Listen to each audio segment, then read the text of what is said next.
I'm Ed Bankin. The wife of Chiefs offensive coordinator Eric Bieniemy was shot Sunday night in her Virginia home. Police have charged their 27-year-old son, Elijah. Bieniemy is in stable condition and remains hospitalized. Eric Bieniemy has left Chiefs camp. Coach Andy Reid says there is no timetable for Bieniemy's return. North Carolina football general manager Michael Lombardi has been placed on administrative leave for the university. No details were given by the school, but the decision stemmed from a human resources complaint filed by a former UNC employee. Colts quarterback Daniel Jones said on the Pat McAfee show he's been cleared for practice at training camp. Jones is coming off an Achilles injury last September. By tomorrow, all 32 teams will be in camp, and Tampa quarterback Baker Mayfield is looking for a new deal, and ESPN's Dan Graziano talked about the progress in talks. There's a big gap between the number he was asking for and the number they were willing to pay, but, you know, these things can get done as deadlines get closer, and if that's a real deadline, then I'm sure the Buccaneers are paying attention to it. The Bucs report to camp tomorrow. Baseball this afternoon, top of the second. Rangers and Mariners tied at 1. Texas leads Seattle by a game and a half in the AL West. If you run a small business, you've got to try Gusto. Get unlimited payroll runs and get your payroll taxes filed automatically. Offer health insurance, 401k, and more. Get started for free at gusto.com.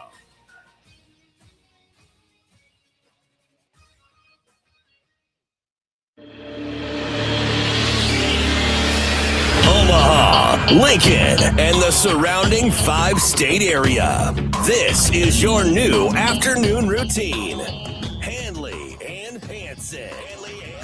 On AM 590. WOW. Connect with the show at Handley and Hansen on Twitter and Instagram. Watch us live on YouTube or call the show at 531-895-0590. Little Hand says it's time to rock and roll. And here we go. Now, live from the AM 590 WOW studio, here's Nick Handley. Well, we're waiting. And Grant Hansen. Your booze mean nothing. I've seen what makes you cheer.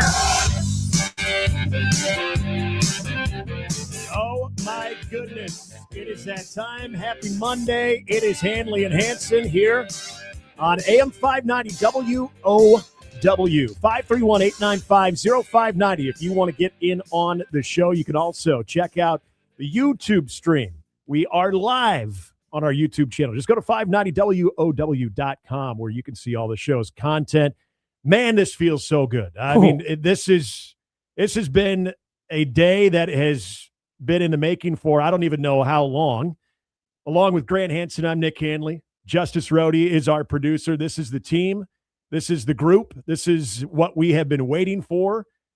We're here. I want to say we're back, but you and I was going to say, we've been together for a little over a year. Yep. As many would say, that's a pretty long relationship right there. It's longer than most relationships how many times did we think about this, have conversations about this over the last year, what this would be like, what would we want to accomplish, what would we do, would it ever come to fruition, and here we are. This is about a year ago, to let people in on Grant and myself's relationship, that we were both here at Walnut Media. Grant was kind of overseeing our podcast division, which is going to be doing some really awesome things over at Performance Digital. And I was here as a sports marketing consultant and still kind of do a little bit of that as well. But you and I would go down to the press conferences throughout football season. We started that in the fall, and we had our Husker Huddle podcast. And every time we'd be driving down, we'd be talking about all these different conversations involving Nebraska and who we were going to talk to that day, what we expected to hear from Matt Rule and Dana Holgerson. And at the time, John Butler, who's no longer the DC of Nebraska. And we always talked about, how cool it would be, even for a couple of hours, to be able to yak some local sports throughout the week. And it became a little bit more of a reality. And you're going to hear from really the main cog that made this happen in our fearless leader and our CEO, and Pat Combs. He's going to join us a little bit later on with the history of this station, just how all of this came to be. But we started getting a little bit closer and closer, thinking, okay, this is going to happen. We're the powers that be are going after 590. And this was a void all throughout this metro area and beyond. The stick that is the signal at 590, at AM 590, that has had local sports, has had national sports, was the home for Husker sports going all the way back to 2014 until last year. And then all of a sudden, it goes dark. And I know you were getting questions. I was getting questions. Everybody was trying to piece everything together. What's happening? Are you guys in on this? And we couldn't say anything. Nope. We knew that we were at least making a play. Had to play coy Yeah. in some cases. And, some cases more coy than others. And there were days and weeks that we were like, we're close. This is at the goal line. Then there are other days like, wow, we took like a delay of game and a personal foul or something. Now we're barely even in the red zone here. But the longest replay review of all time. It's here. This is awesome. This day, and look, don't worry. We got plenty of sports talk to come today. It's the eve of Big Ten Media There's Days. so much. Damon Benning will join us later on today. Evan Bland from the Omaha World Herald. We've got a ton of sports talk coming for you over the next 4 hours. But indulge us for a moment as we sort of introduce this show and ourselves, in some cases reintroduce ourselves to you out there listening. Man, this is really special. I think back even to my background, I'm 24 years old. I got behind the mic for the first time, going out over the airwaves live in this room a little under 13 years ago, October of 2013, which I can still remember the guy, Greg Vogt, who was the manager at the time at AM 660 KCRO, which is what this studio was and is our studio neighbor here to the right. And he gave me and my co-host at the time a shot to come in to do a tryout show. And we talked about Peyton Manning making his return to Indianapolis to take on the Colts and the Jets pulling off a big upset 30-27 over the New England Patriots. And it was an incredible experience. This 30-minute tryout show right over there in that room over there. And you were how old again? 11. Holy smoking lizards. And I was 5 years older than Reese. Wow. So then he said, hey, look, I'm going on this afternoon show, a little drive time show with Mike Shane. You want to come in and you want to come do basically a 10-minute version of that in here. And I sat pretty much right where you're sitting right now. And we did it for 15 minutes. And that's what we did every Monday for 6 months until we ended up doing a 30-minute show. And, after my co-host left for college, he's on the ref now in Oklahoma City. I just didn't want to do radio as much anymore and divulge into play-by-play and public address announcing, and did a lot of that, did some podcasting in college, and eventually got hooked up with the Midland Warriors, and I've done their football for the last 5 years. And, the same can be said of the Supernovas over the last 2 years. Getting to broadcast their matches has been a dream come true. And this is sort of the next step for me, especially, it's so weird. I remember listening to 590. I mean, I grew up I was homeschooled up until junior high, and we didn't have a TV in our house from when I was, I think, about 5 or so until, now, I guess. And we had computers and other things. We had ways of connecting. But for me, it was the radio. I mean, that's what I spent the majority of my time doing. You sound like homeschooled someone at from home. like the 50s. The family used to gather on the radio. Now, it was just me. And I would listen to 590, and at the time, Colin Cowherd, Mike and Mike, and they're going to have Mike Golick on here starting next week. That was what I did. I mean, that was so important to me. And part of that at the time, which is the other layer of trippy for me, was listening to you and Joe Quinn. Yeah. On the drive. Lawyer Joe now. And I remember calling in shortly after Bo Pelini was fired.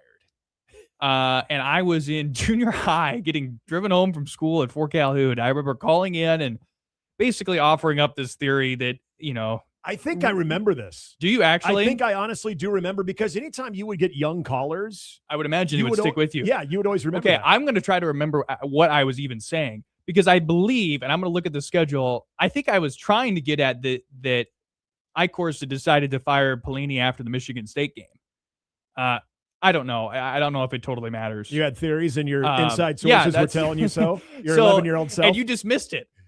If I remember correctly, that sounds about right. Probably correctly. Yeah, it sounds about right. It was like, I don't think I actually believe this. Apparently, at the lunch line in the elementary school, they're buzzing with all kinds of rumors and speculation. It's just so wild. Now, if I remember going to remotes at the Ice House, and you guys hooked us up with Dave Tollefson, who's now part of the coaching staff, and he came on our show that was on 660 at one point, or we tried to get him on, never could get him tapped down.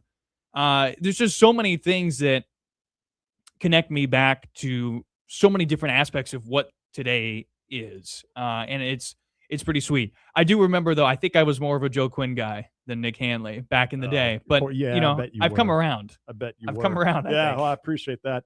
It is Handley and Hansen here on AM 590 WOW. Again, number to get in on the show, 531-895-0590. I mean, for me, this was anytime I heard AM 590 was in play and we could potentially be on the airwaves. And more importantly for me, whether I was directly involved as a talk show host again on these airwaves or not, just having local sports be relevant again and having its place on AM 590 was always a huge deal to me. So I thought that was great. And for me, it's almost 10 years of my life, of my sports talk show hosting life and career was spent on these airwaves under a couple of different ownership groups, none of them which were local. And then for 2 years, I spent mornings over at 1620 The Zone. And, that was a spot for me that I really started my radio career with some of the great talents ever. And, that experience was fantastic just for the short-lived amount of time I was there with Gary Sharp in the morning. But it was 2 years where I got to build new relationships, build new friendships. And it's kind of interesting because I'm not going to sit here and pretend that we're not in the same time slot as Unsportsmanlike Conduct on 1620 with Josh Peterson and John Bishop, because those are two guys that I professionally respect. And those are two guys that on a personal level that I was able to build a friendship with Josh Peterson too. And it's weird now we're going head to head, but the last time we went head to head, we didn't know each other at all. We just knew each other through reputation. So it's interesting, but I bring that up because why I love what we have a chance to do right here on 590 from 2 to 6 every day is I think the media contingency that has this local sports market in its best interest, and it has the passion about it. Whether we're talking radio, whether we're talking about some of the amazing TV stations and longtime, sports directors, and talk about everybody who's covered Nebraska sports and Creighton athletics and UNO athletics and all of the local events, College World Series, and everyone that does that from either a standpoint of online content, whatever it is, we all have that commonality that we are extremely passionate about the local sports scene here. And so what I know we're providing is that variety. As they say, variety is a spice of life. And so we're another option. And I love that because, I've been around. My name, maybe some people know, maybe they don't. For you, a lot of people know the talent that you have, especially from play-by-play.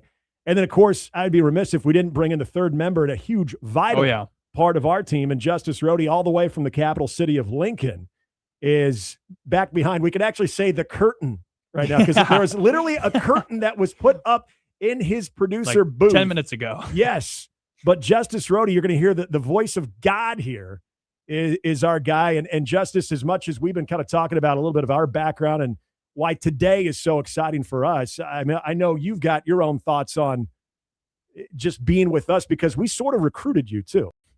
Yeah, I mean, it was an open recruitment, you could say. Then I was down in Lincoln, finding my trade at KFOR, doing the Average Joe Sports Show with Chris Schmidt and Elijah Herbal. That's kind of where I cut my teeth in the radio business. And then I get a phone call right as I'm about to graduate. I think like the Tuesday of the week that I'm supposed to graduate from Grant. And he says, hey, we're in the market for somebody dynamic. We need a real third option on this team. We need a great producer who's not only going to help us from the technical side, but somebody who can also come in and be a real part of this team. And so he said, would you like to come up and interview for it? I said, yes. I'm a college kid. I'm not going to say no to any potential opportunities, but jumped out, came on the airways with you guys, and we got to talking a little bit, and we're like, hey, so we did some dry runs, and we tested it out, and we fleshed everything out and made sure this is what we wanted to do. And ever since then, it's been rock solid from there. Been building this, and fellas, it's launch day. Couldn't be more excited to be with you guys and really start this process. Well, and everybody, you'll get to know us as we go. I'm sure there'll be more layers uncovered for each of us. But I mean, to lay it out there too. The other difference for us is we're the Husker affiliate, and there's going to be certain levels of access that we'll have, and that is an angle that I'm looking forward to sharing with you all. The signal, baby. Oh, yeah. That signal. That's the thing I love more than anything is so many different times over the last 10 years when I've been driving throughout either the state or in the surrounding states. You get 590 in, and that signal is back. And as you mentioned, Grant, Husker Sports is back here on 590, which is awesome. And we're just excited to be a part of this. This is, again, a new chapter for this station, for these call letters, WOW, which we'll talk to Pat about too, which I know, especially for, I think, our older listener that understands the significance of having the WOW call letters is awesome. But the bottom line is, and I've always said this with any host or co-host that I've ever worked with and any producers that I've worked with, it's reconnecting with the audience and reminding folks that, I know sometimes people want to label us as journalists and stuff, but we're entertainers. We're here to put on a show for you. We're here to engage in that conversation that you want to have. And it's very ironic and I think very fitting that we're launching on the eve of Big Ten Media Days, because this is a huge year for Nebraska football, coming off of what was a very successful season of Nebraska athletics, really outside of football. But you can look at football getting one win better than the previous year too. But between volleyball, between men's basketball, between the ball bat sports too. I mean, there was a lot of distractions around football, but now all of a sudden we're hyper-focused back on football. And to remind you, speaking of which, we're going to be out in Chicago at Big Ten Media Days starting on Wednesday. Nebraska, of course, goes on Thursday. We'll be out there Wednesday and Thursday for Big Ten Media Days. So there is really no easing into this show. No. We are off and ripping, and we cannot wait to be a part of your afternoons. And again, we want to encourage you, if you want to weigh in at all, 531-895-0590. We've got the AM 590 WOW Twitter feed up, and you can always shoot us a comment. We'll get to everything that we can throughout these next 4 hours every day of the week. Also, as Grant mentioned, some of the guests that we are going to have, we're going to be talking to Pat Combs, our CEO, get a little bit of inside look on how this all came to be. But as you mentioned, the history, Damon Benning, and the history too. I mean, that's a huge piece of this. I mean, and this is one of the oldest signals in the state, and it's a heritage signal. In addition to its strength and all those sorts of things. So, and then Damon Benning, Evan Bland. I mean, this is it. Football season has arrived officially. And it's funny because we come in the middle of a lot of the talking season, from Big 12 Media Days to SEC Media Days, which I'm sure we'll probably recollect some of the information and content from the last couple of weeks. But I feel like a lot of that you've heard. I mean, there was the big succession of the SEC, and that was kind of tamped down. Can't spell secede without SEC. Yeah. Of course, Greg Sankey pulled out the transcript and was like, "No, I didn't say that at all. You guys are putting words into my mouth." But we got a lot to get to today. We're going to be talking Big Ten Media Days and some of the early impressions of what the Big Ten media might be thinking of Nebraska going into that Thursday, but also a very tragic day for Eric Bieniemy. LeBron to Philly. We've got some NFL headlines as well. There's a lot to get to, and we're going to do that as we get going here on a Monday. We are so happy you're with us. It's Handley and Hansen on AM 590 WOW.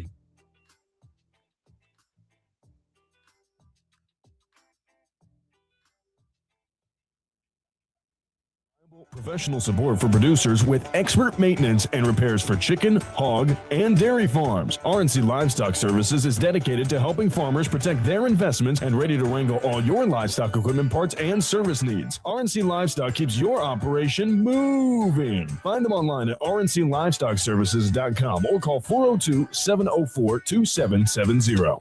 The more you listen to your kids, the closer you'll be. So we asked kids, what do you want your parents to hear? I feel sometimes that I'm not listened to. I would just want you to listen to me more often and evaluate situations with me and lead me towards success. We're not adults, so just be there and listen. I just want someone to yap to. And I just feel like I'll be fine if someone just hears me talk and talk and talk and talk and talk and talk and talk. You're doing a really good job. And I don't think I tell you that enough. And I know sometimes we get into it. And it's just hard on both of us. But try to understand me more. And I'll try to do the same. Listening is a form of love. Find resources to help you support your kids and their emotional well-being at sounditouttogether.org. That's sounditouttogether.org. Brought to you by the Ad Council and Pivotal. That rumble you just heard? Don't panic. It's not your engine. It's your stomach, and it knows exactly what it wants. Wing Haven in Millard is making wings the right way. Every sauce scratch made, and they keep getting better. Feeling brave? Go Dragonfire. Want to live on the edge? Try the Haven sauce of hell. Not ready for all that? Get them naked, or go garlic parmesan, and thank yourself later. Bone in, boneless, loaded fries, or satisfy that sweet tooth with any of their refreshers or hot churro bites or donuts. Open every day till 11 at 138th and P. Wing Haven. Run for wings. Have you been to Deers Ford lately? We may not be the biggest dealership around, but we strive to be the best. And Fremont agrees. We've been honored with 9 Best of Fremont awards, including Best Place to Work, New Car Dealer, Pre-Owned Car Dealer, Locally Owned Business, Tire Store, Auto Repair, Glass Repair, Body Shop, and Best Oil Change. See why so many drivers choose Deers Ford Lincoln. Visit us today at DeersFord.com, Fremont's best award-winning dealership. Have you been to Deers Ford lately? The 7th Annual Suburban Rotary Show and Shine has been rescheduled for August 15th at Shadow Lake Collision Center, 84th and F. Proceeds support Suburban Rotary's youth programs. Boomer Radio will be spinning tunes. Boxer Barbecue will be there with their food truck, and there'll be a split the pot raffle. Sponsored by Woodhouse Auto Family, Sonic, Security National Bank, Color Vision, and AM 590 WOW. Show and shines from 10 to 2. Hope to see you August 15th at Shadow Lake Collision Center, 84th and F. Hi, my name is Ty, and I recently was told that I needed to get a new roof by 2 different contractors. I was freaking out considering that my roof wasn't even that old, but I saw a commercial on Roof Max, and I gave them a call and have them come out and look at the roof. They came out, they said I was eligible for the Roof Max product that actually rejuvenated the shingles and makes my roof look like it's a brand new roof that was just recently put on. I would recommend Roof Max to anyone. Learn more at roofrevivenebraska.com or call 402-679-5741. Kick back and strap in for some lively conversation. Handley and Hansen on AM 590 WOW. Hey, folks, starting next week, you'll have a chance to win a pair of tickets to the Huskers home opener on September 5th, plus tailgate passes and some WOW swag. So stay tuned. AM 590 WOW for further details. You're listening to Handley and Hansen. I'm Grant Hansen. He's Nick Handley. 531-895-0590 is the number to get a hold of us. 590WOW.com is the website. That went live today. The app loading coming soon. You'll have, I was shown just prior. I saw the beta. See a mock-up? I saw the beta. I'm encouraged by the beta. It'll be coming your way soon. Hey, as we kind of introduce ourselves to folks, I wanted to sort of lay out for people what to expect from this show and what to expect from us more broadly. So, I mean, how would you, Nick, how would you describe your style, or what would you guarantee the listener? Oh, I'm an idiot. I mean, no, this is the thing that I think people, if you're either a first-time listener of AM 590 or a longtime listener of AM 590 or just sports talk that I've ever been a part of, is I never take myself too serious, and until the topics that present itself to be serious. And there's one today, unfortunately, that we do have to take very two, serious. Really. Yeah, I mean, there is that. But I've grown up here. I'm from Omaha. I spent 7 years of my life in Columbus, Nebraska. I've essentially lived my entire life here in the great state of Nebraska, and the majority of that here in this great city of Omaha, too. So when it does come to not just Nebraska athletics, which being a part of the baseball broadcast with some amazing people that I've also been a part of UNO hockey. This will be my 20th year. That's crazy. As a PA announcer, too. So, I mean, it's not, I know sometimes when we have conversations, people think, oh, you guys are the Husker homers because you're the Husker affiliate. Right. And we take pride in being the Husker affiliate. There's no question. But they have never, anybody in Lincoln has never said, okay, since you're the Husker affiliate, you guys got to tread lightly on certain topics. You got to be the mouthpiece of optimism for everything we're doing. No one has ever said that to us. But I'd like to think when it comes to criticism, I'm probably less hot takey and more fair. I like to look at a lot of those different issues from a bit of a image of standing back and kind of looking at the entire picture, as opposed to just immediately reacting or overreacting to a situation until I have what I feel like is good substance or good facts to each topic. But at the end of the day, I want people to laugh. I want people to have fun with this because, like I said, we're entertainers. We're not journalists. We want to be a part of your day, whether we've got to get serious about some stuff. We got to agree or disagree on certain things. But at the same time, we're going to have that research done that it's not just going to be like, well, I just want to disagree with you for the sake of disagreeing, or I want to disagree with the caller for the sake of disagreeing. No, I want to be fair. Yeah. And I feel like the best way to probably describe the way I go about things is probably in a fair manner, in a fair and maybe somewhat calm manner until I get pissed off. Well, yeah. And so here's my promise to you. You are never going to have to question if what I'm telling you is genuine. There's a lot of people in this business, and dare I say, even in this market, perhaps, that sort of believe in saying things that they don't necessarily wholeheartedly believe in order to get a reaction and a rise out of people. Yeah, Not the that's way fair. I want to do business. Yeah. Like that's a totally fair way of doing this. But what I want you to know is that every time I'm talking to you about anything, it is actually what I truly think, fully, unabashedly, the truth as far as I see it. And I'm never going to shy away from that. And by the way, I'm going to be wrong. There's going to be times, in fact, probably more often than not, where I'm going to be wrong. And I'm totally okay with that. I'm expecting that. For shame. But what I don't want people to ever think is that I am lying to them or saying something to them that isn't actually what I truly believe. You're going to get the truth from me, and I want you to call me on it. If you think I'm not genuinely behind an opinion, let me know. I'm excited to defend people. I'm excited. We will be calling the banners today for one particular NFL head coach later on in the 5 o'clock hour. I'm very excited for that. But you're going to get the truth. That's what I want to deliver to you. Handley and Hansen here at AM 590 WOW. Again, 531-895-0590. Want to give a special hello to the folks that are already, this is the other part of radio that I love, is in the YouTube channel. We get the chat going. We've got Brett Daniel, my man Asian Joe. Good to see you, my man. Asian Joe's awesome. And Craig, neighbor Craig. I don't even want to call Craig a neighbor. He's my friend. He just so happens to live right next door to me, too. Oh no, there's Andrew from Sioux City. I think you've told me about Andrew from Sioux City. If this is the Andrew from Sioux City, he's not folks, in the chat. The Andrew in the chat has said he is not the Andrew from Sioux City. Andrew in Sioux City. First of all, I'll be honest. I hope he's still alive. That dude lived life at 113 miles an hour.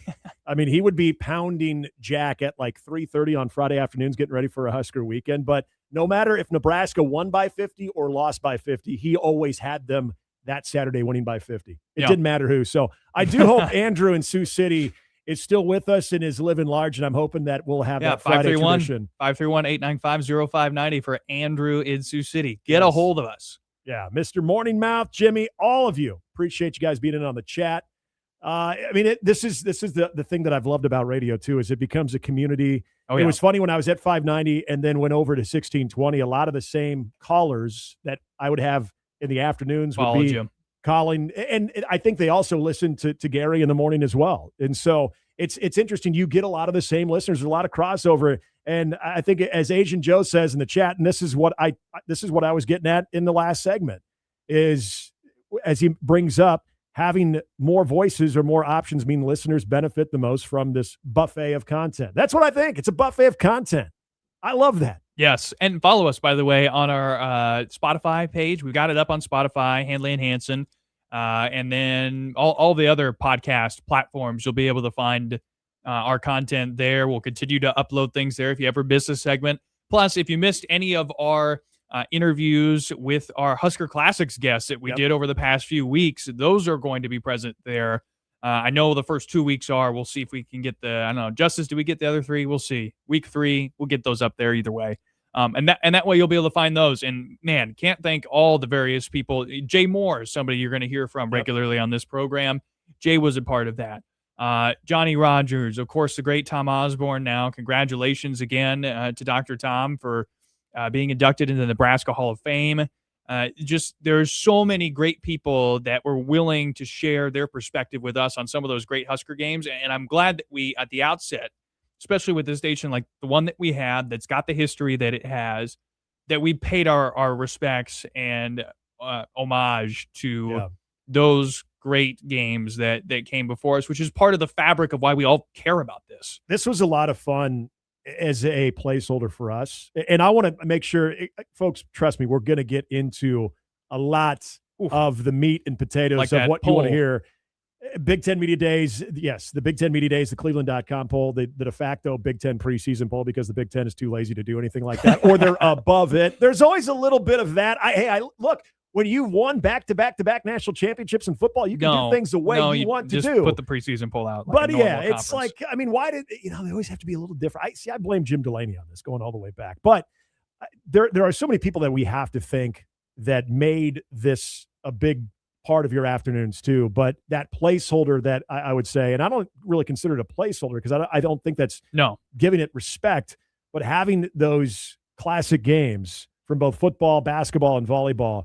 There were a lot of people behind the scenes, not only Justice, you and I did some editing, but also a huge thanks to a guy that I don't think gets enough credit, and he will get a lot of run on this station because he does just about everything, and that is Cam Broham and Wes Stingley. Yes. Those two guys, between getting this studio operational to the amount of time between here and the tower and getting everything aligned, those two guys are absolute rock stars.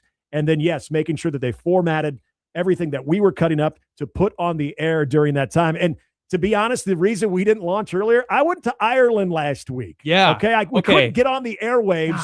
God, and then I come back and we're gonna have to talk about that. We have to get to more sports things. You know what? Sure, The good folks in Dublin remember the Nebraska fans. We were at a distillery and the guy said, "Oh, were you here a couple years ago for football?" And I said, "No." Leave an impression. He remembered. He said, "Oh, we hated to see the Nebraska fans go," but he remembered giving some of the coaches a tour at the distillery as well. So it sounded like a lot of folks, including the immediate personnel, had some good moments out there. Look, they were out there for a while. They should have.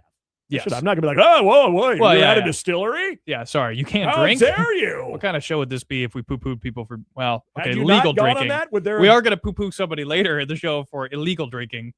So, I did want to. Legal drinking only, please. I was tempted. Now, my beautiful, lovely wife, Jenny, had told me, hey, phones are off, right? I said, yeah. Other than pictures of the trip, we're not doing any communication. I did send out a tweet because it was a cool moment watching the World Cup. Yeah. From an international standpoint, that was pretty cool watching the World Cup final in Europe in front of this huge smattering of people that were outside our hotel. That was cool. But I was really tempted because our last night we stayed right by Aviva Stadium. And so I was going to put like a little farewell to Ireland. You were good to me. And there were no onside kicks to be found. I just figured, you know what? I don't need to do that. Yeah, no, don't need to open old wounds. No one needs to do that. The low-hanging fruit. All right, Big Ten Media Days tomorrow. Nebraska goes Thursday. As we mentioned, there is not a official Big Ten preseason poll. So the good folks, the Cleveland Plain Dealer, they've done that now, I think since 2010. We're going to tell you where Nebraska stands and some of maybe the interesting teams that find themselves in that top 18. We'll do that next. It's Handley and Hansen here at AM 590 WOW.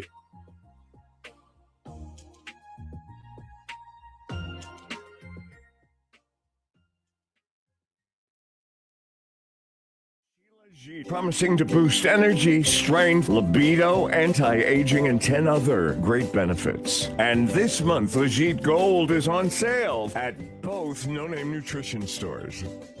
No Name Nutrition, the natural place to shop. Hey, it's Braden from Performance Digital. Here in Omaha, people do business with brands they recognize and trust. But when your logos, colors, and messaging aren't the same story, you're leaving the trust on the table. Brand consistency isn't just about looking good. It's about being memorable. At Performance Digital, we help local businesses build brands that show up in the same way every time, everywhere. Ready to build something that sticks? Visit us at performancedigital.com. Boomstock is back, and we're celebrating 5 far-out years. Join Boomer Radio August 29th on the Gene Leahy Mall for Boomstock 2026. Enjoy an evening of classic 60s and 70s vibes with live music from Bozak and Morrissey, Touch of Grey, and The Raw Nerve. Plus food trucks, raffles, games, a full bar, and more. Presented by Mutual of Omaha and benefiting the First Responders Foundation and the Stevens Center. General admission is free. Upgrade to VIP at boomstock.org. If you don't know Jack, call Jill of All Trades, voted Best of Omaha 3 years in a row. I'm Nancy, Jill of All Trades. Oh, Kim is amazing. She's on her 4th project with me. I feel like she's done my whole house. She's something different than a lot of other contractors out there. She cares, and she'll work 27 hours a day if she could. Oh, I'm just so happy with Kim and Jill of All Trades. I just keep going back. There's nothing that she can't do. Call Kim at Jill of All Trades today, 402-905-8144. And don't forget, Best of Omaha voting is going on now. Give your family the gift of peace of mind by pre-planning your funeral arrangements today. At Good Shepherd Funeral and Cremation Services, their caring staff is dedicated to helping you make your wishes known in advance, easing emotional burdens and reducing uncertainty during a difficult time. With flexible funding options and affordable rates, Good Shepherd Funeral and Cremation Services is here to help you plan with confidence and care. Good Shepherd Funeral and Cremation Services, 2 Omaha locations or online at gsfuneral.com. It's almost game time, and that means it's go time for your business. Nebraska Athletics is back, and the only thing more loyal than Husker fans is the response that local advertisers get when they're heard during the broadcast. AM 590 WOW is proud to be the exclusive Omaha affiliate for the Nebraska Husker Athletics, and we're inviting local businesses to be a part of the action with us. When you partner with AM 590 WOW and Walnut Media, you're not just placing a commercial, you're making a statement. To the proud Husker faithful, to the surrounding community, and to growing your business. Align your brand with something that truly matters to Nebraskans.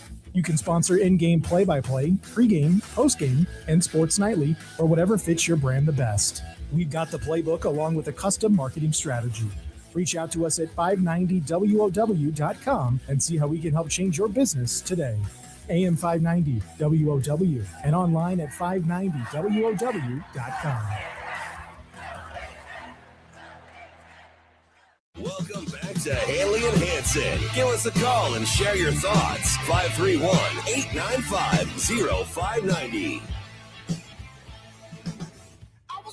We'll be broadcasting live from Chicago this Thursday and, I should say, Wednesday and Thursday. Dang it, the liner's wrong. Oh, no. Wednesday and Thursday, not Thursday and Friday, unless you want to hang out. Till Friday. No, well, okay, here's the question I will be asking Evan Bland. Hopefully, maybe he's listening right now. He'll have a chance to think of his Is this going to be a answer. Chicago pizza question? No. Okay. Is he sticking around for Lollapalooza? Yeah, we are not. So that's a FYI. good point. That's a crossover. Thursday is going to be a blank show as far as us getting to the Chicago. Is it the Marriott or the Hilton? I don't know. We'll figure it out when we get there. But either way, Lollapalooza is right across the street from where Big Ten Media Days is, and it starts on Thursday. Yeah, it's going to be just bad. happens to be when Nebraska Hopefully, goes. we're going to have to get there early. Well, yeah. Very early. I Maybe. mean, our flight's not till what, 9 o'clock that No, night? Thursday. We're getting back. Oh, yeah, that could be bad, we too. Could, maybe I after see the what you're show, saying. maybe catch at least a set, and then hit the. Are we Midway or are we O'Hare? Midway. We're Midway. Okay. Midway, yeah.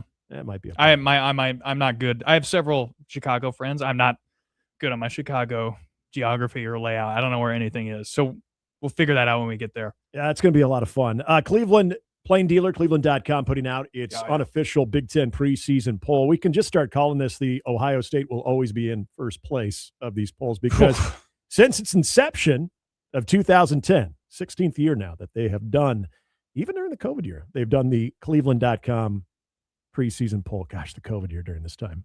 Remember Sir Yacht? Anyway, Ohio State has been listed as the number one team expected to reign supreme in the Big Ten 10 times in the 16 years that they've done this poll. And they are, once again, and I don't think this is, we're just being lazy, we're going to put Ohio State. There's reason to believe that Ohio State could not only win the Big Ten, but also win a national championship. It's not unreasonable to have them at one. No.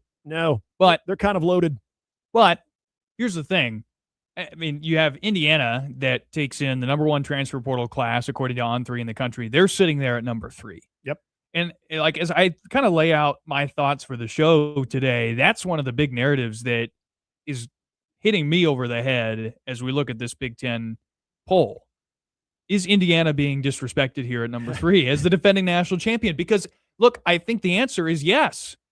How can it be possible that you achieve something like Indiana did a year ago and then find yourself with people doubting the same head coach Right. that led one of the most incredible turnarounds in the history of college athletics. But are you really doubting Indiana, or are you putting more stock into what Ohio State and Oregon return? Because I see it that way. I don't see this as disrespecting Indiana. Because preseason polls and preseason rankings largely come down to name recognition and brand. I mean, that to me is, I think, how a lot of people make some of these decisions. And Dante Moore returning and Julian Sane returning. That helps. And Jeremiah Smith returning. Don't get me wrong. They've got plenty of talent. Yeah. But come on. But the defending national champions deserve some respect. You know who is using exactly what you're saying as their battle cry, and that is one Kurt Cignetti. Google me. I am so fascinated to see how Mr. Google Me talks about some of this stuff on Thursday. Yeah.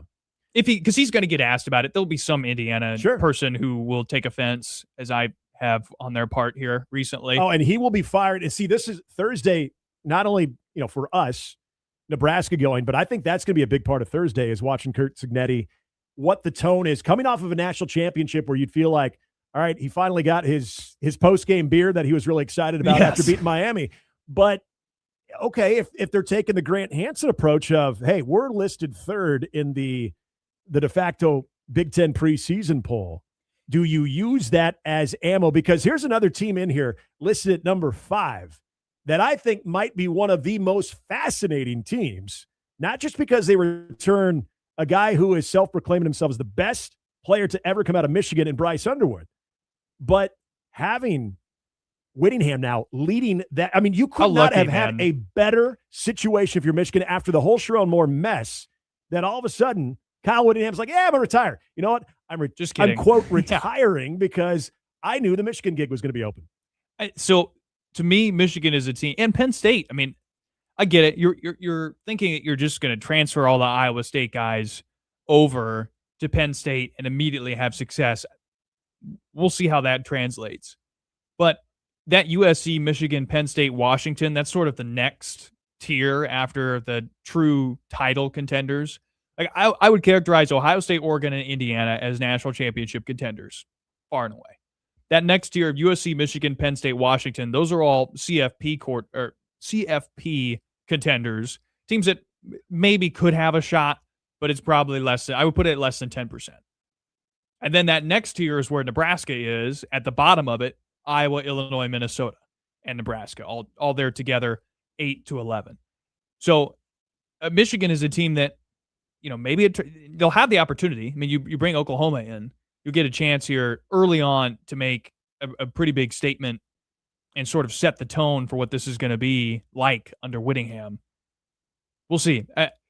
That's a team that I wonder, is it name brand elevation that has them where they are this early? And we're going to get into the Nebraska side of things here on Handley and Hansen, AM 590 WOW 531-895-0590. We're going to get really into the Nebraska part of this in the second hour and also talk with Damon Benning about that as well. I think there is some interesting – and look, we've already alluded to this. We know what these polls are. They're exactly what we're doing right now. They create interesting conversations, different theories, and different ways to say who's maybe overlooked, who's underlooked, who seems to be about right. I think Nebraska being at 11 right now, given some of the uncertainty at certain areas, I think is about right. But I do think like USC at number 4, it's pretty aggressive. I agree. I think that one is more of the, well, they've got to be as good as they've been in a long time or else for Lincoln Riley. But is that why look, I love Maeva. I think he's a very good quarterback. But I thought this USC thing, when Lincoln Riley left Oklahoma, I thought this USC thing would have seen itself in the college football playoff at least once, if not twice. And it's interesting looking at where Oklahoma has been since Lincoln Riley has left, has been a part of the college football playoff.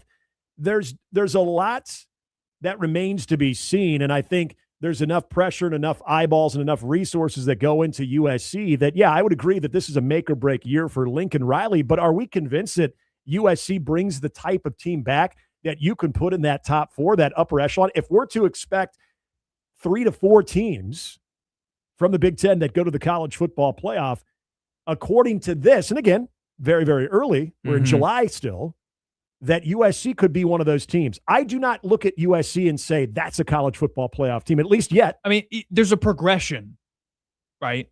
Like, I don't think we saw them as a team that was good enough or physical enough for a large portion of the beginning of his tenure. I'm sure there's probably a lot of people out there that don't see them as physical enough right now. But you get the win over Iowa. You had to grind that thing out. It did not look pretty last year.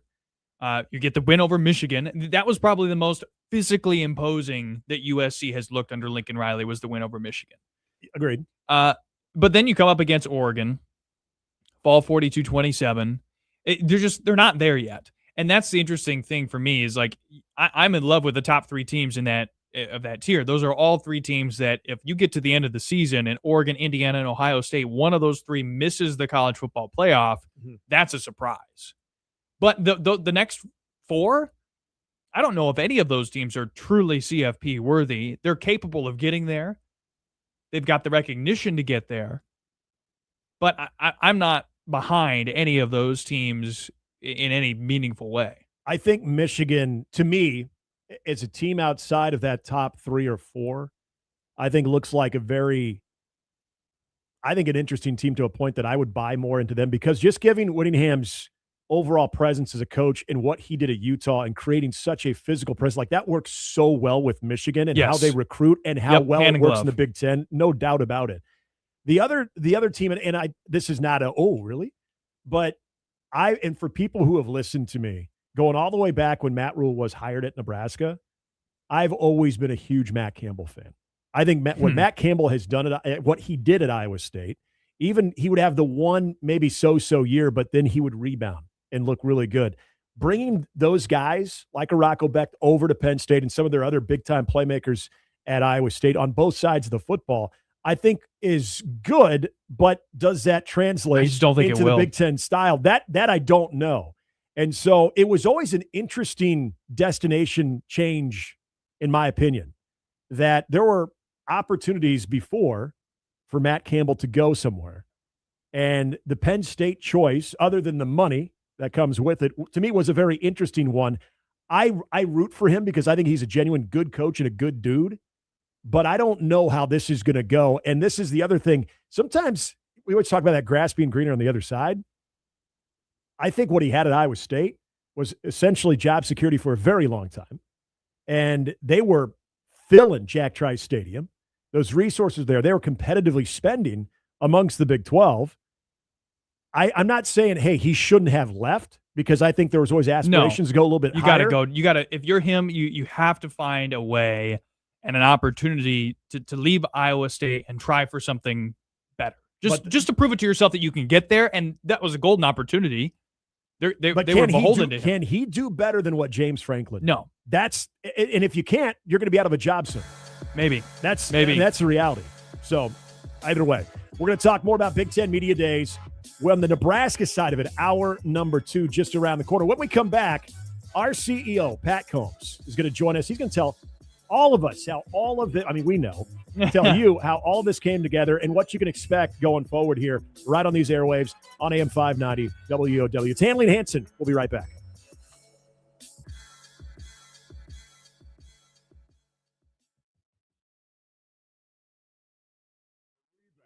The funnest part of blowing their horn, which I have for over 2 years, is you don't have to spin a narrative. Their reputation, their work speaks for itself. Not only are they the gold standard, that's all they do, bathrooms. And if you'll permit me a cliche, Rebath is a one-stop shop for everything from design to demo and installation. Come on, you know you've been toying with the idea, and once it's finished, you'll wonder, why didn't I do this sooner? Rebath.com. Hey, it's Wes Stingley here, and I want to talk to you about the YMCA of Greater Omaha. I've been a member now for a while, and it has totally been worth it. And what makes it really worth it is you can join now through the 27th for just $1 and pay nothing until August. That's a huge deal. Your membership includes all the state-of-the-art cardio equipment, the exercise classes, and so much more. And with 13 metro area locations, you can't go wrong. Sign up today by stopping by your local YMCA or online at metroymca.org. The first day of school will be here before you know it, so let's make sure every student in the metro area is ready to go. Join us for the Salvation Army 7 Can Help Kids Back to School Backpack Program, sponsored by Methodist Health System and supported by Firefighters on the Move. Drop off new backpacks and school supplies now through August 3rd at select Metro Credit Union, Cubby's Convenience Stores, and Methodist Urgent Care locations. For a full list of drop-off sites or to donate to the program online, go to salarmyomaha.org. That's salarmyomaha.org. Imagine this. It's 7 a.m., you're late for work, and now your garage door won't open. Or worse, it's stuck open all day while you're gone. Suddenly, your home is wide open for the world to see. That's where Spring Kings come in. As the fast and friendly garage door experts, we don't just fix what's broken, we make sure it stays safe. Broken springs, worn cables, faulty sensors, we find it before it costs you having to deal with the neighbors seeing your treadmill turn clothes rack all day. Spring Kings Omaha. We would appreciate your vote again for Best of Omaha. Online at springkingsomaha.com. When the power goes out, everything changes. Your comfort, safety, and peace of mind suddenly matter more than ever. That's why homeowners across the Midwest trust Generators for Sale. From expert guidance to professional installation, their team makes backup power simple. So when severe weather hits, life keeps moving without interruption. Generators for Sale. Power your home. Protect what matters most. Learn more at homegeneratorsforsale.com. Le Peep has been Omaha's favorite breakfast destination for a reason. Whether you're meeting with friends for brunch, catching up over coffee, or enjoying a family breakfast, Le Peep serves fresh, made-from-scratch favorites you'll come back for again and again. Pair your meal with a handcrafted coffee made from locally sourced espresso and discover why Omaha has voted Le Peep the #1 best breakfast for 19 years. Stop by one of our 4 convenient locations and taste the Le Peep difference for yourself. Here's your updated Metro weather outlook. An extreme heat warning continues until 10 p.m. tonight. Daytime highs approaching 102 this afternoon under mainly clear skies. Currently, it's 99 degrees. I'm meteorologist Jennifer Wojcicki, and that's your updated Metro weather on AM 590 WOW. Online at 590WOW.com. Kick back and strap in for some lively conversation. Handley and Hansen on AM 590 WOW. Hey, don't forget to tune in to Handley and Hansen for Generational Beef Trivia every Friday at 4 p.m. Brought to you by Pitt Barbecue Lounge just off of Highway 370 and 72nd. Pitt, one generation against another. This will be fun, too. We're looking forward to this. Those dulcet tones you hear right there. Yeah, with Justice around here, my pipes are nothing. I used to think you were the voice of God. Now I think you're the voice of Jesus, and we got the voice of God on the ones and twos over there with Justice. But Pat Combs, he is our president, our CEO here, and look, it takes a village when it comes to everything that's going on at Walnut Media, and it's been well documented on everything that this company has been able to accomplish, really in a short time. But I know you always had that twinkle in your eye when it came to the possibility of today. Yeah.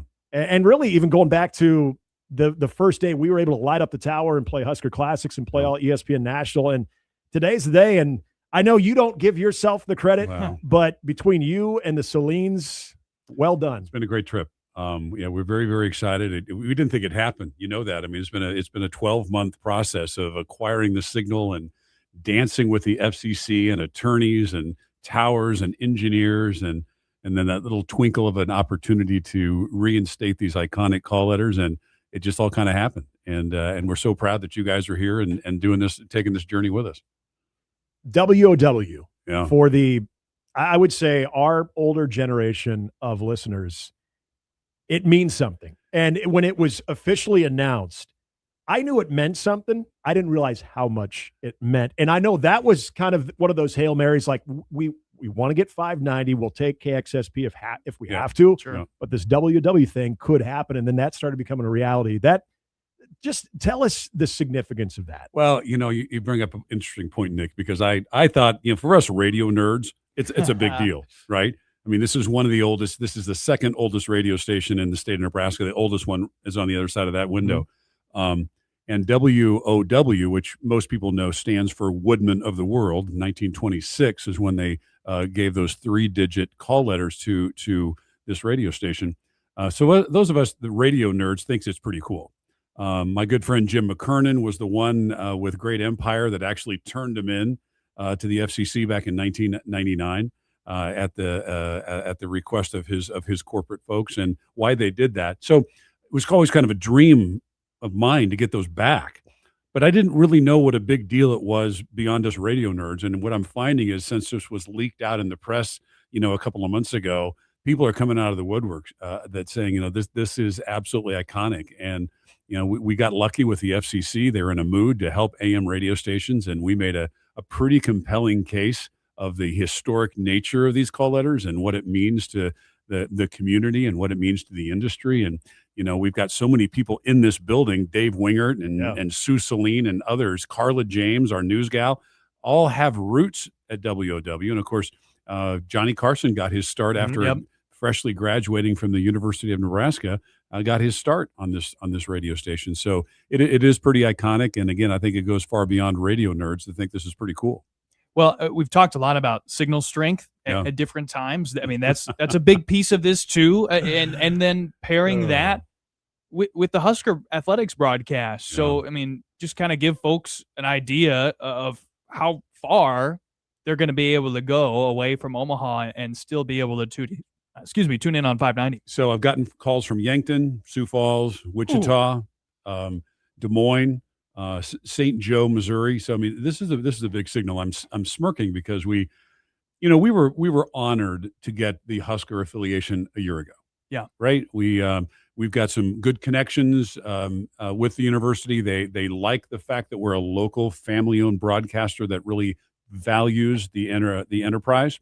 And so we put it on Boomer, which is about all we had at that point. Yeah. And it was not perfect. It certainly gave people in Omaha an opportunity to hear Husker broadcast, and it helped strengthen our relationship with the university from a broadcast standpoint. But I told those folks from day one that, listen, we are come heck or high water, we're going to find a signal that's going to be better suited for the broadcast. I didn't know at that time that we were going to get 590. I didn't know it was even available. But Steve and I have been trying to grow this thing for the last decade or so, and we weren't going to stop. And so I told the Huskers, I said, listen, trust me. Famous last words, right? Yep. Trust me, we're going to do everything we can. And we were looking at a lot of different options. But then when we got the inkling that AM 590 was going to become available, we made a pretty strong effort to get it. As I said, working with a lot of engineers and a lot of technology to make that happen, we were able to do so. And then, of course, icing on the cake it was the WOW. So the University of Nebraska and Husker fans all over the Midwest are excited because now, I don't care where you're really driving from, if you can hear our voice right now, hour and a half away from Memorial Stadium, you can listen to pregame. You can keep your headset on, listen to the game with our guy. Yep. And drive and listen to the Big Red Reaction all the way home and never change signals. A lot of our fans that were going, well, when I get to Greenwood, I lose 1490, and then I got to try to find a Lincoln station, and then so and if I keep going out west, I lose Lincoln right away. So then I got to try to find a Grand Island station or a Lexington station. So now we're kind of offering that signal, that regional signal that Husker fans are going to love. It's an exciting day. I'm not going to burden you with this question with the couple minutes we have left with you, but obviously I would ask. Okay, what's you mean next? you're putting time? I have a time limit. Hey, that's Justice over there making sure that we keep it short and sweet. But I mean, I would say, hey, what's next? Because you've set that precedent ever since I set foot in here and sat down with you, and it's been amazing. But when you think about how far this company, Walnut Media, has come, I know today is another reminder of just everything you all put into this, and now we get a chance to be a part of that as well. It's all about the people, and Steve and I have always said that. If you have the right people, and I think back to 25 years ago when Steve and I are in the room when we put 1620 on the air. That was our baby. We named it. We the Schick and Nick show and Kevin Kugler and all the folks on that. It kind of harkens back to those exciting days when we were building something, and we were building something back then at Waite Media the same way. We certainly don't have the deep pockets that Norm Waite had when it comes to buying 88 radio stations, but we've certainly got aspirations, Nick and Grant, to continue to grow the footprint of the company locally. We're a local broadcast company. We don't have ambitions of going coast to coast or getting a lot bigger, but we would like to continue to make strategic acquisitions when it makes sense for the marketplace. Omaha loves their local radio, and we're proud to be a part of that. So stay tuned, I guess, is the answer to your question. That's beautiful. Hey, Pat, Thanks for being here. Yeah, thank you so much, and for all the hard work. You, Steve Celine, everybody that's been a part of this too. You guys. It's got. Congrats. I mean, it's crazy that Thank it's you. here, but until the next big announcement, right? I'll be back. Hour number 1 in the books. Hour 2 coming up. We are going to be talking to Damon Benning, and we are going to get into Nebraska at number 11 in the preseason Big Ten polls. Too high, too low, right where it should be. We will discuss. Don't go anywhere. Hour number 2 of Handley and Hansen on AM 590 WOW. Coming right back. Sports Center. I'm Ed Bankin. The wife of Chiefs offensive coordinator Eric Bieniemy was shot Sunday night in her Virginia home. Police have charged the couple's 27-year-old son, Elijah. Chiefs coach Andy Reid addressed the situation earlier as the Chiefs continue with work at training camp. Our hearts go out to Eric Bieniemy and his family. Thoughts and prayers are with them. I can't get into details on it, but things happen sometimes, and Eric will work through it. He's got a great support group here, as does his family. Mia Bieniemy is in stable condition and remains hospitalized. Eric Bieniemy left Chiefs camp, and Reid said there's no timetable for his return. North Carolina football general manager Michael Lombardi has been placed on paid administrative leave at the university with no details given, but the decision stemmed from a human resources complaint. Colts quarterback Daniel Jones said on the Pat McAfee show he's been cleared for practice at training camp. Jones suffered an Achilles tear last December. In baseball, one afternoon game involved at the top of the AL West. They are in the top of the 6th inning. The Rangers lead the Mariners 7-2. Texas with a 1.5 game lead in the division. Later tonight, the Yankees and White Sox open a 4-game series. If you run a small business, you've got to try Gusto. Get unlimited payroll runs and get your payroll taxes filed automatically. Offer health insurance, 401k, and more. Get started for free at gusto.com.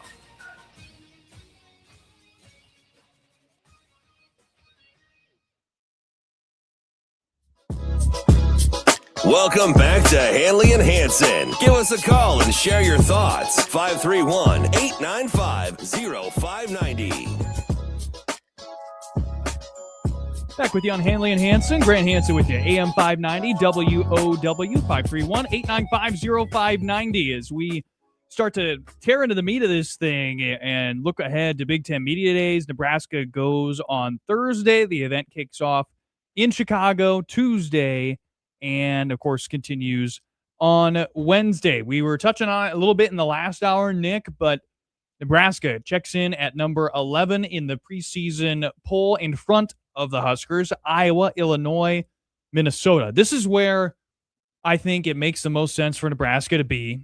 Look, a year ago, the Huskers were 8th in this list, and this year they moved down to 11th. And you have Minnesota, who Nebraska is 3-7 against in the last 10 meetings. Illinois, who the Huskers have the best record of those 3 teams in front of the Huskers in this sort of tier, is 5-5. And then Iowa 1-9. Nebraska's 1-9 against Iowa in the last 10. I don't know if you can, given the Huskers' history, put them in front of any of those teams when it comes to the Big Ten preseason poll. This is just about where I think they need to be. I think it's fair. The thing that struck me more than anything, and I think not that I disagree with this from the Big Ten media poll, is you had 6 teams, including Nebraska, picked to finish last by at least one, if not more, voters that take part in this poll. And those teams were outside of Nebraska. You had Northwestern, Maryland, Michigan State, Rutgers, and Purdue. So you put a group sort of in that back end or maybe the meaty middle of the Big Ten, but it also shows you that there's varying views of this Nebraska football team in year 4 under Matt Rule. And I think there's legitimate reason to question exactly what this team can ultimately accomplish, because if you're looking at the question marks, what you're replacing at quarterback. Yep. And Dylan Riley now at Oregon, but Anthony Calandria, who I can't wait, and I know we'll have plenty of time leading up to September 5th to talk about the Anthony Calandria experience, because I think it's going to be an experience. I'm so excited. I mean, there's gonna be some moments where you're just like, this was amazing. There's gonna be other moments of what the hell are you doing? I'm so excited to feel something. There you go. That's a good way to put it. That's my make me feel something. That's going to be my outset, my outlook until I feel otherwise. Check back with me in October. Right. I might feel differently then, but right now, the idea of having a no, yes. Very exciting. If you've ever rooted for a team that had Ryan Of course, Fitzpatrick, there could be a bunch of no.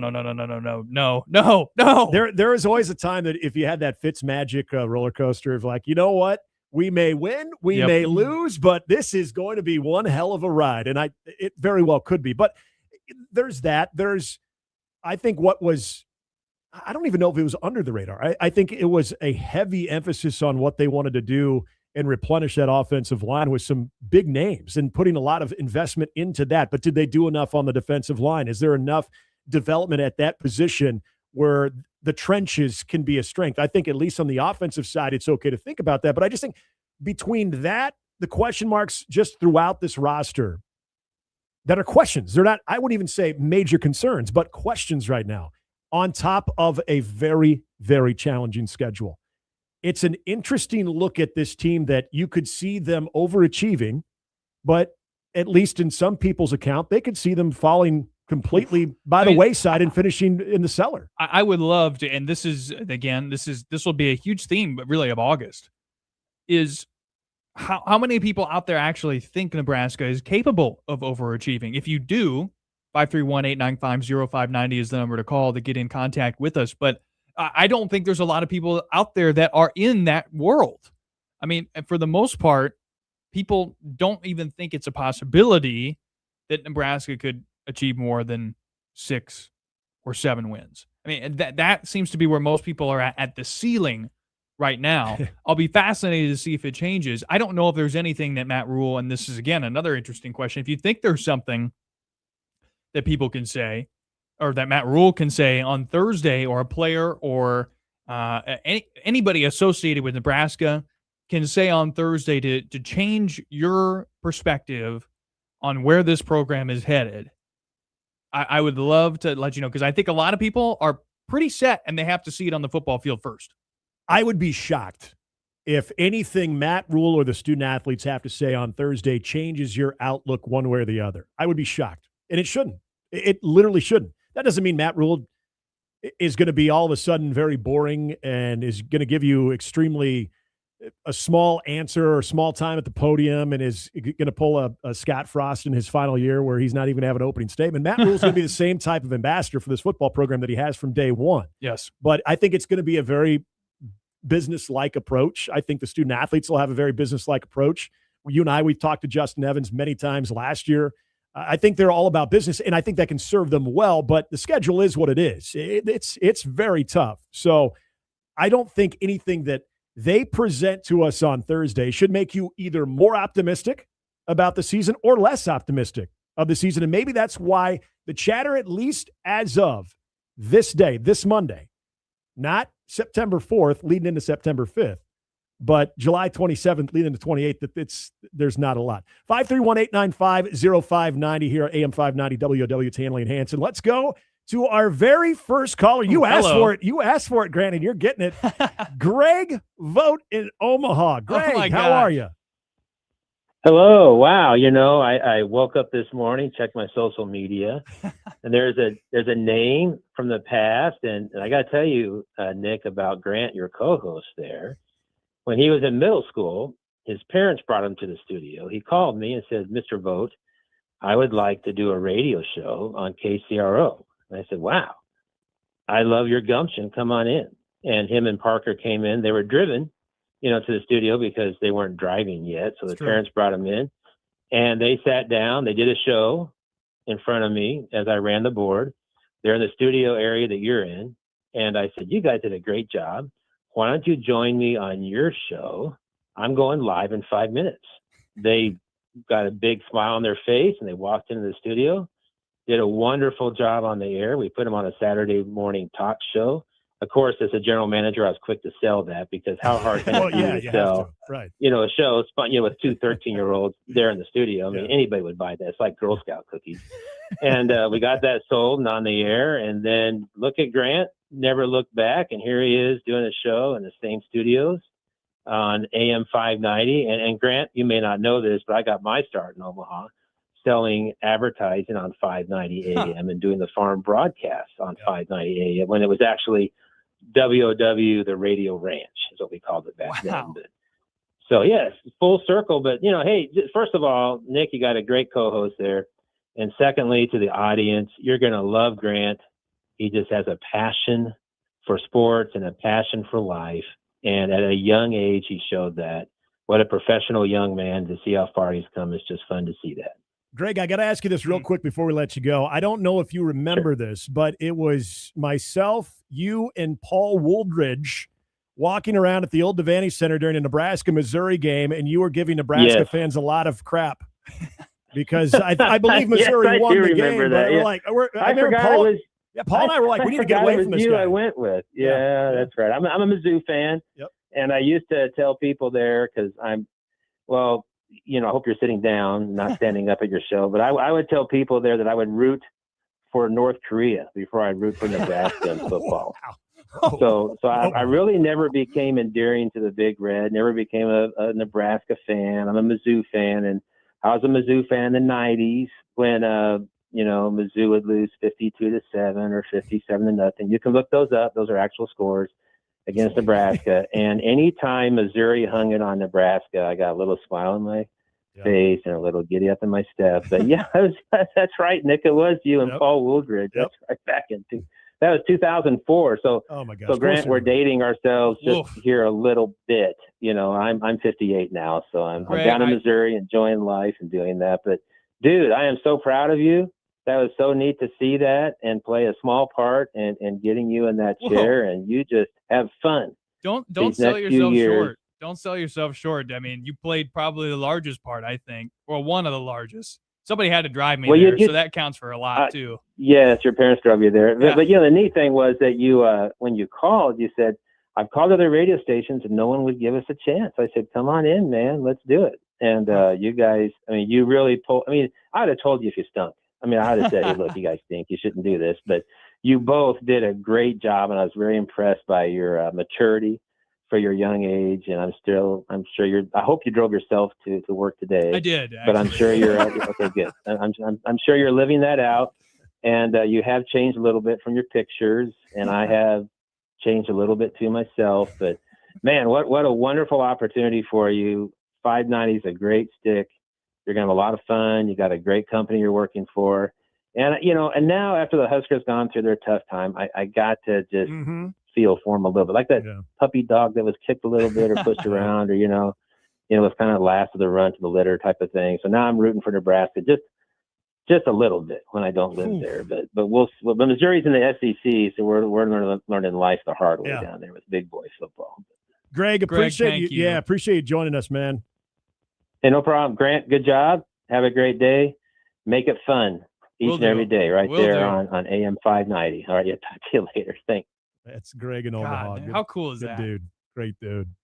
Yeah, and there's people, we're probably going to do this next week too. There's so many different voices that have been a part of the AM 590 airwaves that kind of have that old home week. But unfortunately, we just don't have time. We're getting right into Big Ten Media Days this week. I want to go to this is in the chat, in the YouTube chat here. John's got a bunch of questions. John's been just blitzing. Yeah, he and I love it. I love it. But he brings this one up, and this kind of goes back to my point about some of the questions and where you look at Nebraska at 11, where I think it's probably appropriate right now.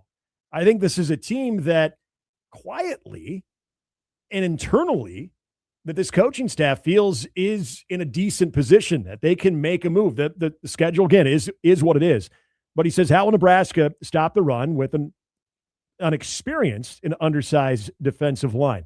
This is an area you and I had talked about when we were, a couple of weeks ago, we were doing some of our test shows.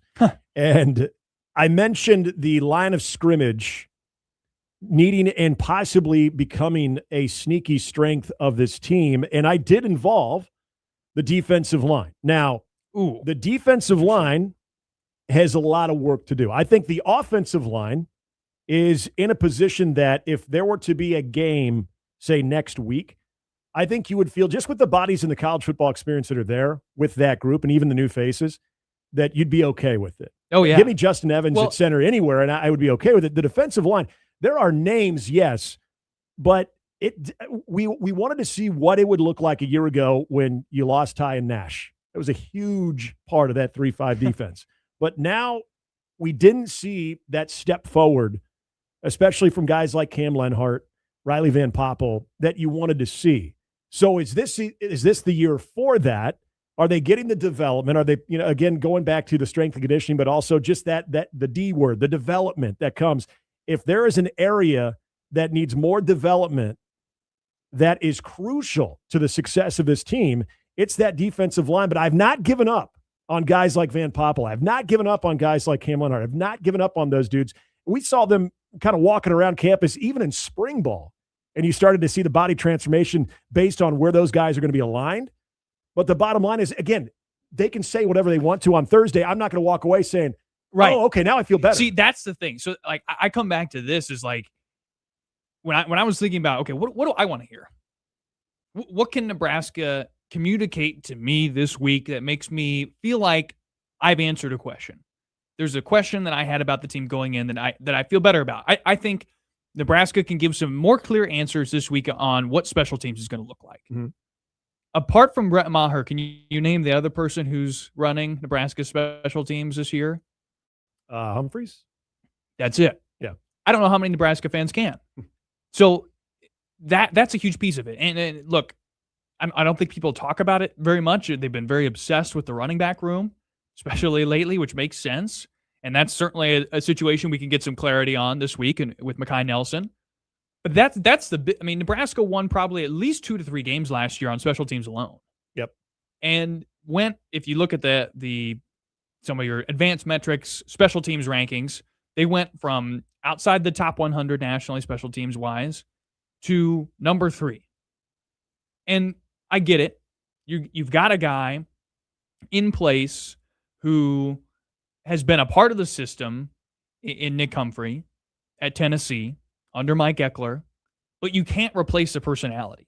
And so I think everybody's sort of baking into the cake. There's a fall off there, especially when you have 2 guys that are leading that position group, which you can do now because of the changes of the coaching rules. But it feels to me a lot of ways that if you've got 2, you've got none, sort of like if you've got 2 great options at quarterback, you have none. So that's one. Mekhi Nelson's the other one. What's the situation going to be with him? Yeah. And then maybe some clarity, just like, how does Nebraska approach 5 for 5?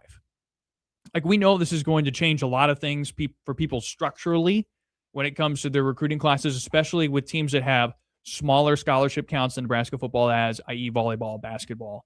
But what's it going to do to football in terms of, are you going to have guys like in the case of Texas where you have guys that are getting cut as cap space cuts? Yeah. So, like, that's another question that I think I care about. Defensive line, there's nothing that anybody can say about the defensive line this week that is going to make me go, especially after the Hell on Wheels comment last year, that is going to make me go, I feel good about how things are there after Nebraska allowed over 5 yards per carry a year ago. Like, that is a pure prove it on the field type of thing. Nobody's going to believe it until the Ohio game. There was no question last year Matt Rule and company could come into Big Ten Media Days in Indy and sell why that season was going to be special. But a lot of that, again, was what they had coming back on top of the schedule. That schedule throws a major roadblock into the optimism of Nebraska fans. It does. It really does.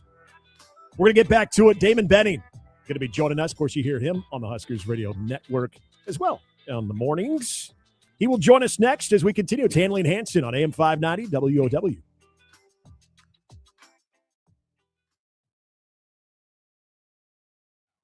Haven't experienced the Omaha Supernovas, this is the season. General Manager John Cook has assembled a roster built to bring another championship to Omaha, featuring former Husker Merritt Beeson, Creighton's Kiara Reinhardt, and stars from around the volleyball world. Join Nova's Nation for all 13 home matches at CHI Health Center starting this January and experience the loudest, most electric atmosphere in professional volleyball. Secure your season tickets today at supernovas.com and join the world's #1 professional volleyball fan base. In July, fun takes flight at Blackbird Bend Casino. We're celebrating the 34th anniversary of the Omaha Tribe's entry into the gaming industry by giving away $48,000 on Friday, July 31st. Every 10 minutes, a guest will win $500 in cash. At 10 p.m., 2 guests will win $1,000 each, and 1 lucky patron will walk away with $34 grand. Claim 1 free entry for the drawings daily on our kiosk and start earning additional entries now. Great gaming, delicious food, and friendly service are just around the bend at Blackbird Bend Casino near Ottawa, Iowa. Announcing the grand opening of the newest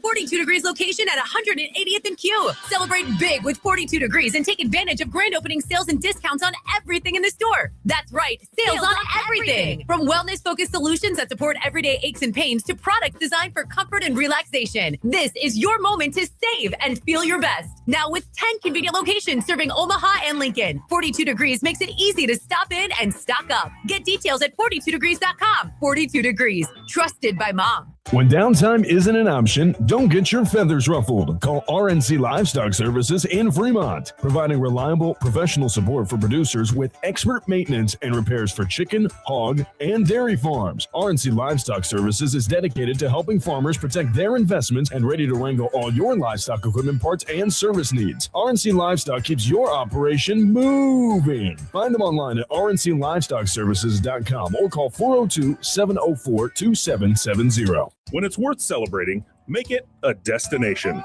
Make it the Ballroom at Round the Bend Steakhouse in Ashland, Nebraska. Just minutes from Lincoln and Omaha. From I Do to The Last Dance, your special day deserves the space, the setting, and the atmosphere you just can't get in the city. Out here where the sunsets are better and the moments mean more. Dates fill up fast, so don't wait. Visit roundthebendsteakhouse.com and book your wedding with The Ballroom today.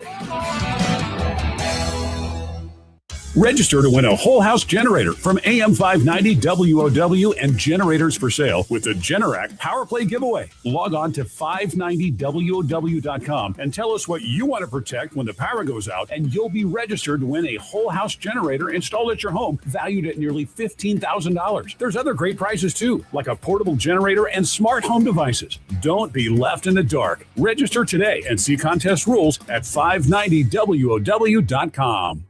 Jack Swanda for Gorilla Car Wash. Jeff Ballinger here. Hey, you know what's great about Gorilla Car Wash?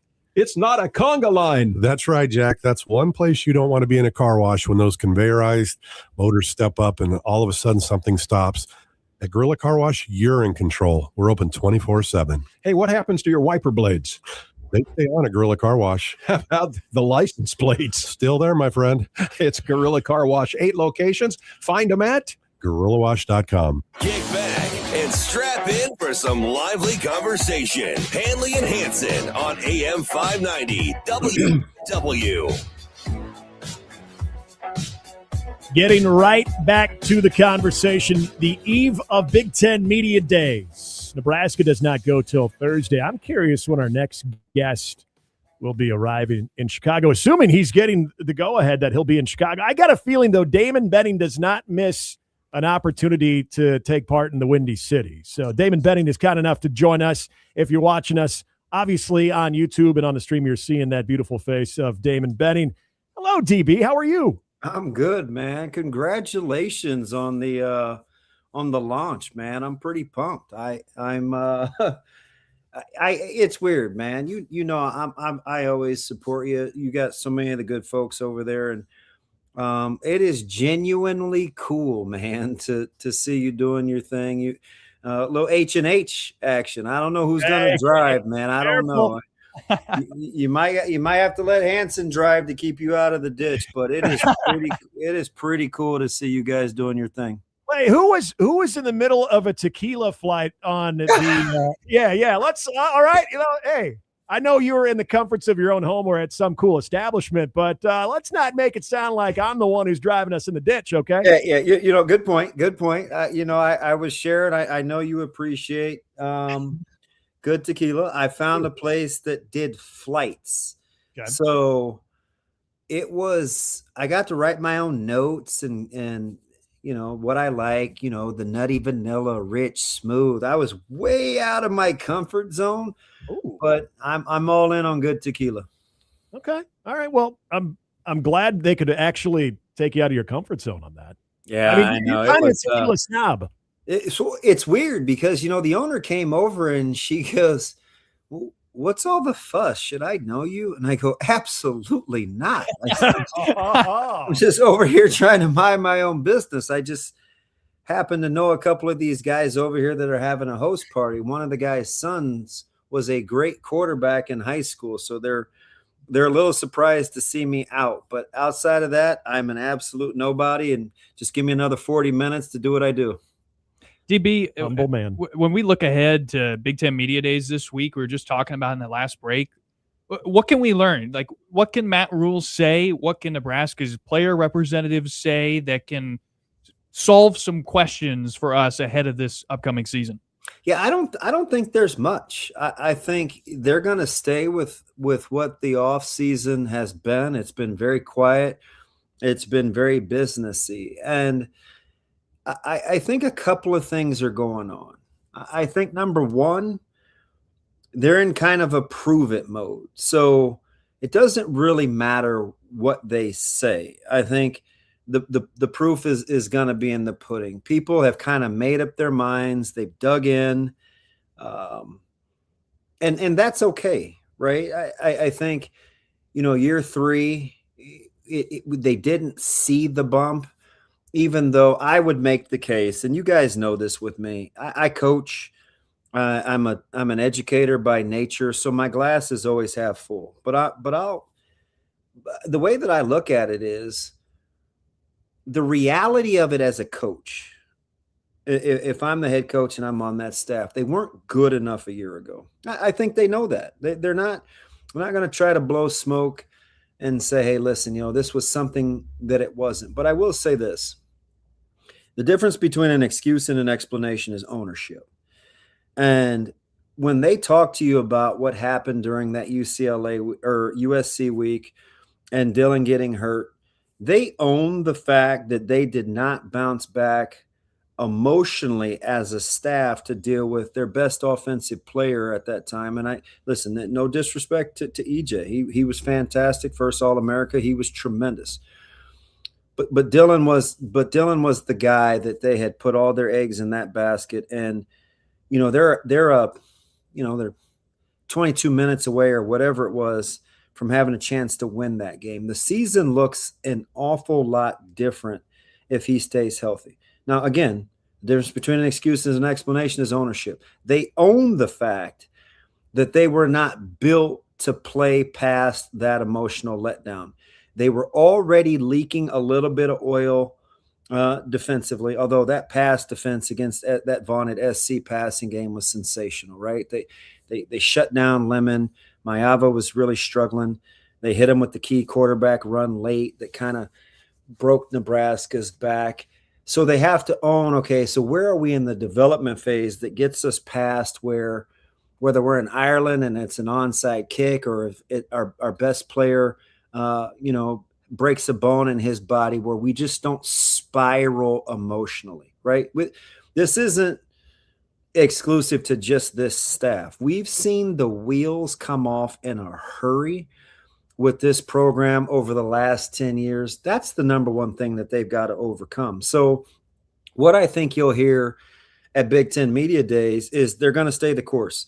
They got to put their head down. Now, one thing I think you will hear, and the fan base, a lot of the fan base is going to kind of roll their eyes, but being pretty close to this program and watching it over the last 10 years, I will say this. I do like, there's three things that happen that I really, really, really like. Number one, I think you have bona fide adults in the building controlling the meeting rooms, right? This is no disrespect to the staff from a year ago, but it's about fit, not necessarily just coaching aptitude.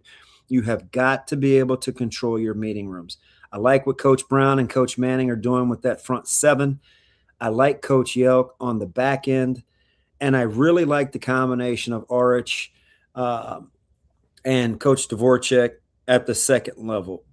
You have pros in that building because the infrastructure was good, right?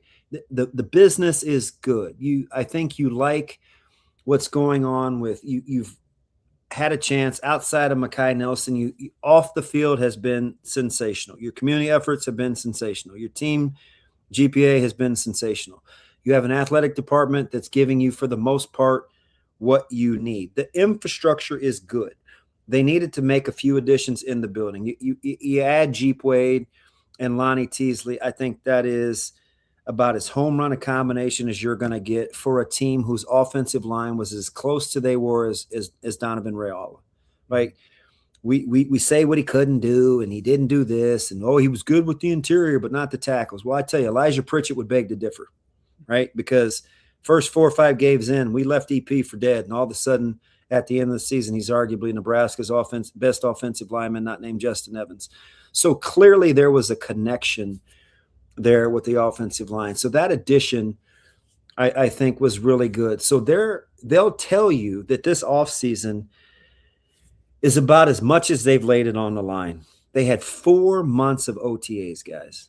That is a long time to be around one another. You got spring ball out of the way early, and they bust their ass. They knew that the first 3 years in the offseason, they had to tweak it. They messed with practice times. They messed with weight gain, weight loss, body types, the rigor and how they wanted to lift. I think to a man, these guys will tell you, they were trying to, they put some workouts in a calendar and they shook it up, and they're going to see who's left. Now, who's left in this thing is who's going to play ball. There's no question about that. Even us former guys, we don't always agree on much, and who really cares what we have to say to begin with. But I will tell you this. I think we would all agree that their offseason has been fantastic. Number 2, they're playing the long game. They're not waiting on this 2027 class and, the high rankings. They understand the sense of urgency in 2026, because if they bust their butt in 2026, you guys have a chance to be an old, mature football team in 2027. They need 2026 to look a lot like resembling good football, because if you stay with that 83% retention rate, that roster all of a sudden looks pretty good. Number 3 is they just simply stop talking. We don't need to hear a lot of what's going on behind the scenes, because it's like the line from The Fugitive. It's funny that it's in that hotel, right? It's like, I don't care, right? They just, nobody really does. And I think the players and the coaches alike have embraced it. So that will kind of be the consistency of the messages coming out of Chicago, but there won't be anything earth-shattering. Damon Benning, our guest, whose voice is always welcome on these airwaves. When you say former players, they don't want to be heard from. Come on now. It is Handley and Hansen here on AM 590 WOW.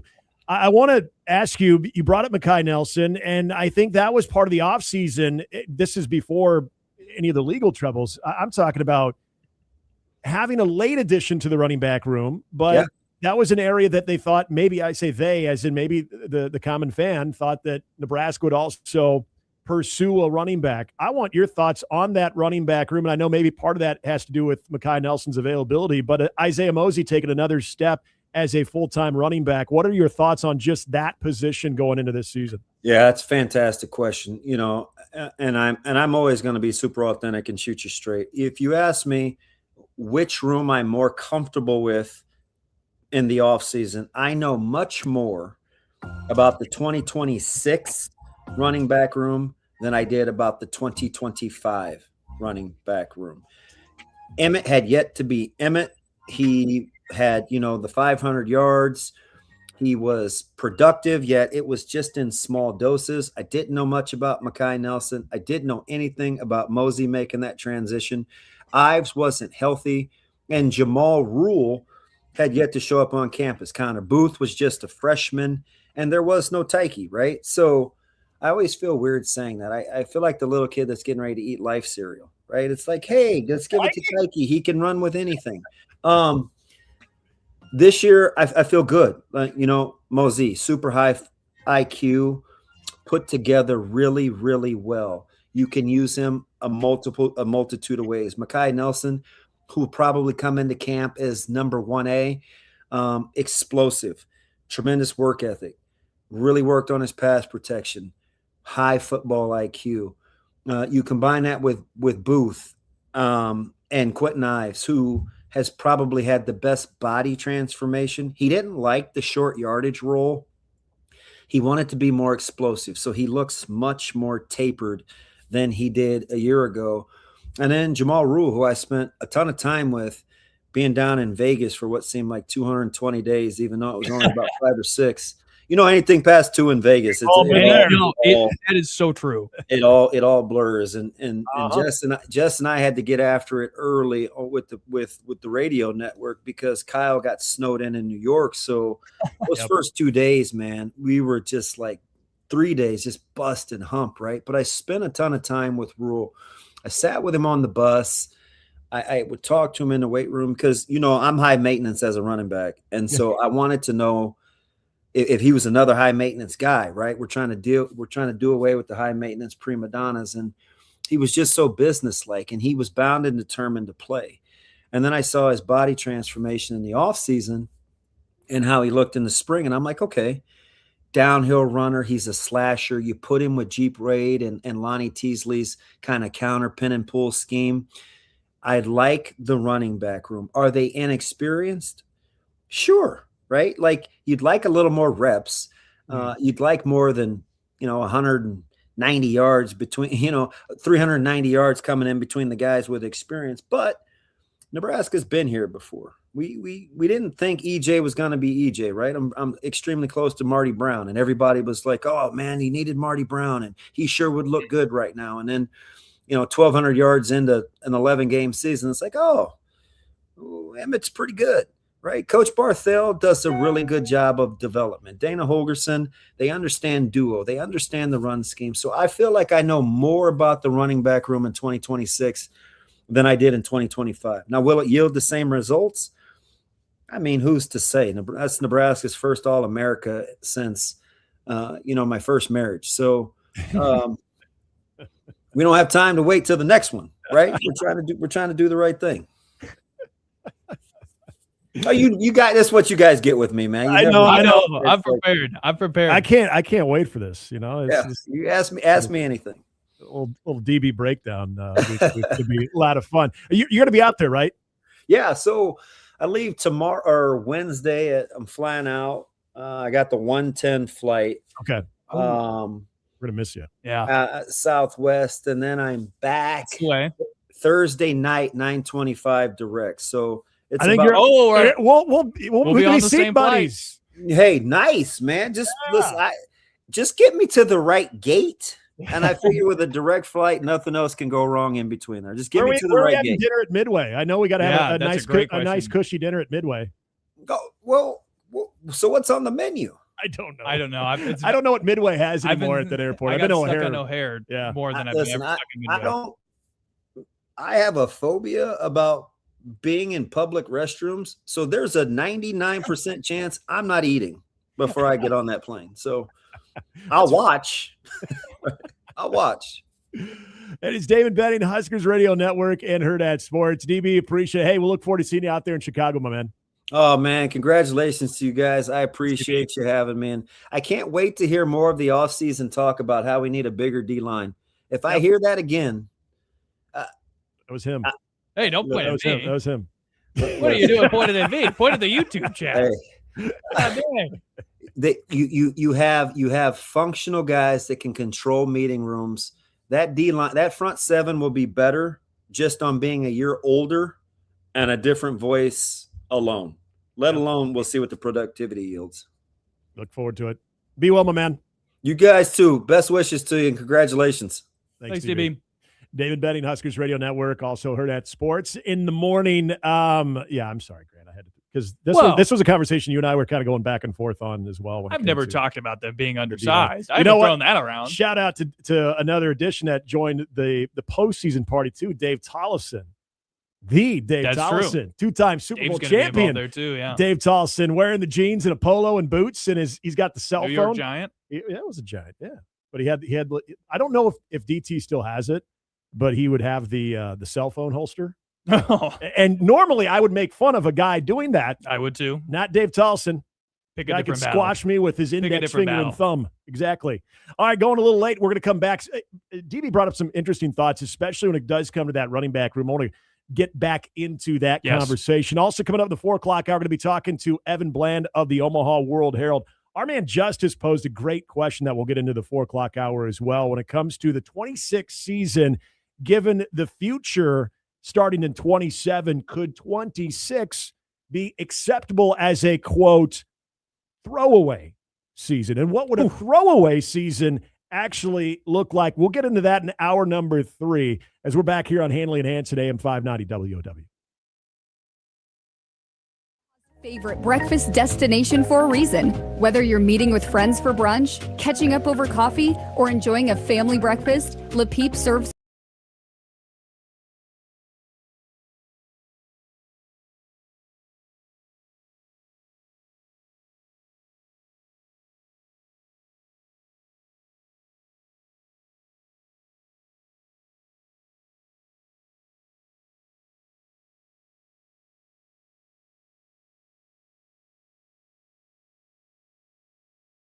Haven in Millard is making wings the right way. Every sauce scratch made, and they keep getting better. Feeling brave? Go Dragonfire. Want to live on the edge? Try the Haven sauce of hell. Not ready for all that? Get them naked, or go garlic parmesan and thank yourself later. Bone in, boneless, loaded fries, or satisfy that sweet tooth with any of their refreshers or hot churro bites or donuts. Open every day till 11 at 138th and P. Wing Haven. Run for wings.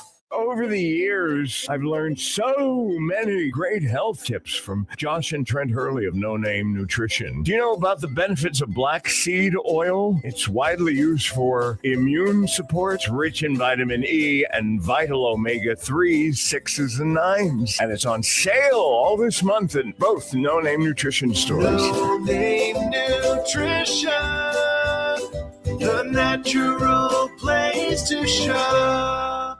Have you been to Deer's Ford lately? We may not be the biggest dealership around, but we strive to be the best. And Fremont agrees. We've been honored with 9 Best of Fremont awards, including Best Place to Work, New Car Dealer, Pre-Owned Car Dealer, Locally Owned Business, Tire Store, Auto Repair, Glass Repair, Body Shop, and Best Oil Change. See why so many drivers choose Deer's Ford Lincoln. Visit us today at deersford.com, Fremont's best award-winning dealership. Have you been to Deer's Ford lately?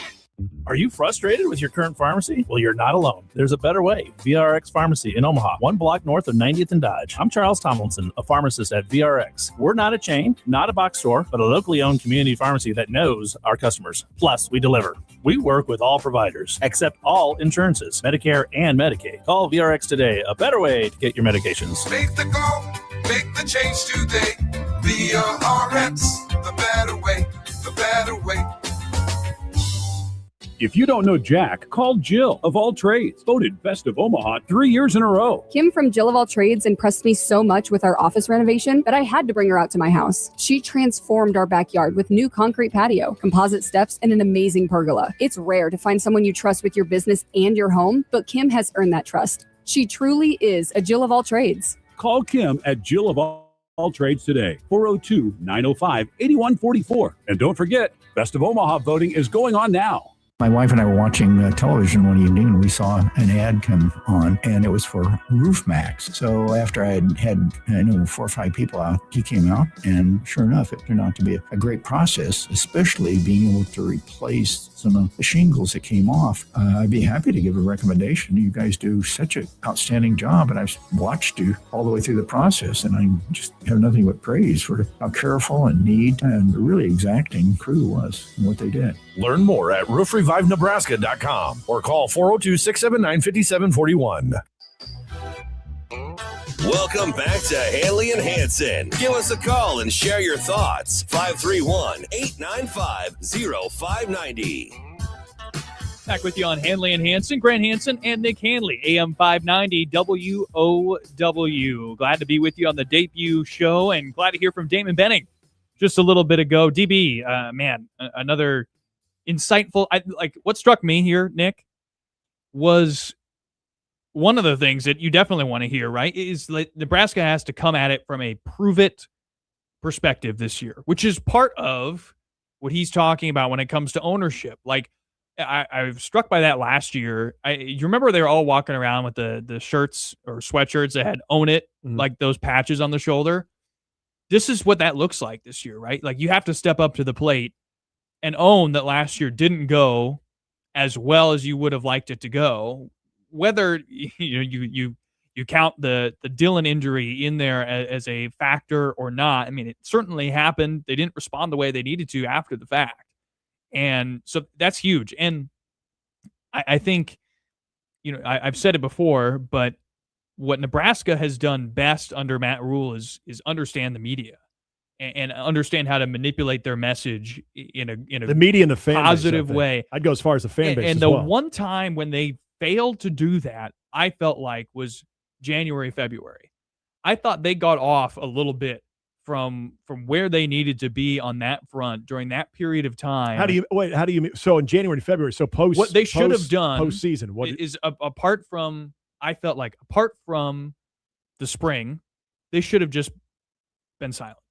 Because you had what was going on with basketball, and anything that you said or spoke out about for the most part was going to be perceived as you're taking away from basketball, you're taking away from this season. We don't want to hear from you. You just got beat on aggregate like 100 and something to 40 by the last 4 opponents that you faced.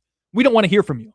And it took Nebraska until the spring to fully lean into that. Okay, so I thought you were talking about spring ball because I was like, spring ball, they were pretty damn quiet. Yeah, that's what I'm saying. Okay. Like after from spring ball all the way through to now, we when we talk to Matt Rule and we hear from Matt Rule on Thursday, this will be the first time that we've heard from him since March. Like this was good. This was the right decision because there's nothing Nebraska can do or say at this point that is going to change most people's minds. Damon's right about that. The only thing they can do is go out on the field and prove whatever their body of work is from the spring in the last 4 months and the guys they brought in and the new coaches. Well, the perception is always going to be the tone that you set. And again, I go back a year ago, going into Big Ten Media Days. It was like a freight train coming in with Nebraska. And it wasn't just a local media standpoint, too. There was a lot of intrigue amongst the Big Ten based on sophomore year of Dylan Raiola, given what they were returning, especially on the offensive side and some of the new additions that they had. But also there was the year 3 Matt Rule. Okay, Is he going to have the same type of year 3 pop that he had at his previous places? And the schedule allowed you to believe that it could happen.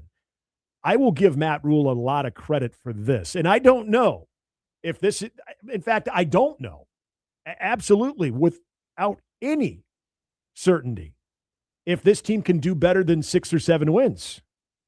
But there have been coaches in the past that don't read the room very well. And I'm not trying to say that's the key to success, but there's just there's a lot of finger pointing. It factors into whether you or not you have built any amount of goodwill with the fan no base. doubt. And that's where Scott Frost didn't do that. I think that Matt Rule at least understood that now is not the time for the pomp and circumstance and to do the car wash and the McAfee shows and all of that, all of the different elements of promoting the program, which is still a very vital part of recruiting. I get that, but I think there has been more of a business-like approach. Not that there wasn't before, but as far as like, I'm happy Matt Rule has probably said no to a lot of requests. I'm happy that the players during spring ball, I remember going to, I think it was one of the last press conferences of spring ball. I think it was the second to last week. And it was a stark contrast of what I was used to seeing and hearing from Matt Rule in previous years. He was just very to the point. Mm-hmm. He would still give you good information. I mean, it wasn't like the one-word answers that you'd get from, a pissed-off Bo Pelini. He would give you answers to the best of his ability, but you could tell that the tone was different. It was almost somber, and I think I look at it as a man who understood that he's got to be to the point right now because there's those expectations that, let's call it what they were. They were not taken advantage of in that year 3, that they had an opportunity to do so. And the way that season ended, I think Damon's right. I think we've talked about this before last fall. If you win that USC game, it does look a lot different. No doubt. There's no question, but it doesn't erase what happened in November. And I think that adds a lot to that uncertainty or even pessimism amongst Nebraska fans when it comes to this team. And the worst thing that you could do right now is continue to say, oh, yeah, no, we're good now. Right. Everything's fine. I'm gonna go on all these different shows and promote the program. This is the battle, and Tom Chattel did a really good job of sort of laying this out in a column he wrote in the World Herald this week. This is the battle Matt Rule's fighting, right? After a bad loss at Minnesota, midseason contract extension, things soured. Then after losing to Penn State, Iowa, and Utah, 121-48, honeymoon was officially over. Some fans reacted like they've been duped by a big talking, podcasting salesman. That's what people are feeling right now. A large segment of the fan base. And I don't think he's going to change their minds on Thursday. He's going to have to do it on September 5th. We're going to get back into the Husker football conversation, including 26 expectations. If they're subdued, does that lead to a better 27? Also, Evan Bland of the Omaha World. When we come back, though, the latest on the tragedy around Eric Bieniemy's wife. That's still to come here on Handley and Hansen, AM 590 WOW.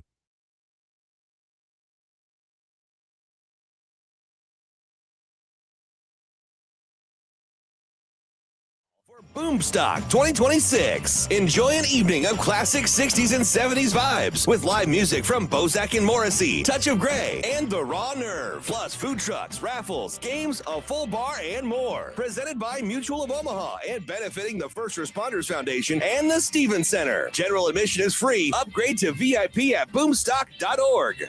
Omaha heat can be brutal, and a broken AC makes it worse. If your system can't keep up, call Controlled Comfort for fast, professional cooling service. Their certified technicians diagnose issues quickly and restore comfort when you need it most. Stay cool, protect your system, and avoid costly breakdowns. Homes and businesses alike enjoy reliable indoor comfort through the hottest days of summer across Omaha all season long. Schedule your service today at ControlledComfort.com. Controlled Comfort keeps it under control. As Americans, we celebrate all the things that make us different. So what is the thing that connects us? The thing that makes us Americans? It's simple. It's our shared belief that we are Americans. We, the people of the United States, in order to form a more perfect union, establish justice, ensure domestic tranquility, provide for the common defense, promote the general welfare, and secure the blessings of liberty to ourselves and our posterity, do ordain and establish this Constitution for the United States of America. That belief that we each can be who we are and live the life we dream, in harmony with one another, in our system, written in the words of the Constitution. Know your Constitution. It's who you are. It's who we are. Unity. It's an American thing.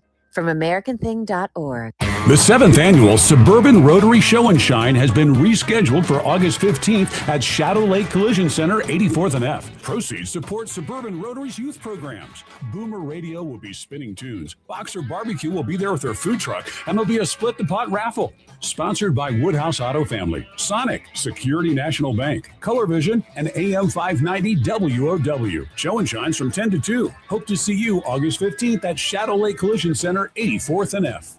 Losing someone you love is never easy. During life's most difficult moments, having caring people by your side can make all the difference. At Good Shepherd Funeral and Cremation Services, you'll see compassion in every face and feel comfort in surroundings filled with light, love, and cherished memories. For traditional funerals, cremation, personalized tributes, or veteran services, Good Shepherd Funeral and Cremation Services. Locally owned with 2 convenient locations, North 90th and the newly expanded chapel at 82nd and L. Learn more at gsfuneral.com.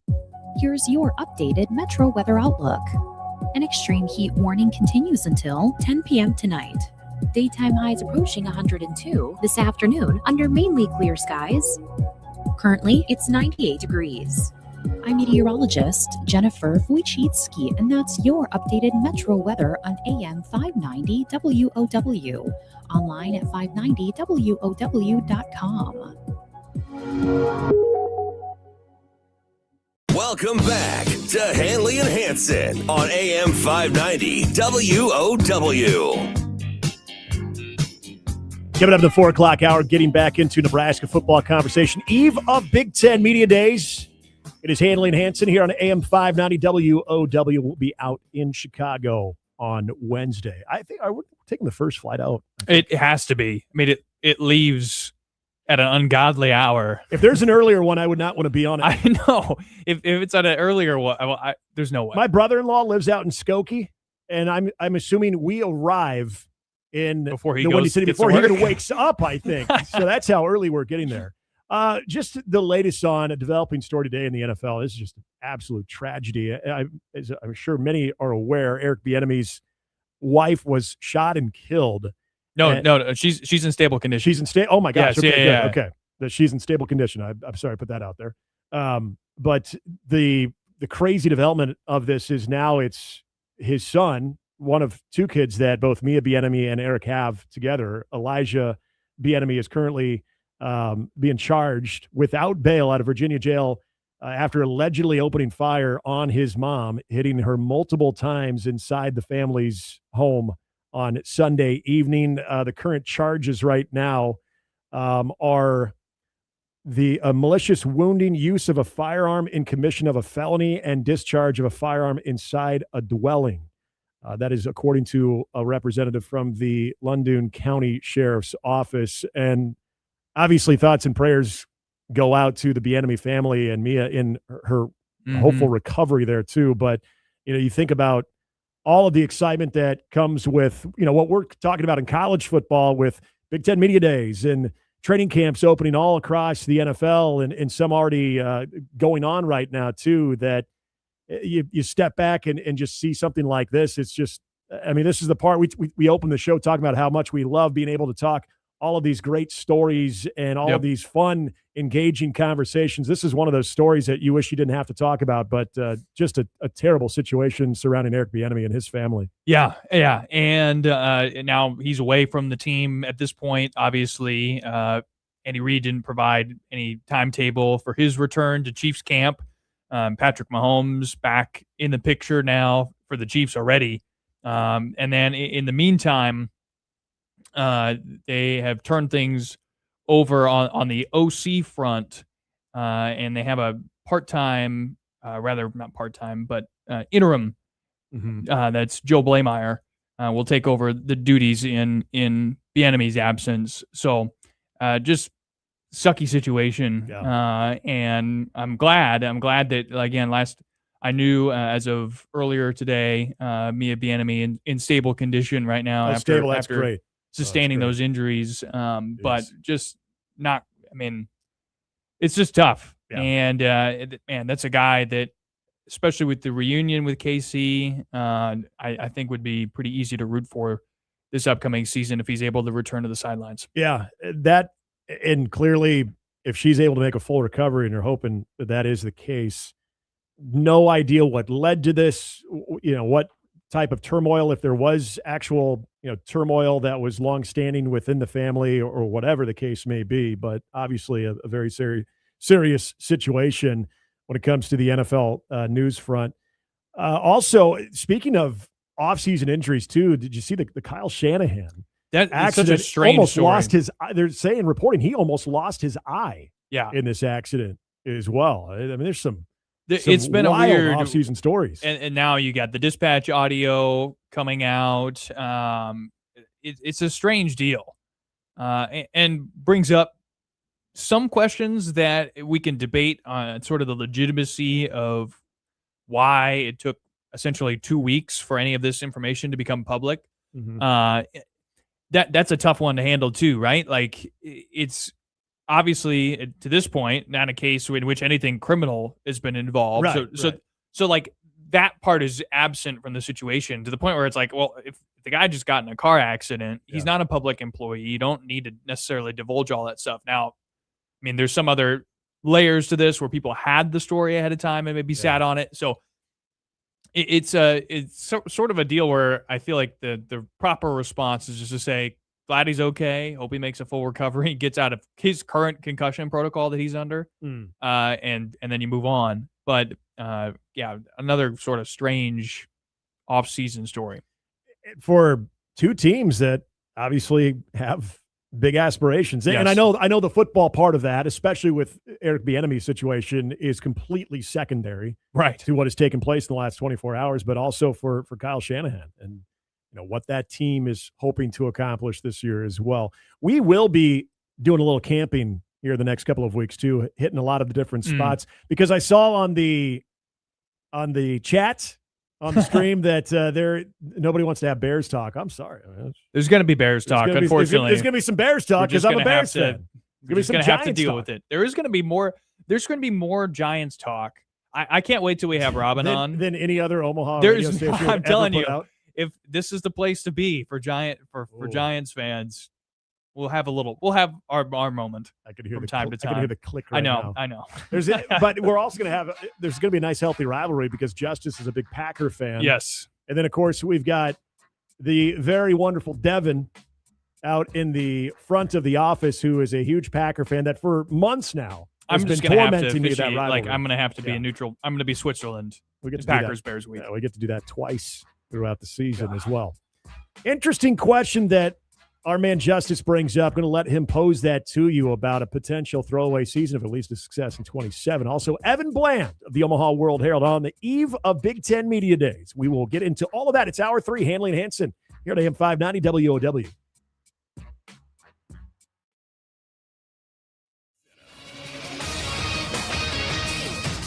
I'm Ed Benkin. The wife of Chiefs offensive coordinator Eric Bieniemy was shot Sunday night in her Virginia home. Police have charged the couple's 27-year-old son, Elijah. Mia Bieniemy is in stable condition, remains hospitalized. Eric Bieniemy has left the Chiefs camp, and Coach Andy Reid says there is no timetable for Bieniemy's return. One of the Chiefs' division rivals is the Raiders, who are rebuilding with rookie quarterback Fernando Mendoza. And he talked about his current quarterback competition with Kirk Cousins. It's going to be competing with each other, not competing against each other. Competing with each other, pushing each other to be the best quarterback we can possibly be for the Las Vegas Raiders and to enable for them to win as many games as possible. News from Colts camp, revealed on the Pat McAfee show. Quarterback Daniel Jones says he's been cleared to practice for the start of training camp. Meanwhile, Colts receiver Alec Pierce has been placed on the team's PUP list. North Carolina football general manager Michael Lombardi has been placed on paid administrative leave for the university. No decision for the school, no details given by the school. The decision sent from a human resources complaint. Baseball, top of the night, Rangers 7, Mariners 2. If you run a small business, you've got to try Gusto. Get unlimited payroll runs and get your payroll taxes filed automatically. Offer health insurance, 401k, and more. Get started for free at gusto.com.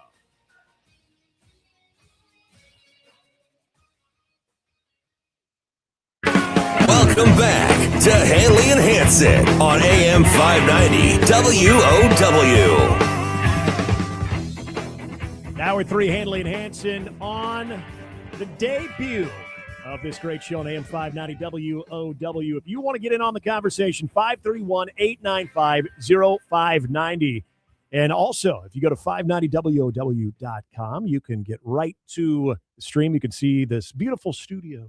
It's great. What you can't see is we got this little red fridge off to our left. The red fridge is nice, yes. It's stocked. It is. It's got stuff in there.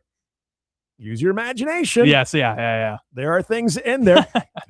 Also, I forgot we haven't even mentioned. Oh, if you want to tweet.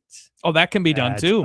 Yeah, I am at Nick Handley OMA, which to Justice Rhody's previous co-host and my good friend Chris Schmidt, every time I would go on Schmidt's show and I would do a baseball hit, he would always say at Nick Handley OMH. Like, dude, it's OMA. It's like the airport. It's OMA. And then you're Hansen, not Hansen. Right. Which is when you hear it over, normal speech, doesn't sound like it's anything different, but it's HANSEN, not HANSON. So spell it right, people. EN, not ON. That's a big Irish name. Is it? So when you go to Ireland and you're looking for all these tchotchkes and they've got the keychains and everything. Whoa. I was told by my father that we were O Handley and the O dropped off. So I was looking for things that said Handley or O Handley. It didn't exist. And so I started questioning my Irish heritage that I thought I had. Oh, Handley and Hansen doesn't have the same ring to it. Yeah, but there was a lot of Hansen. Really? Hansen with an E. Because as far as I know, there is no Irish background at all. I should have brought you something and be like, hey, congratulations, you're Irish. I should have done that. I would have declined. Our man Justice Rhody has got to have some Irish background. I mean, this dude, He looks Irish. I was pretty redhead growing up, but he's got me topped. But I mention this because I want to give credit where credit's due on this next topic. I thought Justice brought up a really good question about the 2026 season. And right out of the gate, we're about to just be doom and gloom on the 26 season. So I'm gonna throw Justice under the bus. No, I'm not. I'm gonna give you credit for what I think is a very good question and deserves, I think, at least a good conversation on it. So Justice, I want you to pose the question of what you were talking to us earlier today about. Yeah, thanks a lot, Nick. My question that we were talking about a little bit earlier in the day, and I brought this up to my buddy who's now writing for Nebraska on SI, and I thought it'd be a good article topic. I think it's a good conversation topic. There's no real thing as a throwaway season to Nebraska fans. Maybe if you're at a lesser institution of college football, I'm not going to throw names out. We know who they are. If you're at a lesser institution, there might be a throwaway season. There's a rebuilding season at Nebraska with the money, the resources, the history. There is no such thing. So with the future of 2027, the recruiting class, the promise, the hope of an easier schedule on the horizon, can you consider 2026 the closest thing to a throwaway season that Nebraska football's had? We'll let you guys have at it. Get at us on the phones, but that's the question that I've got. Is this the closest thing Nebraska's had to a throwaway season in its history? No. Hell no. By the way, 531-895-0590. No, because you had, remember, 2022 happened, people. Like, that was as close to a throwaway season as you could possibly get into. You get into Big Ten Media Days, you have no opening statement from Mr. Frost. Beat Iowa that year. And then you proceed to descend into a nightmare against Georgia Southern and, of course, a nightmare in Ireland. So that was a throwaway season. This season, what you have a chance to do is sort of change the narrative if you're in Nebraska. You get a chance to try to course correct from what is certainly considered a disappointment from a year ago, and this has to work because what you have coming in 2027 probably won't be ready right away. Like if you're thinking about the future for Nebraska, this season can't be considered a throwaway because you need Anthony Calandria to play well enough for you to want him to come back for a fifth year so that Trey Taylor is not thrust into the starting role as a freshman at Nebraska because a lot of that class won't be ready to go. So this has to be a developmental year where you take clear-cut steps forward for Nebraska, whether that's, in this case, we could debate what that is. Is that 8 wins? Is that getting 7 against a tougher schedule? Like, and we'll get into that throughout all of August, but you have to take that step forward this year. There's no way you could consider it a throwaway year under any circumstances. I would never use throwaway, but I understand maybe the question of you brought up development year. If you have to go through some of the lumps with this schedule and some of the key developmental areas for this team to take a step forward, and it doesn't necessarily reflect on the win-loss record, would you maybe accept that? And would Matt Rule be okay, which I think he should unless this thing is an absolute dumpster fire, would be okay going into year number 5 with a group that's a little bit further along in some key development areas, assuming that you can retain the roster because that's a big thing now. And you could have at least some of the freshmen come in and contribute early, which we're seeing obviously a lot more common in college football than we probably have in decades. If you could accomplish that, is it easier? It's an easier pill to swallow. And I think the answer to that would be, how do you finish the season? Because I think that's a great point. I think all of this comes back to what's the product look like from the start?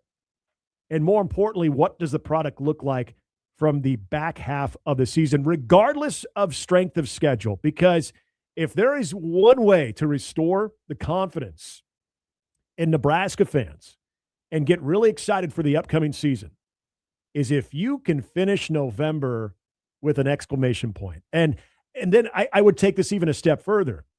We can talk about maybe the lower expectations for this football team in 2026. But here's the biggest question. Have they established the floor? The ceiling, I hope to God they haven't. But the floor, I always thought, and I thought this when Matt Rule first took over, you always want to see that big jump. And obviously, Indiana and Kirk Cignetti they put together what is an unrealistic precedent, in my opinion. You just don't come in and do what they have done. That's why Kurt Cignetti and what he has done at Indiana is as remarkable of a coaching job that I've ever seen in college football, whether we're talking about the old college football era or the current state of things. But in order for most teams under new leadership to reach the ceiling that they could potentially get, I think you got to establish the floor. And that was the problem with Nebraska, is there was no floor established. If you could, I'll give 3-9. And I don't like doing this, but I'm going to give Iowa some credit.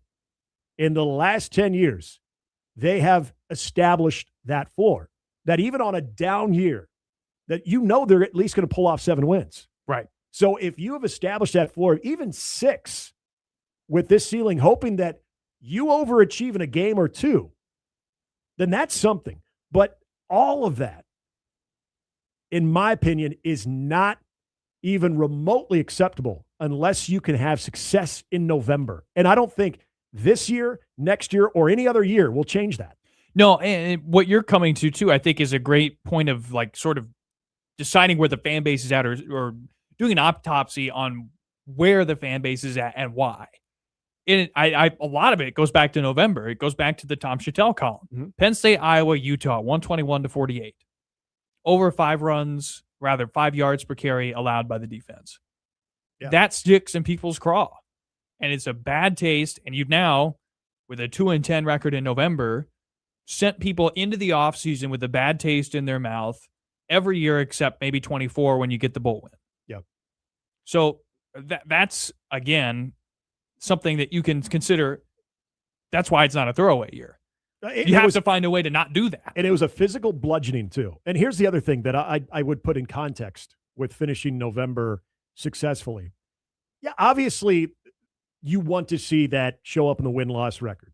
Whether you're going 3-1 or even 2-2, but in the 2 losses, you're competitive. But that was the problem with last year, too, is it was a physical bludgeoning by those teams, where you would like to think if you're going to struggle against some of those teams, that there is a competitive heartbeat, that you can stand toe-to-toe at least for 3 quarters. And that just wasn't the case. Mm-hmm. And I think that was extremely disappointing. So you could go 6-6 this season and finish strong on the back half of the schedule. Yes. And I think that would restore a lot of confidence that, okay. That is a good point. That's something they need to find a way to do this year. If you're talking about trying to knock down the roadblocks that Nebraska's ineptitude over the last decade has set up for itself, the first roadblock and foremost one was the bowl game. They did that. They said, we're never talking about the bowl game ever again. Well, the next thing after that is they've not won a game against a ranked team in 10 years. Yeah. You got to find a way to do that. You got to find a way to close November strong. Illinois, Rutgers, Ohio State, Iowa.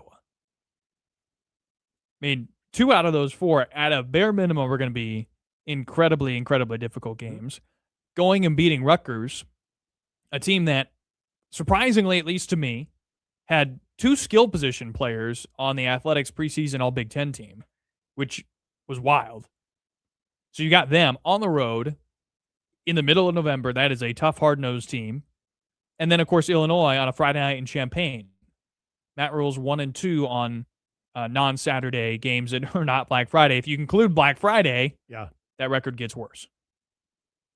Yeah, really quickly jumping in here, guys. I wanted to spin the conversation a little bit and ask you if this is sort of a transitionary phase for Husker football in 2026, where you're getting good pieces in place. This is Matt Rule's best team. This is a new coaching staff. You're reworking parts. Does there also need to be a mentality shift for you guys where you look at the progress and the culture on the field and say, hey, this process is turning into progress, and Matt Rule's culture that's instilled in the locker room now shows on the field with a toughness and can never say die attitude? Man, I mean, that's the question at the offseason, is it not? I think so, but I also thought, God, I was hoping we were past that. And I'm not saying your question isn't appropriate at this time. And even Damon brought up that mental spiral when, whether it's Dylan Raiola breaking his leg or going back to the onside I didn't like kick hearing that in Dublin. Like, that's the thing for me is, and remember, Matt Rule, when he first came in, he didn't want anything to do with that. But then at the end of that season, he acknowledged, for some reason, we got to get over the hump when it comes to that woe is me when the adversity hits. Sure. I hate that we're still talking about that. And to your question, Justice, I think, unfortunately, it is a big part. It's a big part of this. It's a big part of, will that ever happen? Is that just in the DNA of this program? I know that it was always the cute thing to throw around the curse of this team. And, I hated that. That is the thing I hated the most that the fans did and continue to do. But I understand the reluctance to buy into that this team is now over that, because we have not seen enough examples that they are. I think the most recent example that DB brought up was Dylan going down with a broken leg in a game that they were in control of. Yeah. And they had that atmosphere, and the blackout atmosphere. It was awesome. And I'm not saying that they keep Dylan Raiola healthy, win that game, all of a sudden they go on to, run Penn State out of their own building or anything like that, but it gives them more of a puncher's chance. You just feel better. And so is some of the bludgeoning that took place, like I look at it from just a man-on-man physical standpoint, where it looked like Nebraska just got physically manhandled in those games. But is there a mental component that also led to just an abysmal November? Well, I hope not, but unfortunately, I think that's a legitimate question. Think about this too, right? Especially as we talk about November. So the two teams that are on Nebraska's schedule this year that are in that tier when we were talking about the preseason media poll of Nebraska, Iowa, Illinois, and Minnesota. Only Illinois and Iowa are on Nebraska's schedule this year. Nebraska is at the bottom tier. Yep. And of that, the bottom of that tier, rather. And against those teams, things have, with the exception of being 500 against Illinois in the last 10, have not gone great. You've got those two teams on the schedule in November, where you're going to have a lot of how this season is decided on the line. I mean, that could be the litmus test, too, from which we kind of determine where this season went at its best, and how we evaluate it entirely. There's a feeling of, okay, if this team does, say, go 6-6, and I know Athlon, they do the anonymous assistant coaches, and the assistant coach, who, by the way, I really think is from Oregon, because he had the highest praise for Dylan Raiola, and said they could max out at about 5 wins. I don't think that's the ceiling, but I'm not saying, I mean, the floor could very well be that. It is interesting to think about that. Like, do you consider, I really hadn't even thought about that. Like, because if the bottom falls out, things really start to spiral for people. Where's the bottom? Because I don't feel like, well, because that's that if you're talking about what Matt Rule has done for Nebraska and where he succeeded, he's raised the floor, right? Like, they've been to a bowl game in back-to-back seasons. I'd like to think so. They won a bowl game 2 years ago. And they should have gone to a bowl game his first year with probably the least talented roster that they've had. So he's clearly raised the floor. But if that falls out, if the bottom falls out this year and they end the season with 5 wins and they miss a bowl game, or God forbid 4 wins, that seriously changes how people talk about him. And what we're feeling right now is just a fraction of what we would be feeling in the summer of 27 heading into next year. And I say all of that because I just think that that's where Nebraska fans are right now is, what, God, how bad could it get? People are almost expecting that. And this is what I would say, and this is a little bit more of what I truly believe. The more stacked your schedule is, the more opportunities you have to have that major breakthrough overachievement moment, which they almost had against Ohio State a few years ago. Sure. You think of the JoJo Doman game where he was just all over the field and they almost pulled that off. I also think about what Nebraska, that Washington game could be a pivotal swing game, and it's in Lincoln, and that's supposed to be a better Washington team too. Like there's opportunities there that if they can get that moment of major overachievement, is that the last sort of obstacle that they need to both physically and mentally clear, and then things can start gaining momentum. When we come back, Evan Bland of the Omaha World Herald. We'll get his thoughts on this topic, also what he's looking for in Big Ten Media Days. It's Handley and Hansen on AM 590 WOW. Back after this.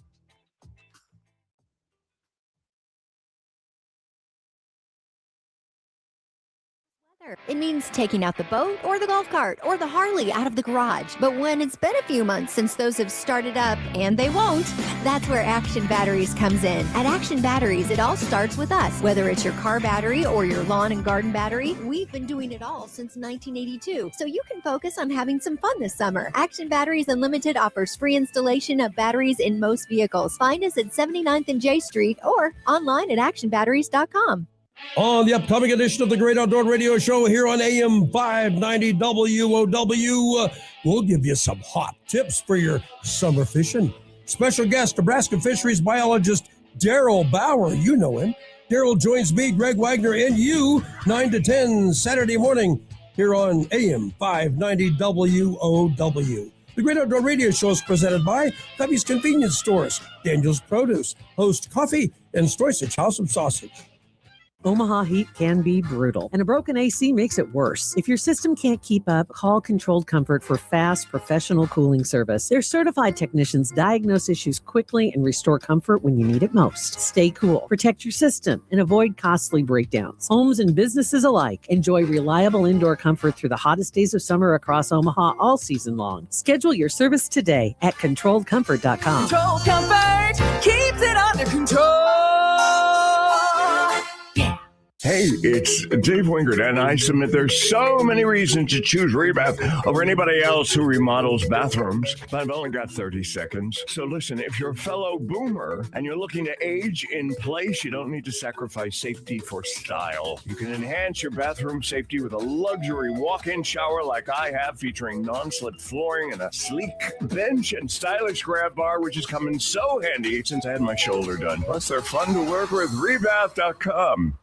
In July, fun takes flight at Blackbird Bend Casino. We're celebrating the 34th anniversary of the Omaha Tribe's entry into the gaming industry by giving away $48,000 on Friday, July 31st. Every 10 minutes, a guest will win $500 in cash. At 10 p.m., 2 guests will win $1,000 each, and 1 lucky patron will walk away with $34,000. Claim 1 free entry for the drawings daily on our kiosk and start earning additional entries now. Great gaming, delicious food, and friendly service are just around the bend at Blackbird Bend Casino near Ottawa, Iowa.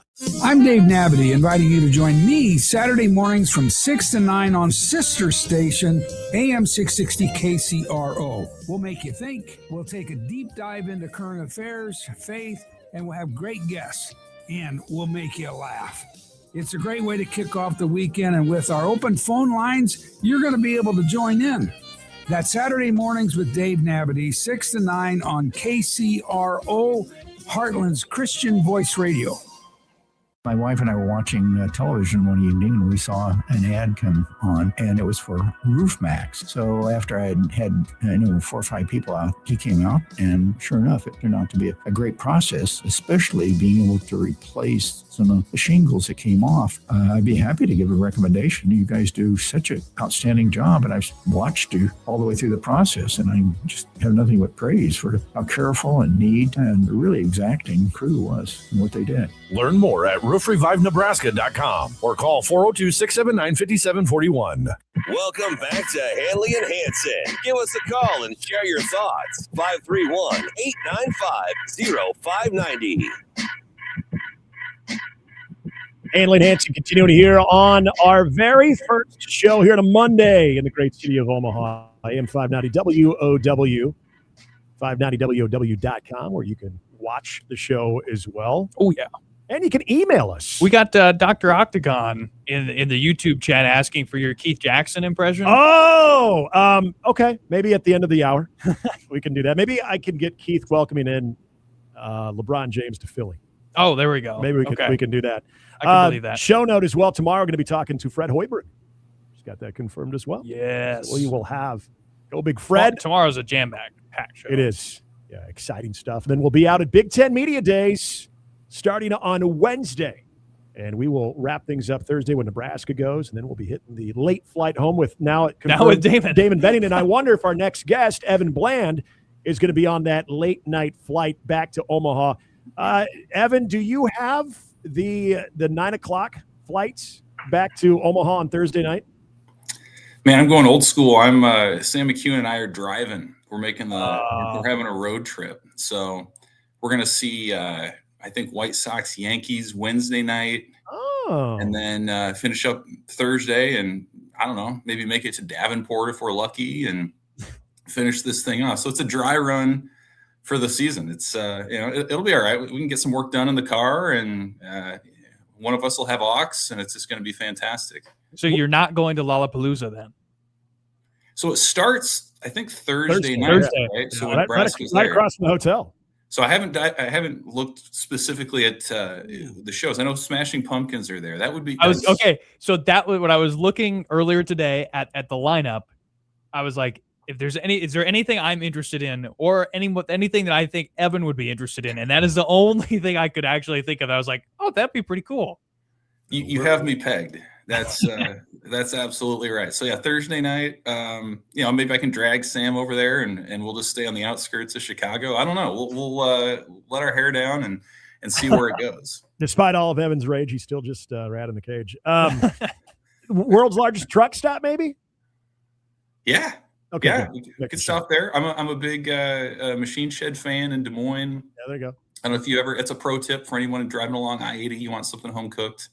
Yep. That's another good one. So yeah, it's a marathon, not a sprint. You got to pace yourself on these things. Well, we look forward to seeing you out there, Evan. Blando of the Omaha World Herald joining us, and great coverage, obviously, with Nebraska football, Nebraska baseball. Evan, we were talking about this, and Justice had brought up this conversation that, given the recruiting momentum that Nebraska's had, and with the traditional recruiting too, with some of those incoming freshmen, that class of 27, and even seeing that class of 28 starting to develop, what would be an acceptable season? And I don't want to use the throwaway season in 2026, but for fans to maybe take some of the lumps along the way of 2026, seeing that the light at the end of the tunnel is possibly coming, given some of the talent coming in, how would you rate a successful 26 season for this team, given what you know with personnel and this coaching staff?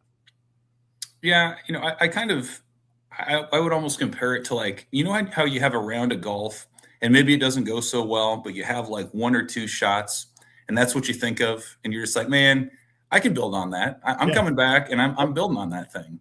I think that's Nebraska football in 2026. If you can have a couple of good shots, if you can beat a ranked team, if you can exceed expectations somewhere so that fans get that taste and that charge. And they're like, man, I remember where I was when Nebraska did whatever. That's the kind of thing to me that can spur hope and momentum into that next season, where they can say, yeah, we accomplished this. We, upset somebody. And now look, we've got this great recruiting class coming in. We can go back into the portal. We have resources to continue to build this roster.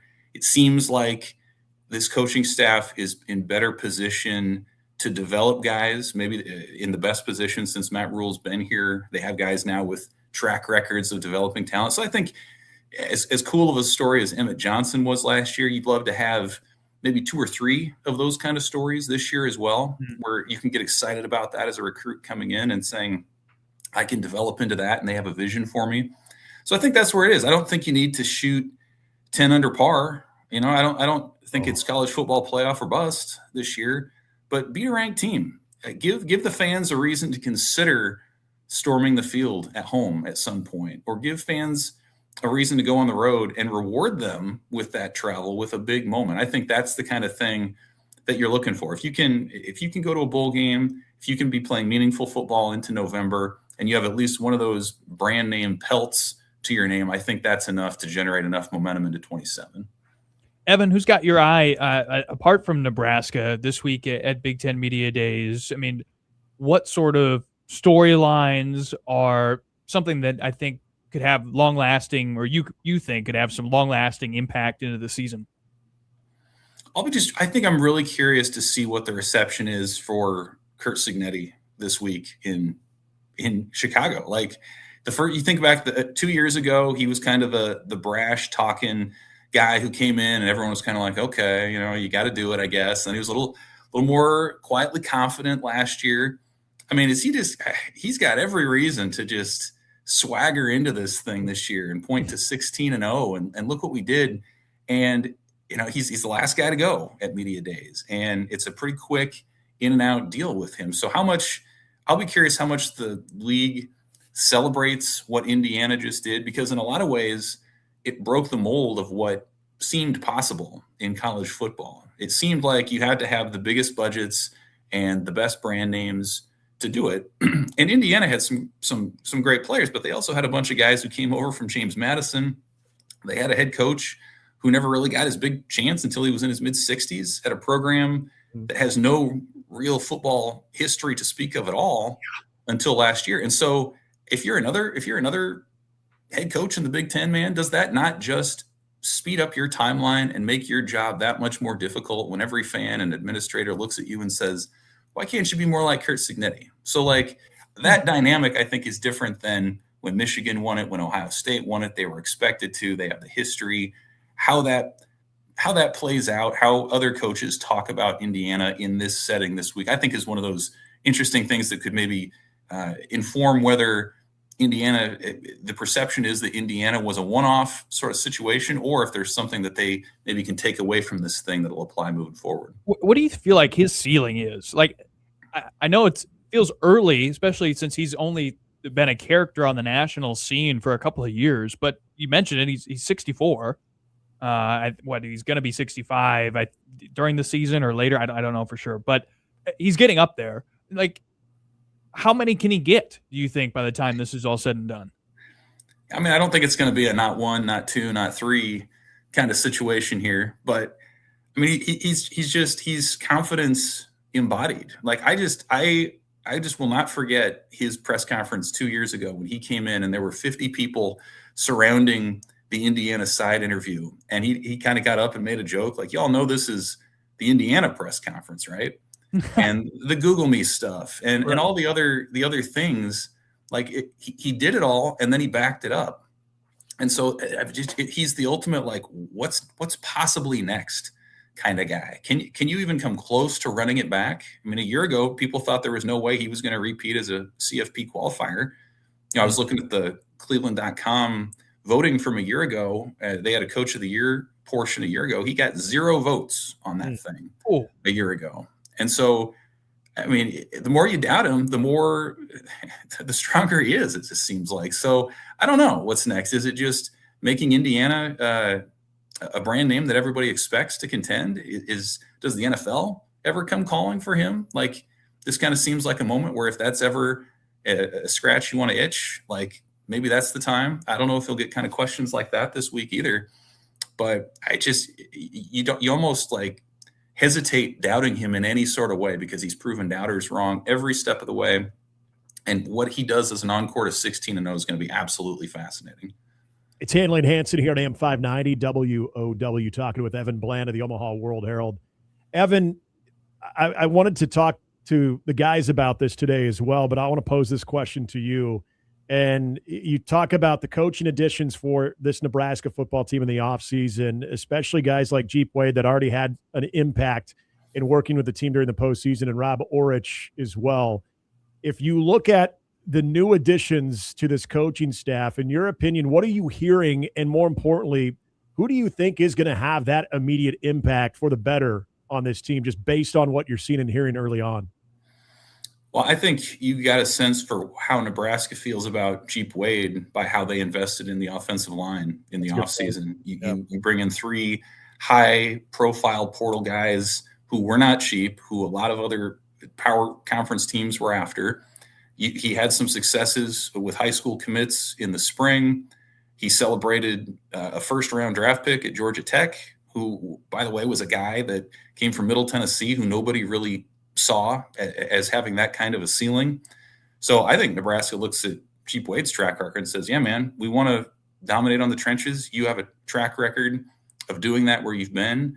We're going to invest in that. And you compare that with the context of where this team is right now, where there's uncertainty at the running back position, where you bring in a veteran quarterback who you want to keep healthy, who can run.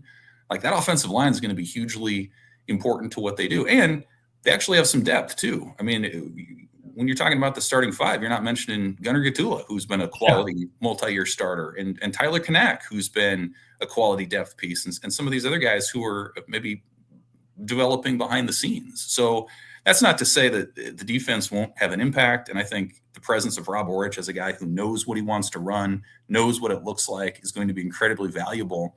But I think if you're just talking about 2026 and who shows the greater impact this season, I'm taking Jeep Wade in this offensive line that they've really invested in. Evan, what do you want to hear from Nebraska this week? And we'll say, let's just throw out Mekhi Nelson. I mean, I think that's probably a guaranteed response from everybody. But apart from that, what do you want to hear from Nebraska? Yeah, I mean, I want to see what kind of role or what kind of tone Matt Rule sets. I think that'll be fascinating. Again, it's been 4 months really since we've heard from him. He talked briefly with the stadium renovation project, and we talked to a couple local outlets, a couple national ones, but really it's been so quiet for 4 months. And there have been years where you go into this event and you pretty much have all your questions answered anyway. And you kind of have to get creative with how that goes. I feel like this is a year where there's a number of kind of little housekeeping things to catch up on. Certainly the Mekhi Nelson situation, but I think branching off of that, the Tyke Hayes addition, how did that come about? How much was that related to what was going on with Nelson? Isaiah Mosey in his first full year at the position, I think is intriguing as a guy who was a 4-star receiver commit. And then just I'm curious on just other updates. What's the vision for Carter Nelson? Is he fully healthy? What is he at a receiver spot that's actually really deep? Nebraska's already like 6 deep there, I think, on guys who could contribute on game day. Is Rex Guthrie back and ready to roll? Is he still at safety? Some of these guys who maybe were out during the spring, what's their status, especially on defense? Does their role change with Rob Orich in the fold and how he sees them? I just think you could probably name 6 to 8 guys that I want to know, are they healthy? What's your vision for where their role is? How important is this training camp for them in rising up? And it's a team where I think we know generally most of the offensive starters. There's some position battles defensively, maybe to get a little bit more clarity on. But to me, it's kind of that too deep discussion too, where you get to November and you're going to probably be relying on a guy or two who's not starting games in September. So what does that look like? I think we'll get a much better sense broadly how the state of the roster here going into training camp. Evan, great stuff as always, man. Always appreciate you coming on. Looking forward to talking to you throughout the season, and we'll sprinkle some baseball in there when the time comes as well. But safe travels to you and Sam and the rest of the OWH crew up there, and we'll see you in Chicago. Hey, appreciate you guys. Congrats on your new show, and way to start with your expectations low, and you can build up with that as the week goes on with even more quality guests. So good on you guys. Okay. Yeah. Thanks, Evan. Being a humble man right there. I mean, starting expectations low, that's kind of a knock on Damon Benning right there, too. I mean, we came swinging right out of the gate, I think. But EV with the self-deprecation. That's right. I love it. We've got a humble panel is what we have here on Handley and Hansen, AM 590 WOW. If you want to get on the conversation, of course, 531-895-0590. Philly, LeBron, did it have the same impact when he made the announcement to L.A., when he made the announcement to Cleveland? We'll discuss next.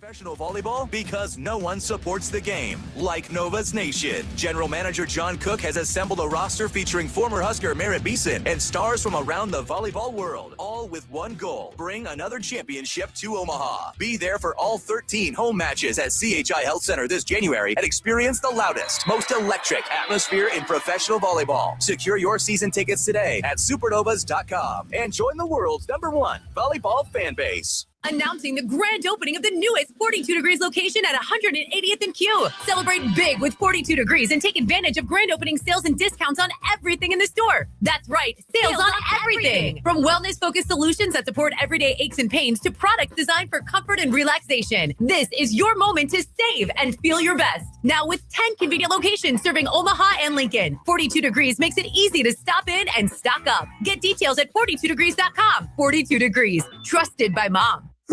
That rumble you just heard? Don't panic. It's not your engine. It's your stomach, and it knows exactly what it wants. Wing Haven in Millard is making wings the right way. Every sauce scratch-made, and they keep getting better. Feeling brave? Go Dragonfire. Want to live on the edge? Try the Haven sauce of hell. Not ready for all that? Get them naked, or go garlic parmesan, and thank yourself later. Bone-in, boneless, loaded fries, or satisfy that sweet tooth with any of their refreshers or hot churro bites or donuts. Open every day till 11 at 138th and P. Wing Haven. Run for wings.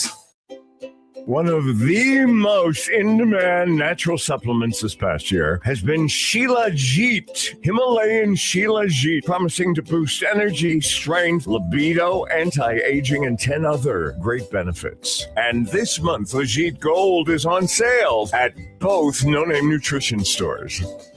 No Name Nutrition, the natural place to shop. Summer evenings just seem better when you have a home you truly love. Imagine relaxing on the patio, hosting the grandkids, or simply enjoying the peace and comfort of a beautifully crafted home designed for the way you live today, specifically for you. At Edward Custom Homes, our homes are maintenance-free, so you can enjoy company in your backyard. No mowing needed. Award-winning, maintenance-free homes at Edward Custom Homes in a growing Elkhorn community. Book your private tour at edwardcustomhomes.com.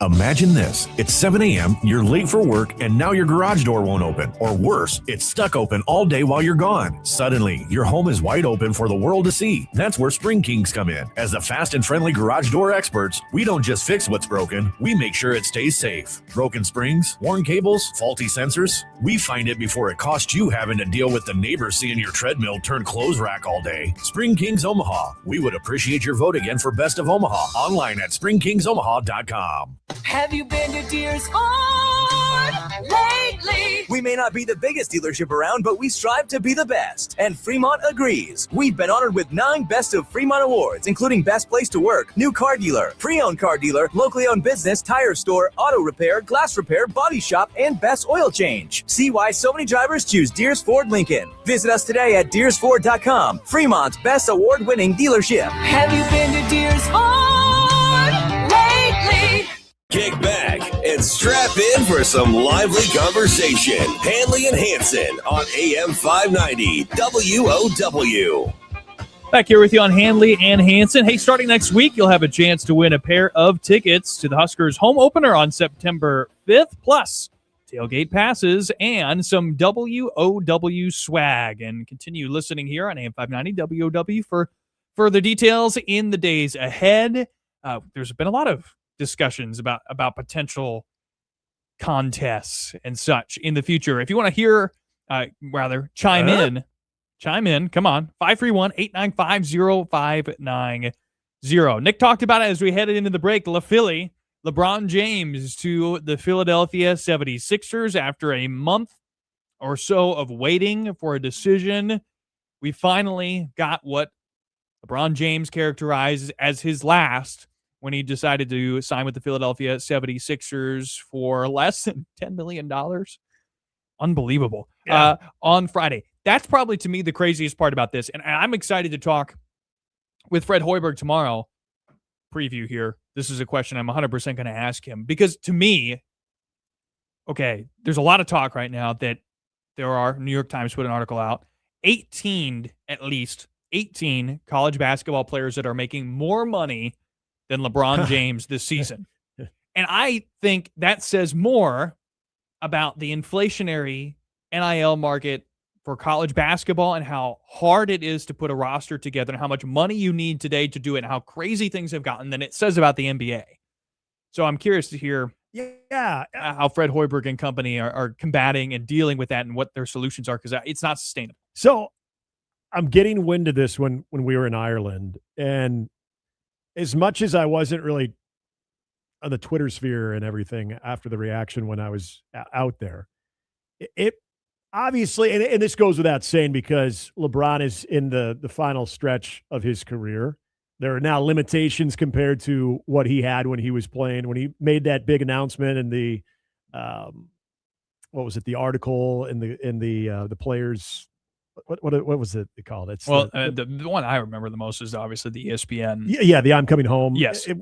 Whatever that publication was, and he did the whole essay for that, and that was monumental that he was coming back and that he delivered, and you give him a lot of credit for that. The LA one was so predictable that there wasn't much, I think, fanfare or any like shock and awe. It was still a big deal. It was a big deal because, again, given the state of where LeBron was physically in his career and given the fact that LA was on the cusp. And who would have thought this would be his longest stop? Yeah.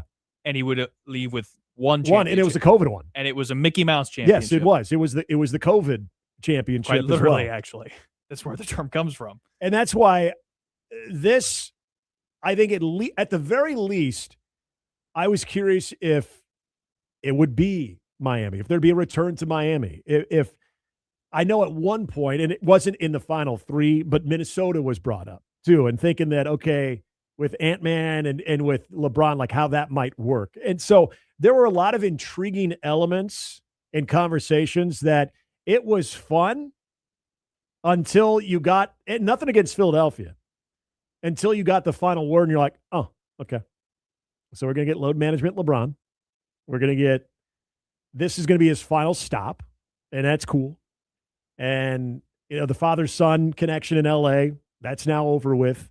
And I don't know how you guys felt about this, but for me, it was more subdued and kind of like I'm team MJ.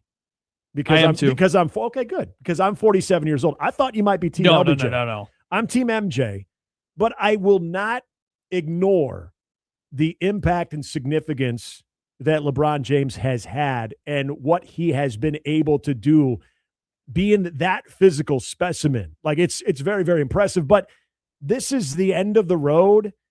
He's not, to me, that type of player that all of a sudden you insert him into any lineup and they're immediately a title contender like he was for the majority of his career. That's why this decision was so obvious that it was going to Philly, to me. Well, yeah, because you... Right? Like, and people will say it's ring chasing. He's got a right to ring chase. Yeah, you're at that part of your career. And no kidding, that's what he's doing. That's why he's taking $10 million. Why are you knocking him for that? Yeah. Right? Like, and he said in his tweet, this is my last decision. I'm not going for money. I'm not going for family. What am I really playing for at this point? I still want to sacrifice. I still want to work. I still want to grind. I still want to compete, to win, and to have a chance at the feeling of winning. So to me, that's why, like you saw Bill Simmons, there's a lot of people that were surprised that he went to Philly. Thought there was no chance. But that was the only place of all the rumored contenders, with the exception of perhaps Minnesota, that he could actually win a championship. I just think Minnesota would have been so much fun, though. This is going to be fun. But the Midwest part of myself would have loved that I could travel 6 hours and drive to Minneapolis and watch. The question is, where would he LeBron. live? I think I saw Brian Windhorst report that he's going to be living in New York. Okay, while he's in Philly. If he was in Minnesota, he'd have Eden Prairie written all over him. So right now, the Sixers are the second best odds in the East, fourth best overall, about plus 1,000 on FanDuel. New York Knicks are the best odds in the East, the defending champs. The best overall odds remain the Thunder and Spurs at 260. I had a friend tell me that this was boring. This decision was boring. I kind of think it was. No. Yeah, no, I think it was. You know why? Because why it's boring or why it's not boring? Why it's not boring. Tell me why. Because they haven't won anything in Philly. Who cares? They have not been to the Eastern Conference Finals in, I believe now, actually 25 years. 2001 was the last time. I don't really care that they haven't. They have not won anything. That's why it's interesting. And now you're in a situation where they sort of basically lucked in to getting Jaylen Brown in the picture without having to give up Edgecombe. And you have a situation where you don't have to rely on Embiid. If Embiid wasn't in the picture at all, which he very well might not be, they would still be a team that's in contention for making it to the conference finals, if not the NBA finals, and winning the whole thing. He's not winning a title in Miami. He's certainly not winning it in Cleveland, pairing up again with James Harden, a guy who is, 6 games over 500? No, 5 games over 500 in his NBA playoff career. He's made the playoffs, I believe, every year of his career. No championships. He's not winning it there. So this is the only place where it made sense for him to actually go and win an NBA championship, and that's what it's about at this point in time. LeBron's next destination, this is not me being a LeBron hater. I'm not a LeBron hater, all right? I don't really care if he finishes with a ring. I really don't. I just – that's why this whole thing – To me, that's the only drama the NBA has left. at this point. That's the problem that the NBA has, and still has, is that LeBron is sort of this ghost that continues to haunt the league because there's not a personality that's big enough to fit that mold and to fill those shoes. That's the problem they'll have when he retires. Because how many guys over the last few years have we said they're the next LeBron? Giannis Antetokounmpo after he wins with the Bucks, not the next LeBron. Ben Simmons. I mean, I know that was never a fully serious conversation to the degree it was with Antetokounmpo, but that was somebody that was compared to LeBron James at one point in time. Nikola Jokic. It's hard.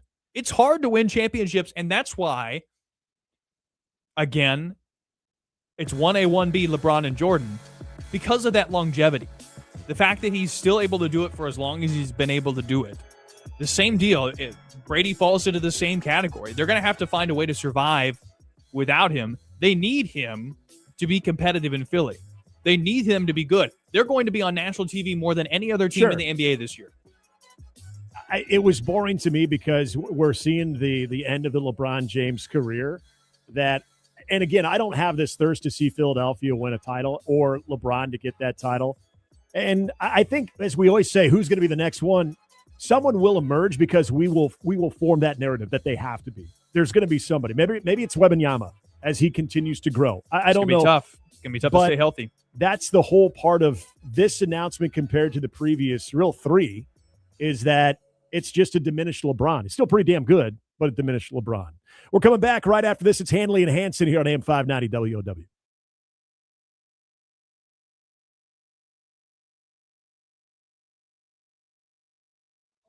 Favorite breakfast destination for a reason.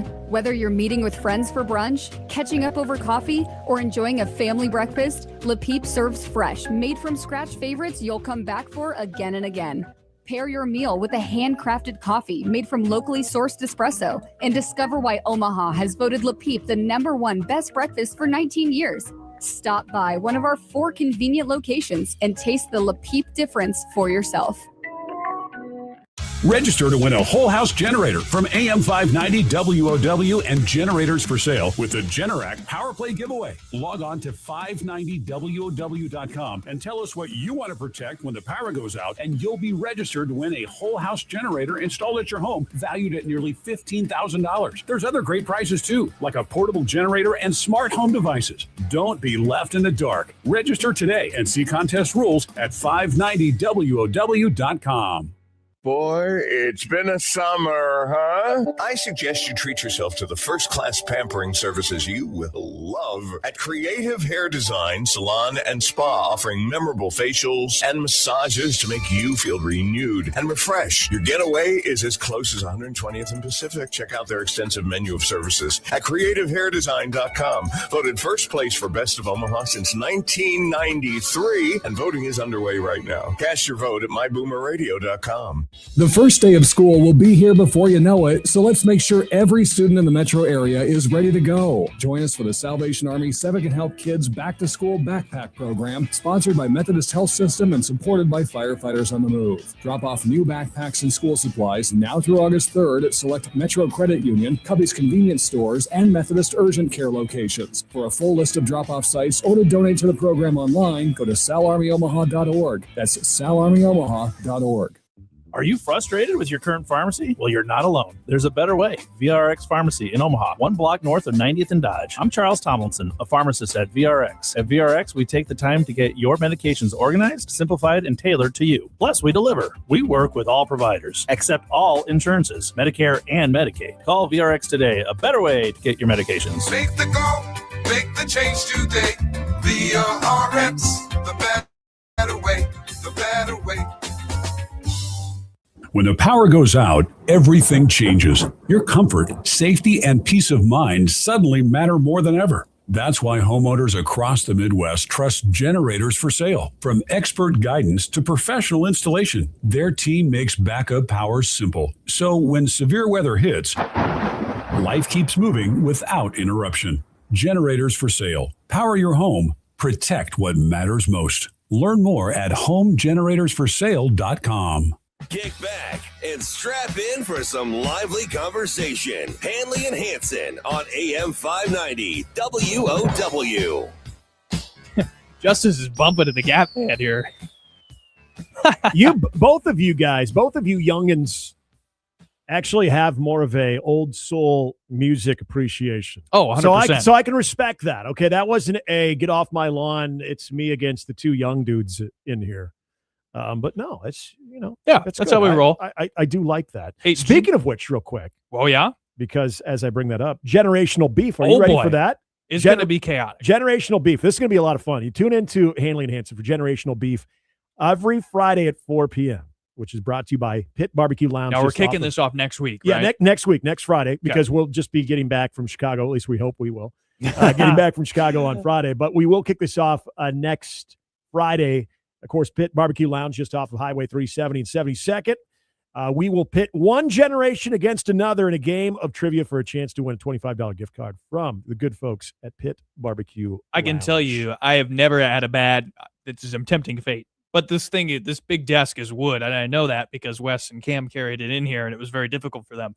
So I'm going to knock on it. No, it wasn't. I'm going to knock on it right now. They're superheroes. Prior to me saying I've never had a bad run at Midway.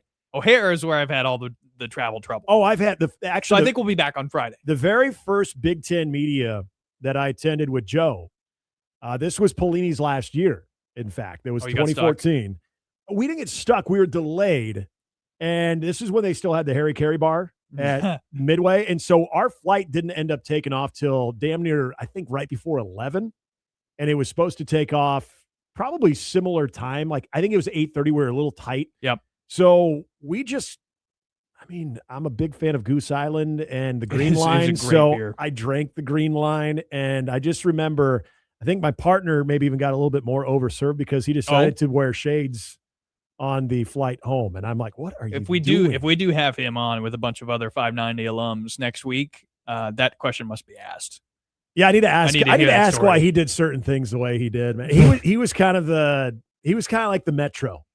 Sure. So I think the shades were actually intentional. I think it's because he was like feeling tipsy. Hey, back GBR Captain, our YouTube chat, which by the way, that's another way to get a hold of us. If you want us to ask us any sort of questions that you might have, get into any of those sorts of things. GBR Captain there is brought up that our friend Damon, who was on earlier on our show and then earlier today on his show, brought up a stat about the Sixers having 4 guys on the roster that took 60% of the shots for their teams last season. I don't know if that is accurate or not, if those are the exact numbers, but it checks out because I do have this in front of me from usage rates from last year. LeBron, 27%, Tyrese Maxey, 29%, VJ Edgecombe, 19%, Jaylen Brown, 35%, Joel Embiid, 32%. So that's a grand total, if you're doing quick math at home, of 142%, which is more than one basketball. So, that's a good point. Justice, you got thoughts? How are they going to jive over there? Yeah, I actually do have a quick thought here, fellas. With the 76ers, there's not enough ball to go around for me. Look at the options and the mouths that you have to feed on that roster. You talked about Tyrese Maxey's usage at 29%, Jaylen Brown coming over from a career year in Boston, where, by the way, if Cade Cunningham and Luka Doncic hadn't gotten an exception, would have been a first-team All-NBA performer. That's how good of a season Jaylen Brown had. Now he's in Philly. Joel Embiid's always going to be in play when he's healthy. The big question mark is if he's healthy. And then you got some young cats on that roster. Yeah, and then you got some young cats on that roster. You got VJ Edgecombe, who really emerged as a real key piece for the 76ers rotation. And then they drafted LeBaron Philon, who's another high-usage guard at the University of Alabama they took in the 20s. In the first round of the NBA draft. That's another guy, quick, jittery, 6'4", not the most defensive-minded guy, but a guy who can really distribute, get downhill. And now you add LeBron to that roster, guys. There's a lot of star power. There's a lot of offensive weaponry. My big thing is there's not enough ball to go around. And at the end of the day, there's only one ball, and there's 5 guys who got to share it. So you're saying LeBaron, and LeBron on the same team? Mm-hmm. LeBaron and LeBron. Okay, guys, I'm going to ask this then, because this is the casual of the NBA that enjoys storylines as much as the actual game in the playoffs, because that's really the only time I watch it religiously. Drama. There is drama with the personalities on this team, and there was a time that LeBron would be sort of the glue and the take no guff from anyone and make sure he straightened the arrow and made sure that everybody was on the same page. This is another part of this whole decision to go to Philly, other than the fact that he's probably in his best situation to get a championship before he calls it quits. Is he really going to care?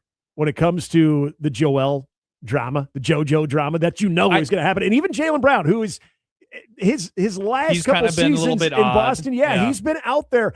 There was a time where LeBron would be very vocal about it, both internally and externally to the media, about how certain guys are acting a fool and they need to shape up.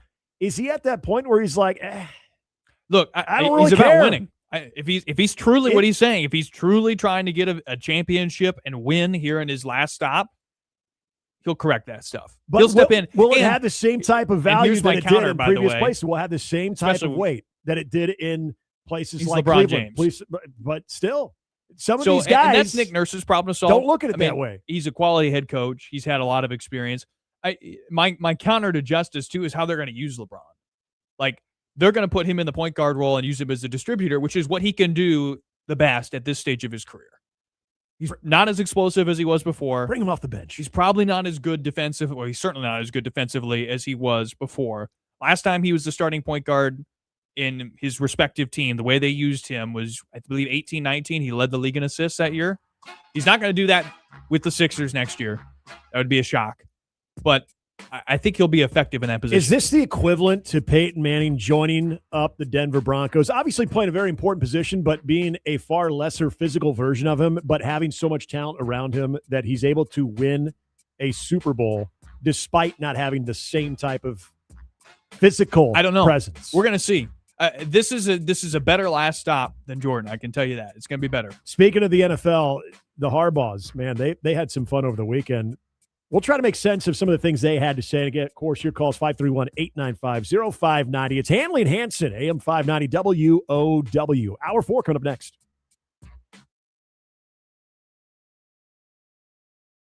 Baseball, Yankees outfielder Cody Bellinger will be out 4 to 6 weeks. Bellinger is dealing with a grade 2 hamstring strain and went on the injured list yesterday. Meanwhile, the Yankees open up a 4-game series with the White Sox tonight in Chicago. This afternoon, the Rangers stretch their lead in the American League West. Kirby rocks and comes home. Now there's a swing and a drive, well hit left center field. Rayleigh moving back. He's on the track. He's at the wall. That ball is history. It's in the Mariners bullpen.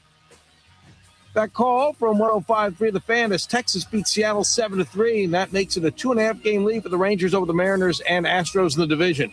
The football, Colts quarterback Daniel Jones said on the Pat McAfee show he has been cleared for practice at training camp. He is coming off an Achilles tear last December. Also, Colts receiver Alec Pierce has been placed on the team's PUP list. The wife of Chiefs offensive coordinator Eric Bieniemy was shot Sunday night in her Virginia home. Police have charged their 27-year-old son Elijah. Mia Bieniemy is in stable condition. She remains hospitalized. Eric Bieniemy has left Chiefs camp.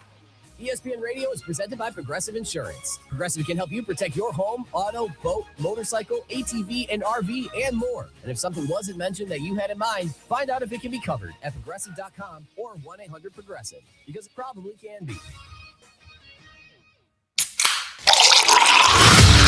Welcome to the Hoppy Hour on Handley and Hansen. Brought to you by Monolithic Brewing. Carved from a single shared vision. Delivering high quality, well-crafted beers. Now, let's crack this hour wide open.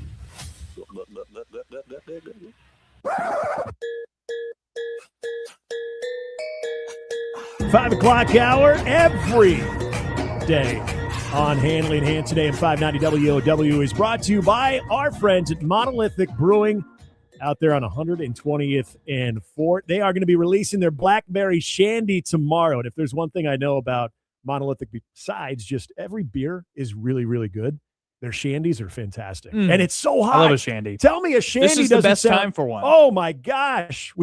In fact, wife and I were at the pool yesterday getting ready for the show. Good choice. And we had ourselves Monolithic's watermelon shandy, which was so good. Yesterday was a great day for the pool. There was only one unfortunate thing. I ran out.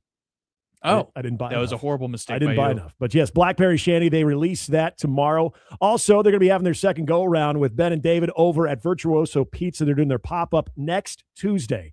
It'll be next Tuesday at 3 p.m. over at Monolithic Brewing, bringing you the 5 o'clock Hoppy Hour. Okay, before we get into the crazy Harbaugh world, I do want to bring this up with Nebraska because as we were talking to DB, we're talking to Evan, we're all getting ready for Big Ten Media Days. We're on the eve of Big Ten Media Days.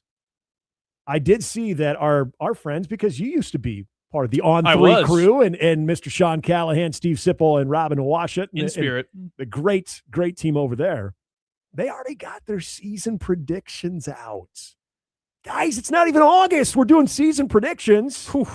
And I'm not. This might be the earliest I've ever seen one. I'm not gonna overstep the paywall and tell you what they predicted. You can do that on your own. But I thought that whoa, we're already doing season predictions. We're gonna have to get the skinny on this in Chicago. Yeah, were they given a deadline? Do they have a sponsor? Like, hey, we need season. We'll get on your content. We need it now before Big Ten Media. Or maybe they just wanted to rip the Band-Aid off, because people do ask. People do hound others for their predictions. Yeah.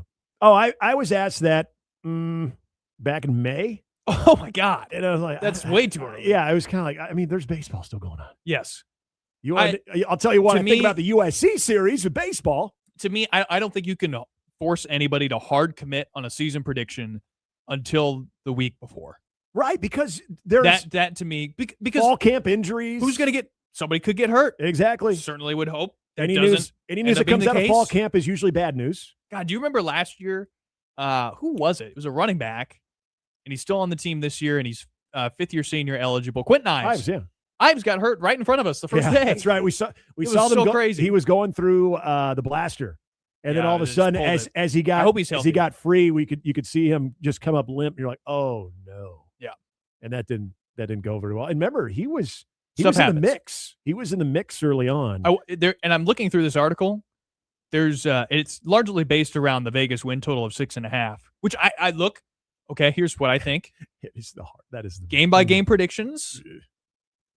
Probably don't force those on anybody until the week before. Yeah. Now, if you're saying over under right now, I think you could do the over under. You know what they're going to do though. They're going to do a revised one. That's what I'm saying. I was looking through here. I was looking through here. I was like, is there a clause about, hey, we can amend this? It's going to happen. Yeah, I guarantee. I'm not going to spoil you what they. Yeah, I don't. Said, I don't want to. I don't want to knock down the paywall. You're not getting mine until the week before. Should we do predictions? Should we go game by game? No, we should talk about the Harbaughs. Okay. Yeah. Okay. So this is so weird. So let me set this up. Okay. Yeah. Because last night I texted you. I said, "Look, we have to talk about this Harbaugh speech. This is a good NFL topic. We should talk about this." And you agreed. Yeah. And then come to find out today that we're talking about two completely different Harbaughs. Because I literally listened, and we're going to play this for you. I literally listened to, it just came up on my Twitter feed, Jim Harbaugh doing an interview, and I forget what it's Alex Smith is on the podcast. Yeah, Alex Smith is on the podcast. Hold on, I'll find it. It's, I don't remember what it's called. Everybody's got one. Glue Guys. There we go. Thank you. Glue Guys. And he brings up this thing about, priorities in life for his players and everything, and then how it all comes back to the team. And then you have, being the Giants fan, which you should be excited John Harbaugh's there. I'm very excited. John Harbaugh and his rah-rah welcome to training camp speech. Okay, let's listen to Jim. Yeah, here's Jim. And this is the one that you were thinking about. Yep, here's Jim. That usually all the time. Yeah. It's what's best. Not going to be good for me, but it's going to be good for the team. Yeah. By golly, we're going with what's good for the team. So I tell players first, God, spiritual, whatever your faith is, but after that, put family first, because that's your responsibility. Yeah. That's your God-given responsibility, is to take care of your family. And then secondly, put yourself first. Yeah. Because that's human nature. Yeah. For God's sake. So put yourself first. And then if you can get the team in third, fourth, at least get us in there, in your top four. Then, and then when you re-engineer that one backwards, if somebody's really doing what's best for their family, which is supporting them, then doing their job and doing it in a way with integrity that's going to, that your kids are going to be proud of you. Your parents are going to be proud of you. You're really taking care of that name on the back of your jersey like you should be. And then if you're taking care of yourself, like the way you really should be taking care of yourself, putting the right things in in your body, you're getting your sleep, you're getting your nutrition. If you're really taking care of your team and you're really taking care of yourself, you're really taking care of your family and you're really taking care of yourself the way you should be, then you're taking care of us. Yeah. You're taking care of the team. So all those things can be, mutually beneficial. What you just said is one of the most insanely idiotic things I have ever heard. At no point in your rambling, incoherent response were you even close to anything that could be considered a rational thought. Everyone in this room is now dumber for having listened to it. I award you no points, and may God have mercy on your soul. That's it. That's exactly the response I had. Like, what? Wait, okay. So you're going to reverse engineering, and then we're going to the name on the jersey, but aren't you still talking about family? So the family jersey, like, what the hell are you? I thought Rogers was the only one that did the ayahuasca. Okay. Let's play the John one now, because my reaction to both is pretty similar. So let's play John. I know that doesn't give everybody a lot of breathing room between the two bites. This is a lot of Harbaugh on a Monday. Here's John Harbaugh. Welcome, man. Good to see everybody here. Excited? Yes, sir. Yeah, a little nervous? Nope. Huh? A little nervous? I'm a little nervous, man. I'm nervous. Excited nervous, Nervous like before a game almost, man. It's like, get this thing kick off. I'm standing up here in front of the New York Giants. The New York Giants. It's a New York Giants sitting in this room. The New York Giants. Wow. It's an honor. It's an honor to stand in front of this room right now. And I know as coaches back there feel the same way, right, coaches? Certainly. It's an honor, man. We've been working, haven't we? We've been working early and we were late getting ready for today. Today. Sitting in this chair, this seat, getting to work, getting started, our beginning. Because this is where it all begins, together. Hey, that's your head coach, Grant. Do you feel inspired yet? You know what? This is what pisses me off. Good, better, best is way better This is what than makes that. me so mad about both of these. Now, one of these made headlines. That one is the one that made headlines. So here's the thing. So you're happy both of that those are rational. That I found the Jim Harbaugh one. Both for of you. those Makes are you feel very better. rational. Yeah, it is not crazy to say. What is every football? It's cliche. New York Faith, Giants. family, football. Faith, family, football. But then if you reverse engineer it, and then it becomes the Texas No Longhorn kidding. football It makes hydration sense. urine chart, and It makes sense that if you take care of the first two things, the third will be better.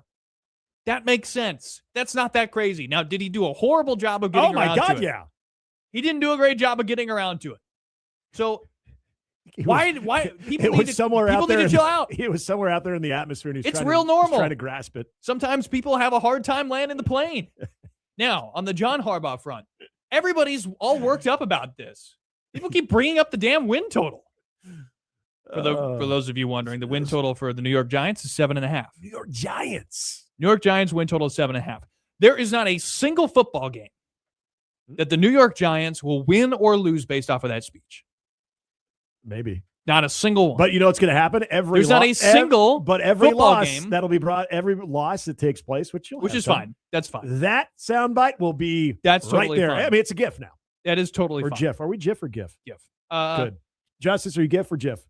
It's a GIF, baby. What else are we All doing? right, here? cool. I'm just making sure we're on the same page. We're still learning from each other. Every Cam Scattaboo backflip is not going to change a single win or loss for the New York Giants in 2026. Here's what Giants fans and here's what normal people care about. You're tuned up on this one. The Giants are 5-15 against the Eagles since 2016. The Giants are 4-16 against the Cowboys in that same stretch. Since 2011, the Giants have had one season with 10 or more wins and only 7 seasons with 10 or more wins this century. That's what people care about. That's what I care about. Well, that's what Giants fans care about. None of that speech will affect any of that. What will is his coaching resume. 10-plus wins 6 times since 2018 alone for John Harbaugh. Okay. All right. Only once in his entire coaching career has he posted fewer than 8 wins. That was 2015. He went 5-11. So, history that I've just laid out for you, certainly John Harbaugh's history, would tell you that in 2026, the Giants will go over their win total of 7.5. And I'm willing, as I just laid out earlier in this segment when we were talking about when you can make predictions, to say wholeheartedly the Giants will go over 7.5 wins this year. Not afraid to say it. Bold. And I don't think it's that bold. It's a bold prediction. It really is not. Look. Okay, the Harbaugh history, though, you've got to factor in that is at one place. That is with the Baltimore organization. That is in the AFC. That is not in the NFC. And yes, you think AFC's the NFC is clearly. I was just going to say, though, the AFC as of late has been stronger collectively. 10 years. Sure. But the NFC, certainly new the period division, in which he's won more than 10 games. New division, new personnel, all of that, the change of scenery. I think there always has to be some type of transitional period, some expectation. So, and going over 7.5 is not, putting the Giants in the playoffs. What's the, and we talk a lot about perspective, like what's the perspective and or expectation for the New York Football Giants here in 2026? I think it's just beat the win total. If you finish the season with 8 wins, I don't think that's a massive disappointment. Unless, again, a lot like Nebraska, where we talk about what we want to see in terms of certain program-specific boxes you want to check. Beat a ranked team, finish with at least a 500 record in November. You have to be competitive down the stretch, and you have to be competitive within your division against teams other than the Commanders. So, again, is the expectation make the playoffs for the Giants in year one under Harbaugh? No. But is going over 7.5 wins, beating that number, is that a sign of progress? I would say so. I didn't realize you were this pissed off about that soundbite. None of that is going to change based off of this speech. And you wonder why. Like, coaches are going to start not allowing cameras in their locker room again. like there's stuff like reasons like this. Stuff like this is why people will start to dial that sort of thing back. And again, think back to Hard Knocks.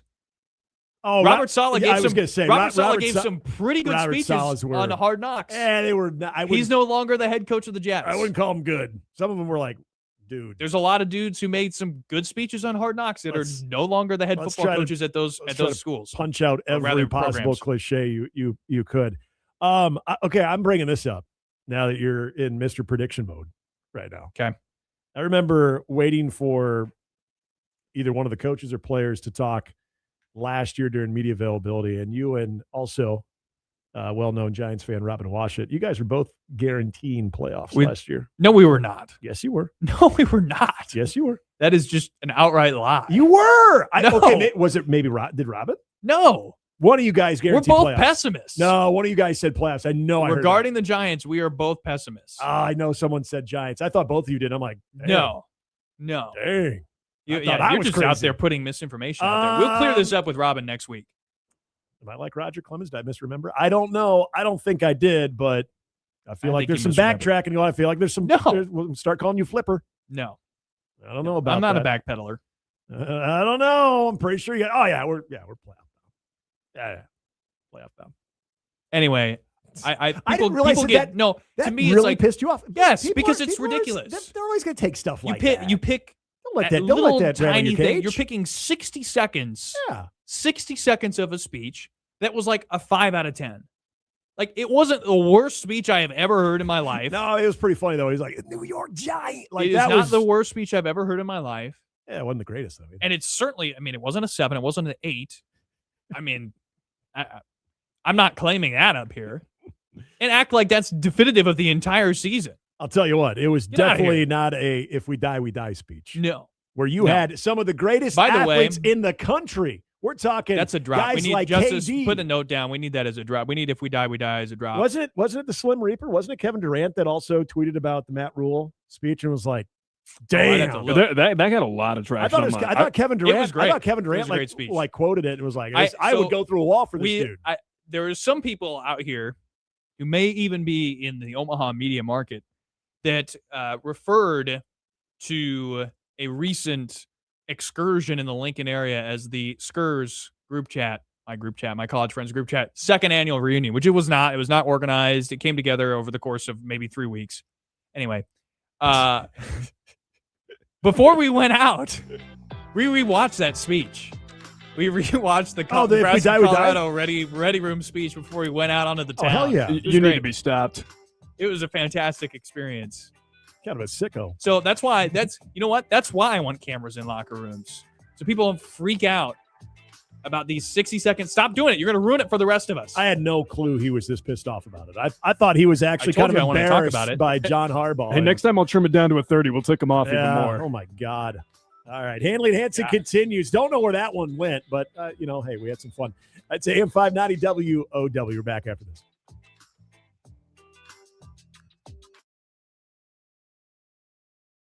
Here before you know it, so let's make sure every student in the metro area is ready to go. Join us for the Salvation Army Civic and Help Kids Back to School Backpack Program, sponsored by Methodist Health System and supported by Firefighters on the Move. Drop off new backpacks and school supplies now through August 3rd at select Metro Credit Union, Cubby's Convenience Stores, and Methodist Urgent Care locations. For a full list of drop-off sites or to donate to the program online, go to salarmyomaha.org. That's salarmyomaha.org. Over the years, I've learned so many great health tips from Josh and Trent Hurley of No Name Nutrition. Do you know about the benefits of black seed oil? It's widely used for immune support, rich in vitamin E and vital omega-3s, 6s, and 9s. And it's on sale all this month in both No Name Nutrition stores. No Name Nutrition, the natural place to shop.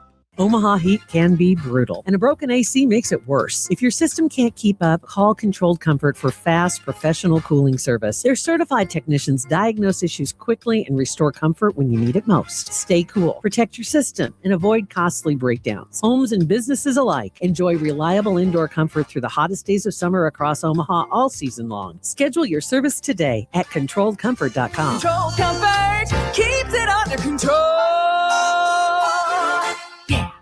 If you don't know Jack, call Jill of All Trades, voted Best of Omaha 3 years in a row. I'm Nancy, Jill of All Trades. Oh, Kim is amazing. She's on our 4th project with me. I feel like she's done my whole house. She's something different than a lot of other contractors out there. She cares, and she'll work 27 hours a day if she could. Oh, I'm just so happy with Kim and Jill of All Trades. I just keep going back. There's nothing that she can't do. Call Kim at Jill of All Trades today, 402-905-8144. And don't forget, Best of Omaha voting is going on now.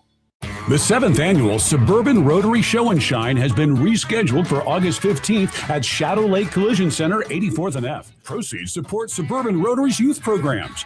Boomer Radio will be spinning tunes. Boxer Barbecue will be there with their food truck, and there'll be a split the pot raffle. Sponsored by Woodhouse Auto Family, Hub International, Equity Bank, the Schubert and Lassig Group, and AM 590 WOW. Show and Shines from 10 to 2. Hope to see you August 15th at Shadow Lake Collision Center, 84th and F. Give your family the gift of peace of mind by pre-planning your funeral arrangements today. At Good Shepherd Funeral and Cremation Services, their caring staff is dedicated to helping you make your wishes known in advance, easing emotional burdens and reducing uncertainty during a difficult time. With flexible funding options and affordable rates, Good Shepherd Funeral and Cremation Services is here to help you plan with confidence and care. Good Shepherd Funeral and Cremation Services, 2 Omaha locations or online at gsfuneral.com.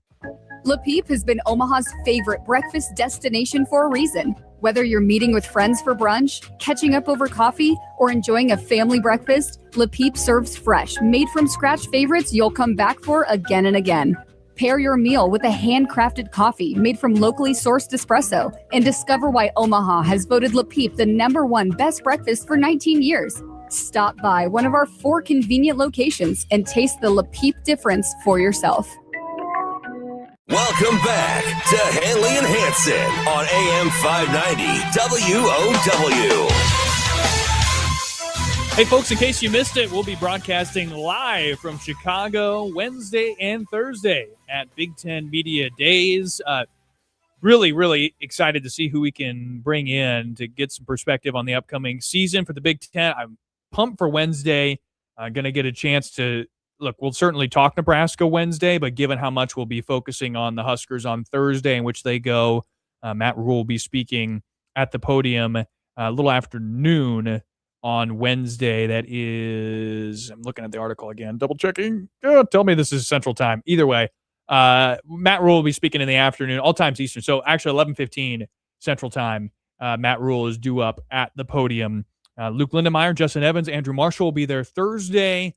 And then that kind of is a huge part of our week. We'll have Fred Hoiberg on tomorrow. So big week, debut week for Handley and Hansen. Call us 531-895-0590 here on AM 590 WOW. And Nick, another development, another, I don't know, snag? Perhaps you could call it a snag, although his success has been fairly limited at the University of North Carolina. But this morning, Michael Lombardi was placed by the Tar Heels on administrative leave, effective immediately. All of this stems from a human resources complaint filed by a former UNC front office employee, according to ESPN's Pete Thamel. Investigation is pending.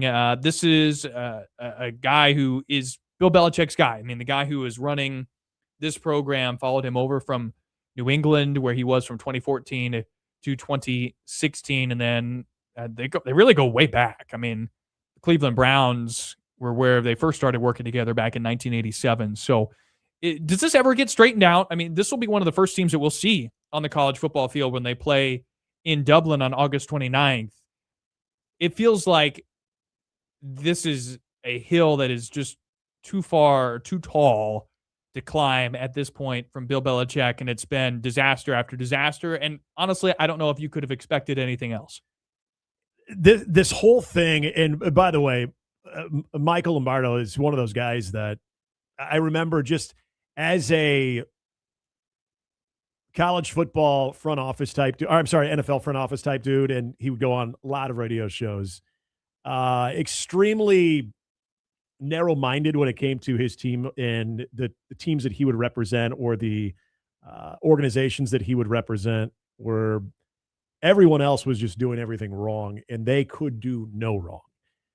And you just felt like everything about this whole Bill Belichick UNC situation. And I mean, this goes back to the guy that wanted very few distractions in Bill Belichick. You know, a dude that absolutely, you check that stuff at the door.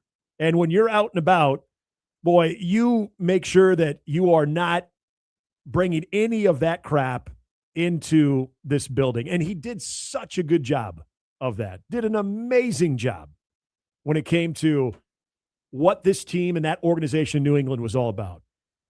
Between his 20-something-year-old girlfriend and her presence and being a distraction, and then this most recent thing, which wasn't the only thing, by the way, between Michael Lombardi, is you also have North Carolina being investigated by the College Sports Commission.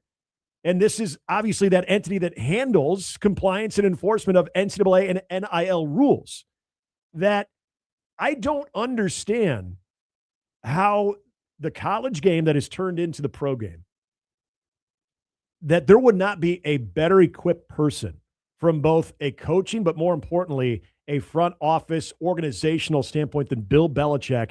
Yet it's almost like, I don't know this to be true, but this is how it comes across, as, in my opinion, that Bill Belichick had such little opinion or low expectations of how hard it would be to run a college football program that the wheels came off of this thing so fast. And now he continues. I mean, it's essentially like whack-a-mole. It's trying to fix one thing and then another. You have to be able to connect. Well, to me, there's like, that part. that's the barrier he faces, because when, at the professional level, you're working with, at this point, whether you're a rookie who has just entered into the NFL for the first time or a 10-year vet, you're working with grown men, and whether they want it to be treated that way or not, they're expected to be treated like grown men, and that's not what you have at the college level. So I don't know if that all business approach. It depends. If you win, I certainly think Curt Cignetti is somebody who is generally all business, but he wins. That's a big part of it, and you have to. And he connects and he motivates. Yeah, and I don't know No if doubt. Bill Belichick is able to do that. And also, you certainly have to consider all the talent evaluation issues that they've had, and certainly the back half of his time in New England post Tom Brady. It brought me back to what we were talking about earlier with LeBron. You know, the end of his career is not going to be like Jordan with the Wizards. They're going to be competitive at a bare minimum. So we're not going to think about it that way. How often do you have those instances where you get to go out and be competitive all the way to the end? Brady did it. Mm-hmm. LeBron's going to do it. Peyton did it. Belichick is not. Right? Like we're getting Jordan with the Wizards here with Bill Belichick to the degree that people are starting to wonder if it was ever him that was part of the success to begin with, which I don't think is true. No, yeah. But I think that's still unfair. But they are a joke. I mean, they're a joke of a college football program. Yeah, like this last column with it, or section of the ESPN story is probably what sticks with me the most because it's written like a joke. So Lombardi has faced scrutiny on multiple occasions during his time on Chapel Hill, including his boast in February of 2025 when he said the Tar Heels consider ourselves the 33rd NFL team. Mm-hmm. He also made headlines last September when he informed the Patriots that their scouts would be banned from access to the Tar Heels program. Crazy. So here's the punchline. UNC went 4-8 last season and did not have a single player selected in the NFL draft this year. And that is one of the most surprising things to me about this whole failed experiment. And it's failed. I mean, it's failed miserably. Yes. Because now you have compliance issues. You've got key members of your staff being placed on administrative leave. You can't follow the rules.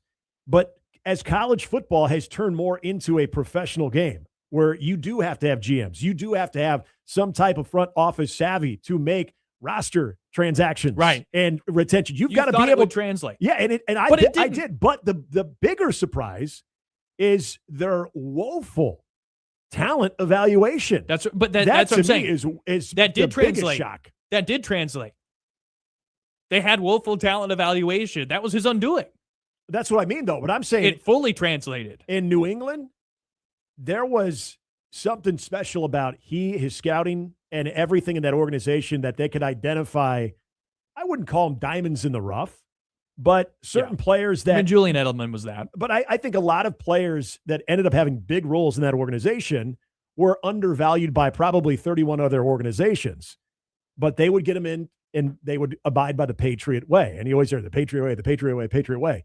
There was a time that when he took that job in North Carolina, I'm thinking, it ain't going to be much fun for these students, but gosh, they're going to be in a winning environment because a lot of the distractions that can be the undoing for young people. And this is the one thing I always heard about Bill Belichick from people who played in the league. And I remember Dave Tollefson telling me about this, about guys that he knew that played for the Patriots, is Belichick was a decent dude. Like he would let his hair down. He would let his players behind closed doors see the funny side of him, to see that relatable side of him. So I always think, like what you brought up with just the connecting of the student athletes, that didn't worry me. Like I bring up the lack of connecting with younger adults compared to professional adults and how it failed miserably with Bill Callahan in Nebraska. Like we talked about this not that long ago during our Husker Classics of Bill Callahan. There is not one person that could tell me that Bill Callahan was not equipped to coach football and to, be an offensive line coach or to even be a head coach, but it had to be at the professional level. There was a major disconnect with him and younger adults when it came to everything. That didn't mean he was awful to those people. It just meant that there was more of a, I expect you to do your business and, let me do mine type thing, when student athletes might be dealing with some other things that they need their coach's advice on or whatever. There was not that connection there. I still thought that Bill Belichick, based on what I'd heard, it had that side of him. So this whole thing that has blown up, I come back to what I said earlier, that I feel like he just thought he was the smartest guy in the room, and college football wasn't even close to what the NFL game is. And so he just went in with, I think, expectations that were so low of what he was going to have to do to build a winning program, and he could not have been more wrong. A couple of things to get to. I think we got a caller on the line, too. I don't know. I'll defer to you on whether we take that call before we go to break. But Vita Vea of the Tampa Bay Buccaneers has requested a trade, according to multiple NFL reports. 12th overall pick in the 2018 draft for the Bucs. Signed a 4-year, $71 million extension with Tampa Bay after playing out his rookie deal. So this is a key piece on the defensive line that could be on the move, potentially, if Tampa Bay can find a place for him. Or perhaps this is just a leveraging situation, and they will, in fact, find a way to bring Vita Vea long-term on retainer for the Bucs. Justice, we got time for a call real quick. We do. We're 30 out here, fellas. Okay. Hold on. Caden, stay on the line, 531-895-0590 if you want to jump in on the conversation. Handley and Hansen, AM 590 WOW. Get back to some of your calls and more here on a Monday edition of the show. Be right back.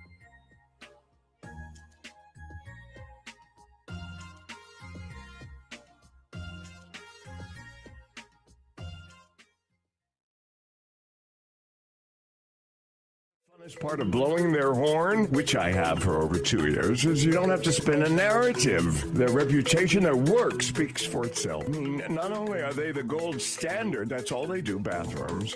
And if you'll permit me a cliche, Rebath is a one-stop shop for everything from design to demo and installation. Come on, you know you've been toying with the idea, and once it's finished, you'll wonder, why didn't I do this sooner? Rebath.com. Boomstock is back, and we're celebrating 5 far-out years. Join Boomer Radio August 29th on the Gene Leahy Mall for Boomstock 2026. Enjoy an evening of classic 60s and 70s vibes with live music from Bozak and Morrissey, Touch of Grey, and The Raw Nerve. Plus food trucks, raffles, games, a full bar, and more. Presented by Mutual of Omaha and benefiting the First Responders Foundation and the Stevens Center. General admission is free. Upgrade to VIP at boomstock.org.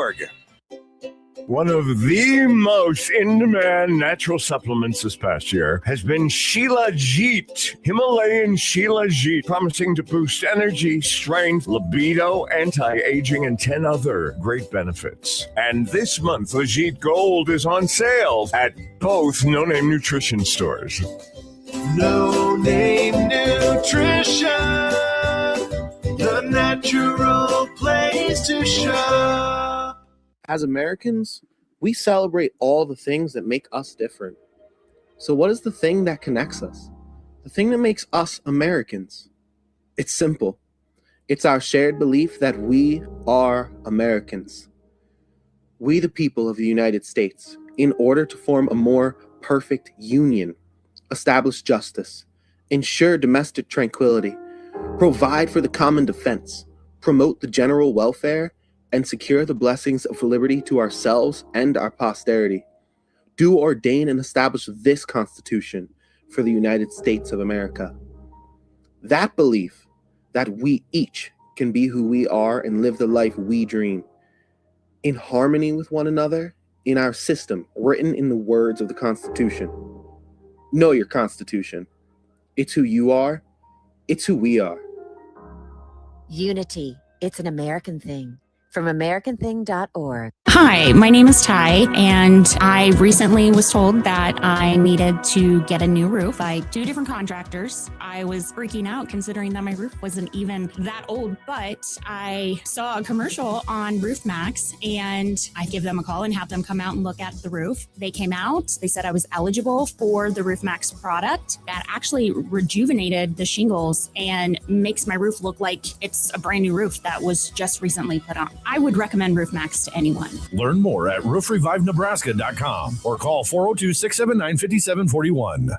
Have you been to Deer's Ford lately? We may not be the biggest dealership around, but we strive to be the best. And Fremont agrees. We've been honored with 9 Best of Fremont awards, including Best Place to Work, New Car Dealer, Pre-Owned Car Dealer, Locally Owned Business, Tire Store, Auto Repair, Glass Repair, Body Shop, and Best Oil Change. See why so many drivers choose Deers Ford Lincoln. Visit us today at deersford.com, Fremont's best award-winning dealership. Have you been to Deer's Ford lately?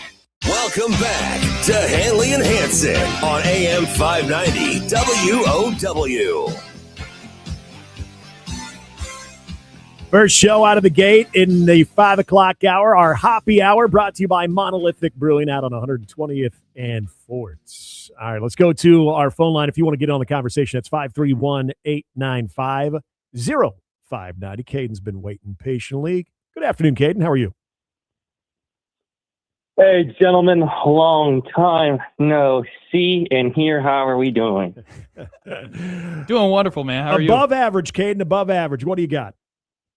Brother, the only reason LeBron is making this move is because he wants a 5th NBA championship. And he wants a 5th NBA title because he wants to try to one-up the guy that always had his number. And he knows he could never be nor could be as great as. And that man is Kobe Bean Bryant. Whoa. Let me be clear to all the LeBron fans. Prime Kobe Bryant kicked LeBron's butt, and LeBron cried about losing one-on-one to the Black Mamba. Michael Jordan in his prime, 6 NBA titles, 3 Olympic gold medals, 10 All-Stars, would beat LeBron James, and LeBron James would be crying on social media about losing to Michael Jordan. Let me just say, every LeBron fan can say he's great, but he's not on the GOAT status of basketball. The only, 5 people on that status that claim that status is Michael Jordan, Kobe Bryant, Magic Johnson, Larry Bird, and Julius Erving. I think it's enough said. LeBron's Steph Curry is on his way, but LeBron, don't even put him in the same conversation as Michael Jordan and Kobe Bryant. I'm from the state of Ohio, and I'm a bigger Kobe fan, Brian, than every sorry LeBron fan across my neighborhood. I know a real basketball legend. Stop the conversation about LeBron, and let's actually acknowledge 2 of basketball's greatest of all time, Michael Jordan and Kobe freaking Bryant. Enough said, gentlemen. Damn. Thank you. Wow. That was a great contribution. That was Caden. emotional, and that was very, very well charged up. On I was Monday, not so, expecting it to go there. You know what? But I'll say this for Caden. He's right. This is the conversation that does take place that should always at least involve Kobe Bryant and his accomplishments, because I always feel like it's team MJ or team LeBron, but there is something to be said. And I don't do this because Kobe Bryant is no longer with us, but I think there's a greater appreciation of what he did accomplish that I don't think he necessarily in this conversation gets his due propers. You know what's funny?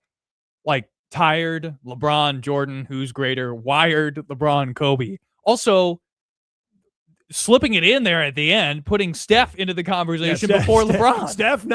Steph is coming, but not LeBron. That's where I would probably disagree. I think I would push back on that as well. That's where I would disagree. But, one thing he definitely has right, especially as we sort of discuss the overarching GOAT debate in the NBA, which first show we're doing it. I can't believe we got there. Yeah, I did not have this on the big one. But people do consider a big part of this is LeBron's crying and or flopping. Flopping, yeah. His attitude in certain situations makes it easier for people to say he would not have survived in the 90s NBA, which you can say whatever you want about how legit that claim is, but some of the flopping, among other things, that's what hurts him. That's part of what hurts him. And he is right that he's looking for a 5th ring. He never had the flu game. Obviously, he's looking for a 5th ring, because what that does for the conversation, I don't know if he's really considering this or not, and that's just something that people talk about on the outside. He'd probably never admit that he's considering, if he is. But what it does is makes him the only NBA player, I believe, to win 5 championships with 4 different franchises.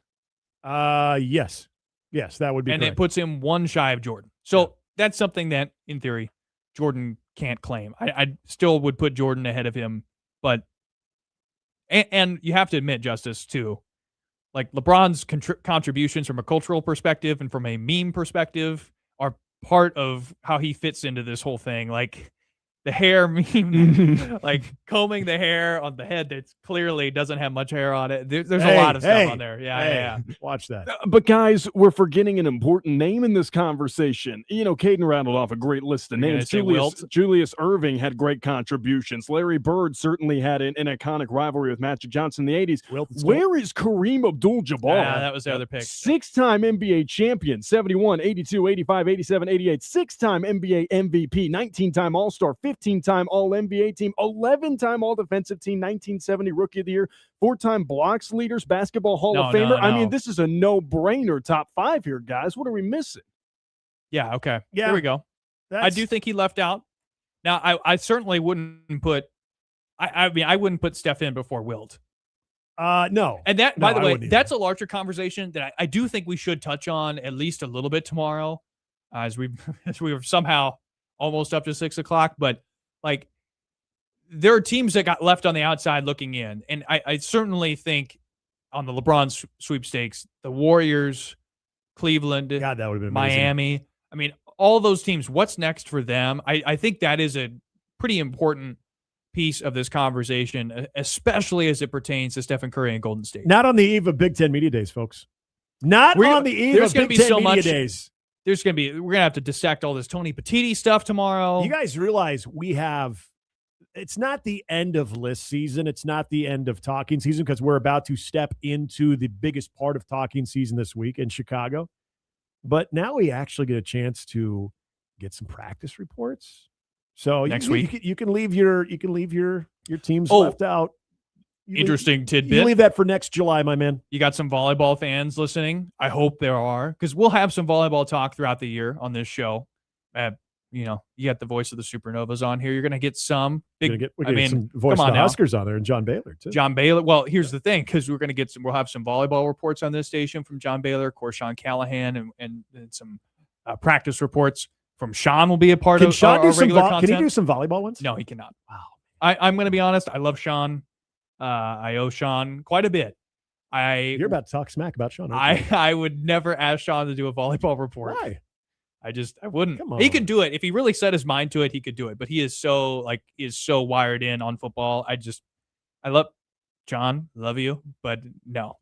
I wasn't trying to set you up there. No. Hey, but we will. I think we're still working on some deets. But I think we'll have, hopefully, Coach Cook on here somewhat regularly, which is going to be fun. Mm-hmm. I'm looking forward to that. Also, Coach Cook's going to be weighing in on some Nebraska football stuff, which I cannot wait for that. John Cook wanted to, and on these airwaves, when I was with Joe was gone for like a week and a half or something, and John Cook had asked if I wanted him to be the co-host, and he said he would talk anything from volleyball, but more importantly, he wanted to talk football. I said, hell, I'll even throw in some politics. I'm like, whoa! Not doing politics. Yeah, especially not now, John. They're not doing it. Yeah, and this was back when it was, maybe. Nobody would want to hear it, but it wasn't maybe as divisive. Obama. Yeah, it wasn't as divisive as what we have now. People forget that was pretty hot and heavy too. Not talking about politics. You said we weren't going to go there, and then I took us there. Yeah, thanks a lot on that one. Oh yeah. Again, for the Big Ten Media Day schedule, so it gets underway tomorrow. Wednesday's the day, though. Now, we'll be live Wednesday, but Wednesday is the heavy hitter. And no disrespect to I don't want Kurt Signetti to get mad at me. Champ. Yeah, I don't want Kurt Signetti to get mad at me because I think that is going to be a very interesting presence and appearance on Thursday with Indiana. Of course, Michigan, Nebraska goes Kyle on Thursday. Whittingham, but yes, on Thursday. I thought Whittingham's on Thursday. I thought Michigan was Wednesday. David Braun is Thursday. Yeah, Jed Fish is Thursday, at least according to this. Are you trying to fire up David Braun on Thursday? No. Why would I do that? For the record, I do like David Braun. I cannot wait to see that the stadium. I think the stadium will look cool. Oh yeah, they will have that going for them. I kind of like the little makeshift stadium they did put the lake thing of Lake Michigan. No, but Wednesday, I mean, you do get a lot of the big boys, and so that's going to be a fun time to have boots on the ground out there in Chicago and just seeing Ohio State, Oregon, hoping to talk to representatives, whether it might be a Dan Lanning. Dan Lanning, there's a guy that you can probably leave the cup of coffee in the hotel room and just get a 15-minute segment with Dan Lanning. You're going to be super charged up. But I think that this is going to be an interesting time for Nebraska from the standpoint of, I hate using this description as an afterthought, but I think that's good for Nebraska. No, that's what they are. That's the truth. They are an afterthought going in the Big Ten spectrum right now, because everybody is always waiting for them to prove it. And talk to Vegas when it comes to trying to pick Nebraska in certain games, high leverage games. Every bookie, every handicapper will tell you, I don't trust them. Yes. And so right now, you're coming off of, as we've talked about throughout the show, you're coming off of a tough November. You've got this tough schedule. But as I said earlier, this could actually work out to Nebraska's favor. I'm not trying to say, hey, they're going to go 8 wins or anything like that. But this is where they could make a significant step forward on top of the incremental progress that they've made under Matt Rule, where they can, again, talking about those mental hurdles, you've got so many opportunities. I just think back to what we were talking about earlier. By the way, if you ever missed a segment, go ahead and look us up on Spotify, Apple, wherever you get your podcast, Handley and Hansen. You can find everything there. We'll have full replays of this available on our YouTube as well. So subscribe to us here, AM 590 WOW, if you ever want to watch. But what if the bottom drops out? I mean, that's not something I've considered. Especially if you think the feather in Matt Rule's cap is raising the floor for Nebraska up from where it was under Scott Frost from not making a bowl game to getting there. What happens if the bottom falls out? I think all that's on the table. I truly do. When we come back, we will wrap things up, tell you what's on tap on this Monday evening, including Sports Nightly and beyond. As we continue, it's Handley and Hansen, AM 590 WOW.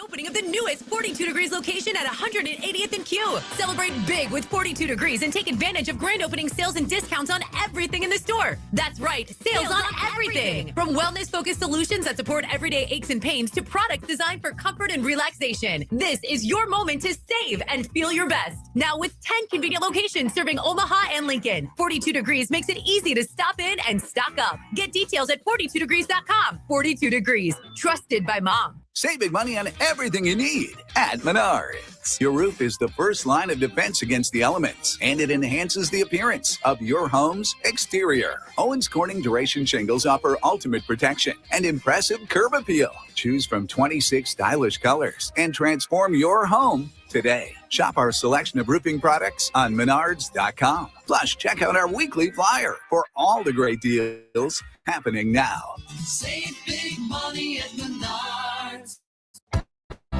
Summer evenings just seem better when you have a home you truly love. Imagine relaxing on the patio, hosting the grandkids, or simply enjoying the peace and comfort of a beautifully crafted home designed for the way you live today, specifically for you. At Edward Custom Homes, our homes are maintenance-free, so you can enjoy company in your backyard. No mowing needed. Award-winning, maintenance-free homes at Edward Custom Homes in a growing Elkhorn community. Book your private tour at edwardcustomhomes.com.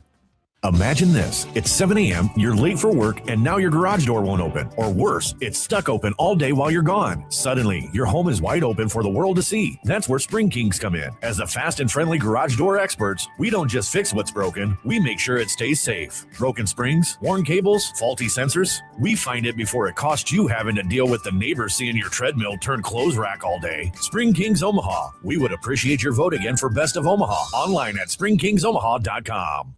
Are you frustrated with your current pharmacy? Well, you're not alone. There's a better way. VRX Pharmacy in Omaha, 1 block north of 90th and Dodge. I'm Charles Tomlinson, a pharmacist at VRX. We're not a chain, not a box store, but a locally owned community pharmacy that knows our customers. Plus, we deliver. We work with all providers, except all insurances, Medicare and Medicaid. Call VRX today, a better way to get your medications. Make the call, make the change today. VRX, the better way, the better way. Omaha heat can be brutal, and a broken AC makes it worse. If your system can't keep up, call Controlled Comfort for fast, professional cooling service. Their certified technicians diagnose issues quickly and restore comfort when you need it most. Stay cool, protect your system, and avoid costly breakdowns. Homes and businesses alike enjoy reliable indoor comfort through the hottest days of summer across Omaha all season long. Schedule your service today at ControlledComfort.com. Controlled Comfort keeps it under control. Welcome back to Handley and Hansen on AM 590 WOW.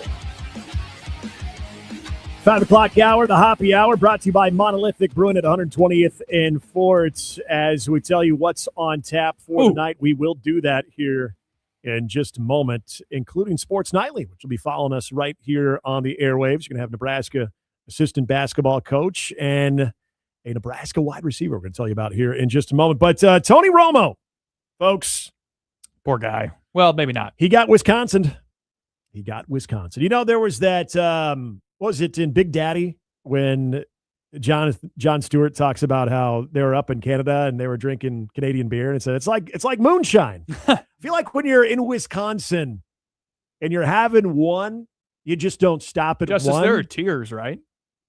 What's that? Oh, yeah, tiers of for drunk driving in Wisconsin? of the OWI. Oh, yes, there are. Yeah, so if you didn't know, Tony Romo did get cited for an OWI and based on reports was a bit uncooperative during his traffic stop and subsequent citation for OWI. Like I said at the top of the show, we endorse drinking on this show. We do not endorse unless do it responsibly. Do it responsibly. Do it responsibly.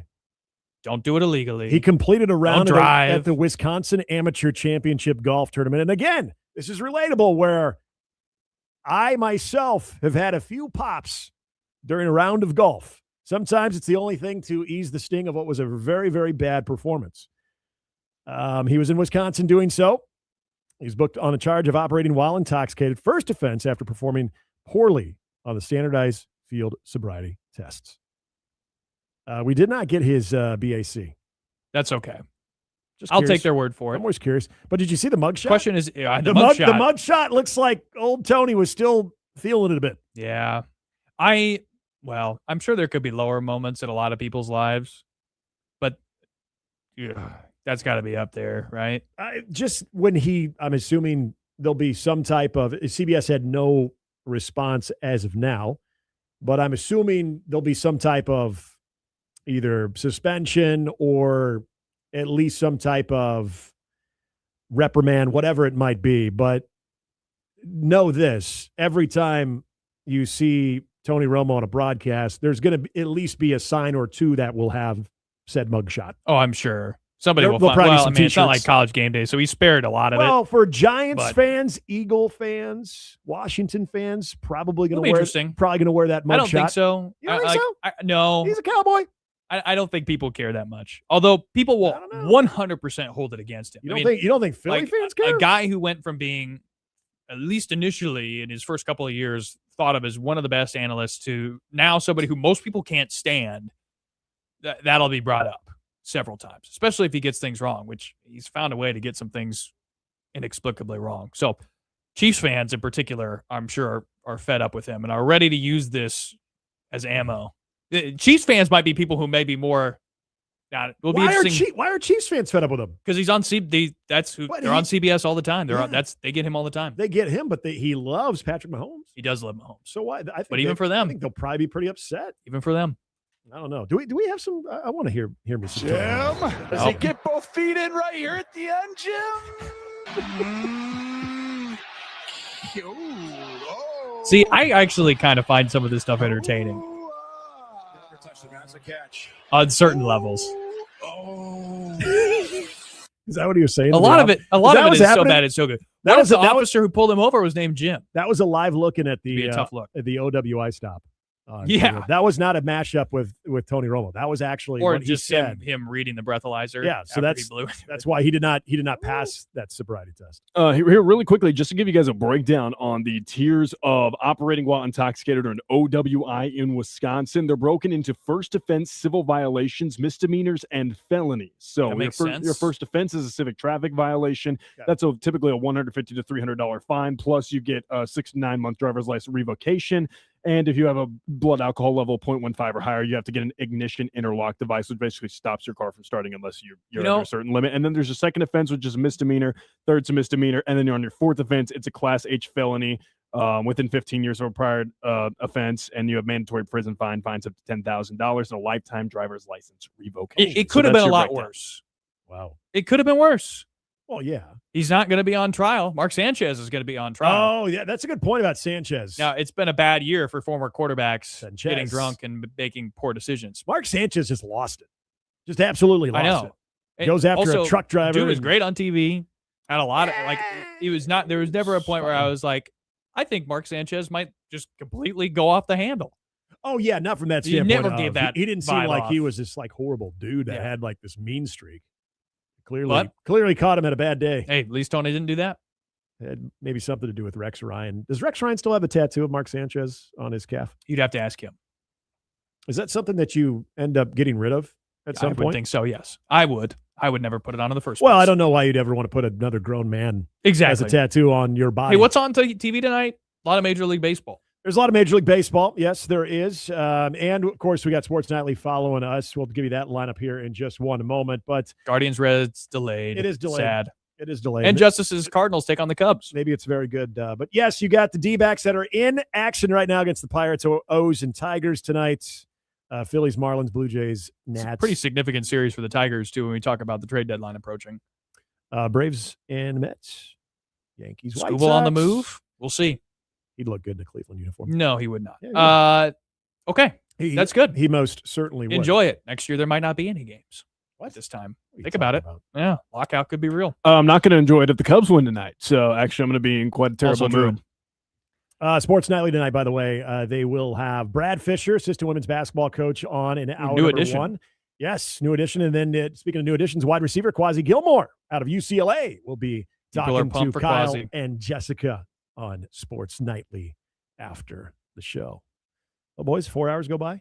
Pretty quick, huh? Yeah, it does. Hey, tomorrow's jam-packed, though. Ben Stevens. It is. Fred Hoiberg, Andy Kendi, and I think I'm forgetting. I think TBD, but I believe we're getting McGraw-Milhaven, who will be following Sports Nightly at 8 o'clock. Yeah, it's either tomorrow or Friday. I haven't got TBD on I've that. not got Okay. I didn't know if confirmation. it was McGraw or Fred that was either or. Okay. No, Either way, we are missing somebody here. even without McGraw, it's going to be a big day. Yes. Yeah, big day. And then, of course, Wednesday we'll be joining you live from Chicago. So that'll be great. Wednesday going to be awesome with Ohio State, Oregon going as well. Minnesota, row the boat. That's the other big name. Ski-U-Ma. PJ just doesn't get enough love in Nebraska. I know, I kid.